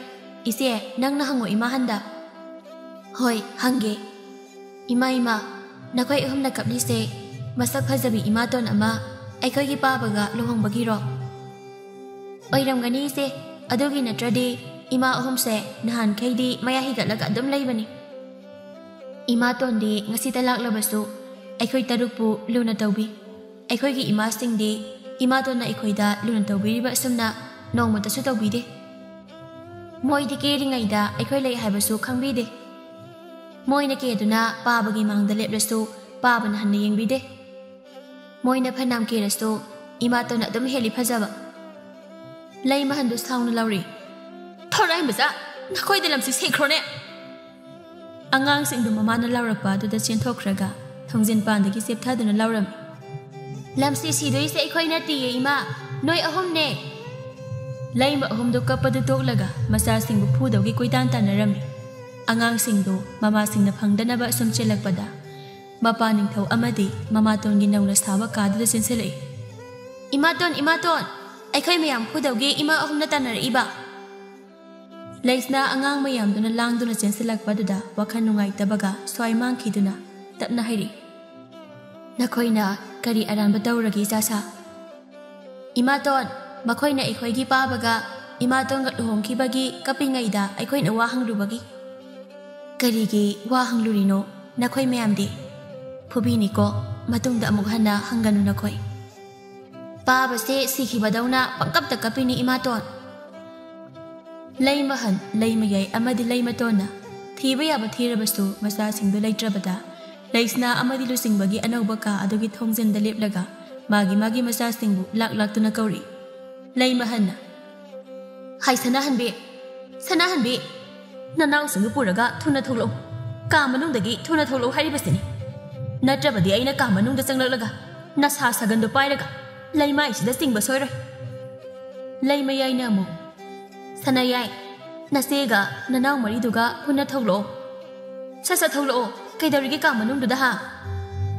ꯂꯩꯃꯇꯣꯟꯅ ꯍꯩ ꯁꯅꯥꯇꯣꯝꯕꯤ ꯅꯪ ꯊꯣꯛꯂꯛꯇ꯭ꯔꯤꯕ꯭ꯔꯥ ꯍꯥ ꯀꯥ ꯃꯅꯨꯡꯗꯨꯗ ꯀꯩꯗꯧꯔꯤꯒꯦ ꯅꯪ ꯍꯥ ꯊꯨꯅ ꯊꯣꯛꯂꯛꯑꯣ ꯅꯆꯦ ꯅꯅꯥꯎꯁꯤꯡꯗꯨꯒ ꯑꯉꯥꯡ ꯇꯔꯨꯛꯇꯨꯗꯤ ꯃꯃꯥꯁꯤꯡꯅꯒ ꯀꯧꯕ ꯇꯥꯗꯕ ꯃꯈꯩ ꯅꯨꯡꯉꯥꯏꯅ ꯂꯩꯁꯅꯥꯒꯤ ꯐꯃꯨꯡ ꯑꯄꯥꯛꯄ ꯑꯗꯨꯗ ꯇꯨꯝꯈ꯭ꯔꯦ ꯂꯩꯁꯅꯥ ꯊꯣꯛꯂꯛꯂꯒ ꯇꯞꯅ ꯍꯥꯏꯔꯛꯏ ꯏꯆꯦ ꯑꯉꯥꯡꯁꯤꯡꯗꯤ ꯅꯨꯡꯉꯥꯏꯅ ꯇꯨꯝꯈ꯭ꯔꯦ ꯂꯩꯃꯌꯥꯏ ꯃꯃꯤꯠꯇꯨ ꯈꯥꯅ ꯌꯦꯡꯂꯒ ꯍꯥꯏ ꯈꯨꯡꯒꯪꯒꯤ ꯂꯩꯈꯣꯝ ꯂꯩꯅꯥꯡ ꯀꯛꯏ ꯃꯔꯛꯇ ꯍꯧꯔꯛꯄꯒꯤ ꯍꯧꯅꯕꯤ ꯅꯤꯡꯊꯧꯒꯤ ꯅꯨꯄꯤꯗ ꯀꯔꯤ ꯀꯧꯅꯤꯁꯨ ꯈꯪꯗꯕꯤ ꯅꯪꯅ ꯏꯅꯤꯡꯊꯧꯒꯤ ꯅꯨꯄꯤ ꯑꯇꯣꯝꯕꯤ ꯑꯣꯏꯔꯛꯂꯤꯕꯅꯤꯅꯦ ꯑꯩꯗꯤ ꯑꯣꯟꯊꯣꯛ ꯅꯨꯡꯉꯛꯈ꯭ꯔꯦꯗꯀꯣ ꯑꯩꯈꯣꯏꯒꯤ ꯏꯅꯤꯡꯊꯧꯁꯦ ꯂꯩꯃꯇꯣꯟ ꯂꯩꯁꯅꯥꯒꯤ ꯐꯖꯕꯗꯨ ꯎꯕꯗ ꯍꯦꯟꯅ ꯀꯞꯂꯛꯇꯨꯅ ꯍꯥꯏꯔꯤ ꯏꯆꯦꯝꯍꯟ ꯏꯆꯦꯝꯌꯥꯏ ꯌꯦꯡꯉꯣ ꯅꯨꯄꯤ ꯑꯁꯤꯒꯤ ꯃꯁꯛꯁꯦ ꯈꯨꯐꯖ ꯑꯃꯅꯤ ꯃꯁꯤꯅꯅꯦ ꯑꯩꯈꯣꯏꯒꯤ ꯏꯅꯤꯡꯊꯧꯅ ꯃꯥꯒ ꯂꯨꯍꯣꯡꯂꯤꯕꯁꯦ ꯃꯥꯅ ꯃꯁꯛ ꯊꯤꯔꯝꯃꯗꯤ ꯏꯅꯤꯡꯊꯧꯅ ꯄꯥꯝꯕꯤꯕ ꯒꯥꯏ ꯂꯩꯁꯅꯥ ꯋꯥꯈꯜꯗ ꯈꯜꯂꯤ ꯑꯣ ꯃꯣꯏ ꯂꯩꯃꯀꯣꯟꯒꯤꯗꯤ ꯏꯆꯦꯝꯍꯟ ꯏꯆꯦꯝꯌꯥꯏ ꯏꯆꯦꯇꯣꯟ ꯍꯥꯏꯗꯨꯅ ꯀꯧꯅꯕꯖꯥꯠꯅꯤ ꯑꯩꯁꯨ ꯉꯁꯤꯗꯒꯤ ꯀꯧꯔꯒ ꯂꯣꯏꯔꯦ ꯀꯩꯅꯣ ꯀꯌꯥꯝ ꯋꯥꯕ ꯄꯣꯠꯅꯣ ꯁꯤꯕꯣ ꯑꯩꯁꯦ ꯂꯥꯏꯔꯩ ꯀꯥꯏꯅ ꯎꯁꯤꯠꯇꯕꯒꯁꯨ ꯇꯧꯔꯤ ꯐꯅ ꯂꯥꯏꯔꯕꯁꯨ ꯑꯩꯍꯥꯛꯇꯤ ꯅꯈꯣꯏꯅ ꯎꯁꯤꯠꯇꯕꯗꯤ ꯌꯥꯔꯣꯏꯅ ꯑꯩꯁꯨ ꯑꯩꯒꯤ ꯅꯨꯡꯁꯤꯕ ꯀꯥꯏꯅꯗꯨꯅ ꯋꯥꯅ ꯃꯩꯁꯥ ꯈꯥꯡꯂꯤꯕꯅꯤ ꯍꯦꯟꯖꯤꯜꯂꯛꯂꯕꯗꯤ ꯑꯩꯁꯨ ꯑꯩꯅ ꯉꯝꯕ ꯇꯧꯔꯛꯀꯅꯤ ꯂꯩꯃꯍꯟꯅ ꯑꯃꯨꯛ ꯍꯣꯏꯅꯦ ꯏꯅꯥꯎꯇꯣꯟ ꯑꯩꯗꯤ ꯃꯥꯒꯤ ꯃꯁꯛꯁꯦ ꯌꯦꯡꯕꯨ ꯌꯦꯡꯂꯨꯗꯦ ꯐꯖꯩꯅꯦꯍꯦ ꯃꯁꯤꯅꯅꯦ ꯏꯅꯤꯡꯊꯧꯅ ꯑꯩꯈꯣꯏꯒ ꯅꯨꯡꯁꯤꯕꯤꯗꯈꯩ ꯃꯥ ꯂꯧꯔꯤꯁꯦ ꯑꯩꯕꯨꯁꯨ ꯑꯗꯨꯛ ꯍꯥꯡꯅ ꯄꯥꯎꯊꯣꯛꯄꯤꯒꯅꯨꯗ ꯏꯆꯦꯝꯍꯟ ꯀꯔꯤꯕ ꯅꯪ ꯍꯧꯖꯤꯛꯀꯤꯗꯣ ꯏꯆꯦꯝꯍꯟ ꯍꯥꯏꯕ ꯑꯩꯕꯨ ꯅꯪꯒꯤ ꯅꯆꯦꯝꯍꯜꯂꯣ ꯏꯅꯤꯡꯊꯧꯅ ꯂꯧꯕ ꯅꯨꯄꯤ ꯑꯍꯟꯗꯤ ꯑꯩꯅꯁꯨ ꯏꯆꯦꯝꯍꯟ ꯀꯧꯕ ꯇꯥꯕꯅꯤ ꯍꯩꯃ ꯍꯩꯃ ꯌꯥꯏꯃ ꯏꯅꯥꯎꯇꯣꯟ ꯃꯁꯤꯒꯤ ꯑꯇꯣꯝꯕꯤꯁꯤꯗꯤ ꯌꯥꯝ ꯉꯝꯃꯤꯅꯦꯍꯦ ꯏꯆꯦꯝꯍꯟꯗꯒꯤ ꯏꯆꯦꯝꯌꯥꯏ ꯏꯆꯦꯝꯌꯥꯏꯗꯒꯤ ꯏꯆꯦꯇꯣꯟ ꯏꯅꯤꯡꯊꯧꯅ ꯂꯨꯍꯣꯡꯗꯨꯅ ꯂꯧꯔꯤꯕꯁꯦ ꯀꯔꯤ ꯃꯔꯝꯒꯤꯅꯣ ꯑꯃꯨꯛꯇꯪ ꯍꯥꯟꯅ ꯈꯟꯊꯕꯤꯌꯨ ꯏꯆꯦꯝ ꯑꯍꯨꯝꯃꯛ ꯅꯆꯥ ꯄꯤꯕ ꯄꯣꯛꯄ ꯉꯝꯗ꯭ꯔꯗꯤ ꯑꯇꯣꯞꯄ ꯂꯩꯃ ꯑꯃ ꯊꯤꯕ ꯍꯥꯏꯕꯁꯦ ꯅꯤꯡꯊꯧꯒꯤꯗꯤ ꯍꯧꯅꯁꯥꯅꯤ ꯅꯤꯡꯊꯧꯅ ꯅꯨꯄꯤ ꯂꯤꯁꯤꯡ ꯂꯣꯟꯕꯗ ꯑꯊꯤꯡꯕ ꯂꯩꯇꯦ ꯑꯗꯨꯅꯕꯨ ꯏꯆꯦꯝ ꯑꯍꯨꯝꯁꯨ ꯃꯊꯪ ꯃꯊꯪ ꯏꯅꯤꯡꯊꯧꯒꯤ ꯂꯩꯃ ꯑꯣꯏꯔꯤꯕꯁꯤꯗꯤ ꯑꯁꯤ ꯍꯥꯏꯔꯝꯂꯒ ꯐꯠ ꯆꯪꯈꯤ ꯂꯩꯁꯅꯥꯗꯣ ꯂꯩꯃ ꯑꯍꯨꯝꯗꯨꯗꯤ ꯄꯣꯛꯄꯣꯛ ꯆꯥꯛꯇꯨꯅ ꯂꯩꯍꯧꯏ ꯊꯣꯡꯖꯤꯟ ꯑꯗꯨꯗ ꯑꯁꯨꯝꯅ ꯁꯨꯝ ꯍꯧꯈꯤꯕꯅ ꯊꯥꯕꯨꯡ ꯈꯔ ꯍꯧꯖꯤꯜꯂꯝꯃꯤ ꯃꯍꯥꯔꯥꯅꯤ ꯂꯩꯃꯁꯨ ꯃꯥꯒꯤ ꯈꯣꯏꯖꯤ ꯈꯥꯗ ꯑꯉꯥꯡ ꯅꯋꯥ ꯑꯃ ꯃꯤꯇꯝꯂꯝꯃꯤ ꯂꯨꯆꯤꯡꯕ ꯅꯤꯡꯊꯧꯗꯤ ꯍꯔꯥꯎꯕꯅ ꯂꯣꯏꯔꯝꯃꯤ ꯂꯩꯃ ꯑꯍꯨꯝꯒ ꯃꯄꯨꯔꯣꯏꯕ ꯅꯤꯡꯊꯧꯒꯁꯨ ꯄꯥꯛꯅ ꯎꯅꯕ ꯐꯪꯂꯝꯗꯦ ꯅꯤꯡꯊꯧ ꯂꯨꯆꯤꯡꯕꯅꯁꯨ ꯃꯥꯒꯤ ꯂꯩꯃ ꯑꯍꯨꯝꯒ ꯎꯅꯕꯁꯨ ꯄꯥꯝꯂꯝꯗꯦ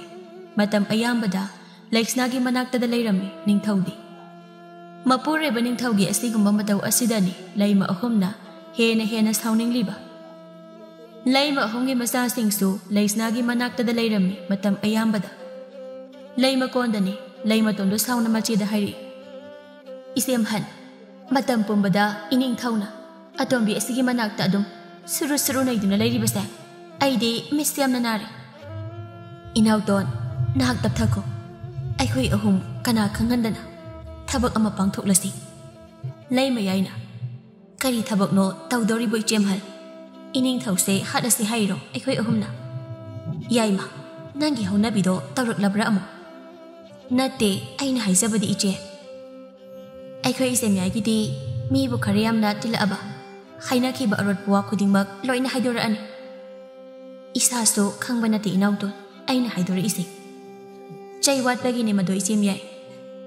ꯍꯦꯔ ꯏꯅꯥꯎꯇꯣꯟ ꯑꯉꯥꯡꯗꯪꯅ ꯑꯩꯉꯣꯟꯗ ꯑꯗꯨꯝꯅ ꯍꯥꯏꯕ ꯅꯠꯇꯤꯛꯂꯣ ꯀꯔꯤꯅꯣ ꯏꯆꯦꯝꯌꯥꯏ ꯅꯈꯨꯠꯀꯗꯣ ꯍꯟꯗꯣꯛꯎꯗ ꯑꯩꯁꯨ ꯏꯈꯨꯠ ꯄꯥꯜꯂꯤ ꯍꯥꯏꯕꯁꯤ ꯀꯥꯎꯕꯤꯗꯕ ꯐꯩ ꯑꯗꯨ ꯑꯣꯏꯔꯕꯗꯤ ꯌꯦꯡꯅꯕ ꯇꯥꯔꯦꯗꯅ ꯍꯧꯖꯤꯛ ꯐꯥꯒꯤꯗꯒꯤ ꯂꯩꯃꯌꯥꯏꯒ ꯂꯩꯃꯇꯣꯟꯒꯗꯣ ꯃꯁꯝ ꯄꯥꯏꯗꯨꯅ ꯐꯣꯏꯅꯔꯛꯏ ꯍꯩ ꯂꯩꯃꯇꯣꯟ ꯂꯩꯃꯌꯥꯏ ꯃꯤꯅ ꯀꯂꯛ ꯄꯦꯟꯒꯗꯕ ꯊꯕꯛꯇꯣ ꯅꯈꯣꯏ ꯑꯅꯤꯅ ꯇꯧꯔꯤꯗꯨꯕꯨ ꯀꯔꯤꯒꯤꯅꯣ ꯅꯈꯨꯠꯇꯣ ꯊꯥꯗꯣꯛꯅꯧꯅꯍꯦ ꯑꯩꯅ ꯍꯥꯏꯔꯤꯁꯦ ꯀꯅꯥꯗꯅꯣ ꯂꯩꯃꯇꯣꯟ ꯂꯩꯃꯌꯥꯏ ꯏꯆꯦꯝꯍꯜ ꯑꯩꯕꯨꯗꯤ ꯇꯣꯛꯀꯦꯅꯦ ꯏꯅꯥꯎꯇꯣꯟꯒꯤ ꯈꯨꯠꯁꯦ ꯍꯥꯟꯅ ꯊꯥꯗꯣꯛꯍꯜꯂꯨ ꯃꯥꯅꯅꯦ ꯉꯁꯥꯏꯗꯒꯤ ꯑꯩꯒꯤ ꯁꯝ ꯐꯣꯏꯔꯤꯕꯁꯦ ꯀꯣꯛꯁꯦ ꯆꯤꯛꯄꯅ ꯂꯣꯏꯔꯦ ꯏꯆꯦꯝꯍꯜ ꯑꯁ ꯑꯩꯌꯣ ꯏꯃꯥ ꯁꯤꯔꯦ ꯅꯥꯏꯅꯦꯍꯦ ꯊꯥꯗꯣꯛꯎꯅꯦ ꯍꯤꯡꯆꯥꯕꯤ ꯑꯗꯨꯅꯅꯤ ꯃꯤꯅ ꯅꯪꯒꯤ ꯅꯨꯄꯥ ꯃꯨꯟꯕꯤꯈ꯭ꯔꯤꯕꯗꯣ ꯍꯥꯏꯌꯣ ꯑꯗꯨꯅꯅꯤ ꯃꯤꯅ ꯅꯪꯒꯤ ꯅꯨꯄꯥ ꯃꯨꯟꯕꯤꯈ꯭ꯔꯤꯗꯣ ꯀꯥꯏꯅ ꯍꯥꯏꯖꯕꯁꯨ ꯁꯥꯔꯤꯅꯦ ꯅꯆꯤꯟꯗꯨꯅ ꯏꯅꯤꯡꯊꯧꯁꯤꯕꯨ ꯑꯩ ꯈꯛꯀꯤ ꯅꯨꯄꯥꯔꯣ ꯍꯥ ꯅꯪꯒꯤꯗꯤ ꯌꯥꯎꯗ꯭ꯔꯣ ꯐꯣꯏꯒꯦ ꯅꯁꯝꯁꯦ ꯄꯦꯟꯅ ꯑꯃꯨꯛꯇ ꯐꯣꯏꯒꯦ ꯂꯩꯃ ꯍꯟꯅ ꯐꯅ ꯈꯥꯝꯂꯕꯁꯨ ꯇꯥꯗꯕ ꯃꯈꯩ ꯈꯟꯅꯔꯤ ꯂꯩꯃꯇꯣꯟꯒ ꯂꯩꯃꯌꯥꯏꯒꯗꯤ ꯐꯔꯦ ꯅꯈꯣꯏ ꯑꯅꯤ ꯑꯩꯅ ꯈꯥꯝꯕꯁꯤ ꯌꯥꯗ꯭ꯔꯕ ꯅꯠꯇ꯭ꯔꯣ ꯈꯠꯅꯔꯣ ꯄꯦꯟꯅ ꯈꯠꯅꯔꯣ ꯑꯩ ꯏꯄꯥꯝꯗ ꯆꯠꯂꯨꯈꯤꯒꯦꯀꯣ ꯑꯩꯅ ꯍꯜꯂꯛꯄꯗ ꯅꯈꯣꯏ ꯑꯅꯤ ꯈꯠꯅꯕ ꯇꯣꯛꯂꯝꯃꯨꯀꯣ ꯂꯩꯃ ꯑꯍꯨꯝꯅ ꯅꯣꯡꯃꯒꯤ ꯁꯤꯟꯅꯗꯨꯅ ꯈꯠꯅꯔꯝꯃꯤ ꯑꯗꯨꯒ ꯅꯤꯡꯊꯧ ꯂꯨꯆꯤꯡꯕ ꯑꯃꯗꯤ ꯃꯍꯥꯔꯥꯅꯤ ꯂꯩꯛꯁꯅꯥ ꯅꯣꯡꯃꯒꯤ ꯅꯨꯡꯁꯤꯅꯕ ꯑꯁꯨꯝ ꯍꯦꯟꯒꯠꯂꯛꯏ ꯃꯇꯝꯅ ꯑꯁꯨꯝ ꯍꯧꯈꯤꯕꯅ ꯃꯍꯥꯔꯥꯅꯤ ꯂꯩꯛꯁꯅꯥ ꯑꯉꯥꯡ ꯎꯅꯕ ꯃꯇꯝ ꯌꯧꯔꯛꯂꯝꯃꯤ ꯃꯁꯛ ꯃꯇꯧ ꯌꯥꯝꯅ ꯐꯖꯕ ꯃꯁꯥ ꯃꯎ ꯗꯨꯞ ꯂꯥꯎꯕ ꯑꯉꯥꯡ ꯅꯨꯄꯥ ꯃꯆꯥ ꯑꯃ ꯄꯣꯛꯂꯝꯃꯤ ꯄꯥꯎꯁꯤ ꯇꯥꯕꯗ ꯅꯤꯡꯊꯧ ꯂꯨꯆꯤꯡꯕꯗꯤ ꯍꯔꯥꯎꯕꯒꯤ ꯄꯟꯈꯩ ꯂꯩꯔꯝꯗꯦ ꯑꯗꯨꯒ ꯂꯩꯃ ꯑꯇꯣꯝꯕꯤꯅ ꯃꯆꯥ ꯄꯤꯕ ꯑꯃ ꯄꯣꯛꯂꯦ ꯇꯥꯕꯗ ꯂꯩꯃ ꯑꯍꯨꯝꯗꯤ ꯀꯞꯅꯔꯤ ꯅꯣꯡꯃꯒꯤ ꯂꯩꯃ ꯑꯍꯨꯝꯗꯤ ꯃꯕꯨꯛ ꯐꯠꯇꯕ ꯑꯁꯨꯝ ꯍꯦꯜꯂꯛꯏ ꯀꯨꯝꯆꯥ ꯈꯔ ꯍꯧꯖꯤꯟꯈ꯭ꯔꯕ ꯃꯇꯨꯡꯅꯤ ꯔꯥꯖꯀꯨꯃꯥꯔ ꯂꯩꯁꯦꯝꯕ ꯃꯄꯥ ꯅꯤꯡꯊꯧ ꯑꯃꯗꯤ ꯃꯆꯦ ꯔꯥꯖꯀꯨꯃꯥꯔꯤ ꯇꯔꯨꯛꯀ ꯂꯣꯏꯅꯅ ꯀꯣꯏꯆꯦꯟꯗꯨꯅ ꯁꯥꯟꯅꯔꯤ ꯂꯩꯛꯁꯅꯥ ꯃꯆꯥ ꯔꯥꯖꯀꯨꯃꯥꯔ ꯆꯥꯎꯔꯕꯅ Konongda sakthongbisina sak thongliba ado ngasidi yengluge haiduna laklami. Adubu saksang aduda thongba thakpa tawduna leiramliba sakthongbising aduna Leima Leisnada thawai usitaba moong mataw kaya ulaklami. Leima Leisna ngasi yam thajadana saksang asida laklibasibu kari tawbano. Leima ahumna ukrabadi ngasi thongliba mathelo kay mayamse amata sadaba dari. Thokro khara thuna amukta thokro. Ngayhak leirabadi leima ahum laklani.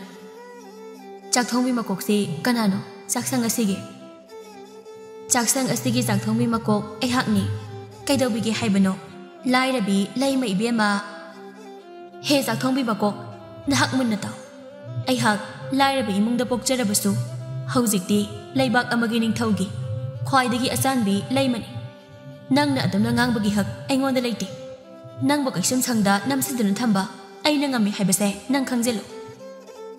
dawp nokningi ni aide miyoi bana ikaiba khangdradi aduk yauna ikaiba khangda boire Leima Leisna do ikaiba pogle chakthongbi makok adugi waduda aduna mafamduda kuina leptuna leiba ngamdaduna magi katamna lai ningthau lusingba Leisna gi maithongda nungaitaba mamitana changlakpa aduda hangle kaidawre leima tombe ngayhaki mamangda harauna sakhangda chakthongbi sina thongba thakpado yengluni haiduna chakraga maithongdo imak maksin halaklibade Leisna mapure baning thaugi mafamda chakthongbi makok aduna usit thawaidana nganglakhiba hairakhiba pumba amada sithadana tamlami wadu tabada ningthau lusingba mai hawa makhai saurami karisu leitaba chakthongbi makok amana magi Leima Leisnada usitana nganglakpa aduda khudakta lanmi thaduna chakthongbi makok adubu kauduna nupi adubu ngasigi namitagi chakthongbi makokki pham lauthokle amade konungda karaktanaba akanbi yathang taurami Leima ahumdo lumduna yengli mapure baning thauna tawribado Leisna makhoi ahumna lumduna yengli badomda momonokna yengli Leisna na ukhiba tare haiduna Leima ahumdo Leima kontamna kanna chele Masa tarukdo mama Leima ahumgi matawdu ubada mabuk paiduna noklaga khubak khuduna kumhaigumna yengduna angang amana Ima handagi ima yaina henkana yangna chele Ima yaidagi Ekoi imana mu yangna chingkhale angang amana su amo ekoi gi ima dagi ima tawna yangna chingkhalaktuna ahanba mana phangdrabasu panthongpamdi yoba hankhre ekoi ima di mithi ta hore yengo to inausa angang ma yamdo khobaka prok khuri leiba hanna sauna hai mahapapi gi masa sing chakhosalo nasak sing do yengning de leima to na amo Isaga loina halaktuni yengo sarokdana Leima yaina aigidi halo khwaidagi mapangan kanba Rajkumar aduda thajadoinina pambirani masakhuthi singsiga haye tombiya nangina sanpi ahumsina aigi isadagi kayam hena phajaradana heli yamna heli phajaba isayagi isanapi ani sidagi aigi isa Rajkumari ahumsina sathina heli ho ibema Thirasune Rajkumari ni khangirna yarida nakhoi anigi unaba yadabido amu haur abra karino nakhoi ani sibu migi phatana basinse hairaga noi ani oina phatna draba haiba sabigi majanabu kayam phajani haigene inaw to asok pada thum thaksilamnaga magi kada sangkhre leima hando leima ani do sauna chai hauri machem handa nong manumit amadani Ningthau lusingba umangda sata machanabagidamagta sem sari Leima Leisnana mapurebana umangda satan machatpada Mongol oinaba haiduna sembiba mapuda athen bukkatuna thauni jari Leima ahum aduna thenglabadu phawba tumba hawataba makhoi gi phamungda nungaina tumli Ningthau lusingba chatlamdai mikuptuda mana khwaidagi nungsijaba Leima Leisnada hairami Leisna nahak aina umangda satan machakraba matamda nasem ahumga khatnaganuko aina halakriba phawba thongose chena lunsinduna isa lesemba amade mache taruka nungaina leram hoi iningthau nanai nabi iningthau na haiba wapumba malem leida ta hanjada pangthok jaramge aduni dana aigi leima atombidi adudi ai salukhi ko aduga amana nasem ahumna nangbu hatke haiduna temsinnarak pasu yai Maduda nana nasa ngakthokjanaba angamba thona loksing sizinabada aina ayaba pirabaniko. Ining thauna haiba yawa pumba ikok thakta hapjare nanai nubina. Chatlamdai matamduda maza tareta unsandana hairami amu. Aigi nungsiraba isa Rajkumari amadi Rajkumar. Nakoisu munna tauko ipana hairam dauriba wase. Nakoigi nama laima ahumna mangda lepliba nama sida khatnaba haurabadi nakoi taret changduna nama laisnagi mateng panglamuko. Ipa ibungo nacha aikoi ipana haiba wa khudingmak malem laida tahanjaroi. Ningthau lusingba sadanbada haithoi singthoiraba magi lami kharaga umang maikei pangkri. Laima ahum ado matam kuinadagi makoina ngairakpa tanja ama phanglabada haraubuna loirami. Inausa ngasi ahing aikoi ahumna matam changna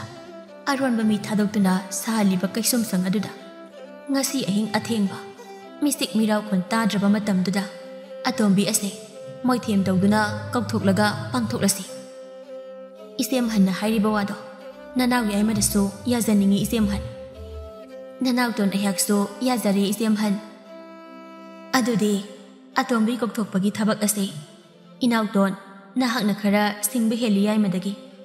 aduna nangna moithem tawduna kokthoroklo aikoi anina kaisumsang aduge manakta nangbu lakpa ngairamlagi. Hoi isem han numidangi matamni Rajkumar amadi Rajkumari tareti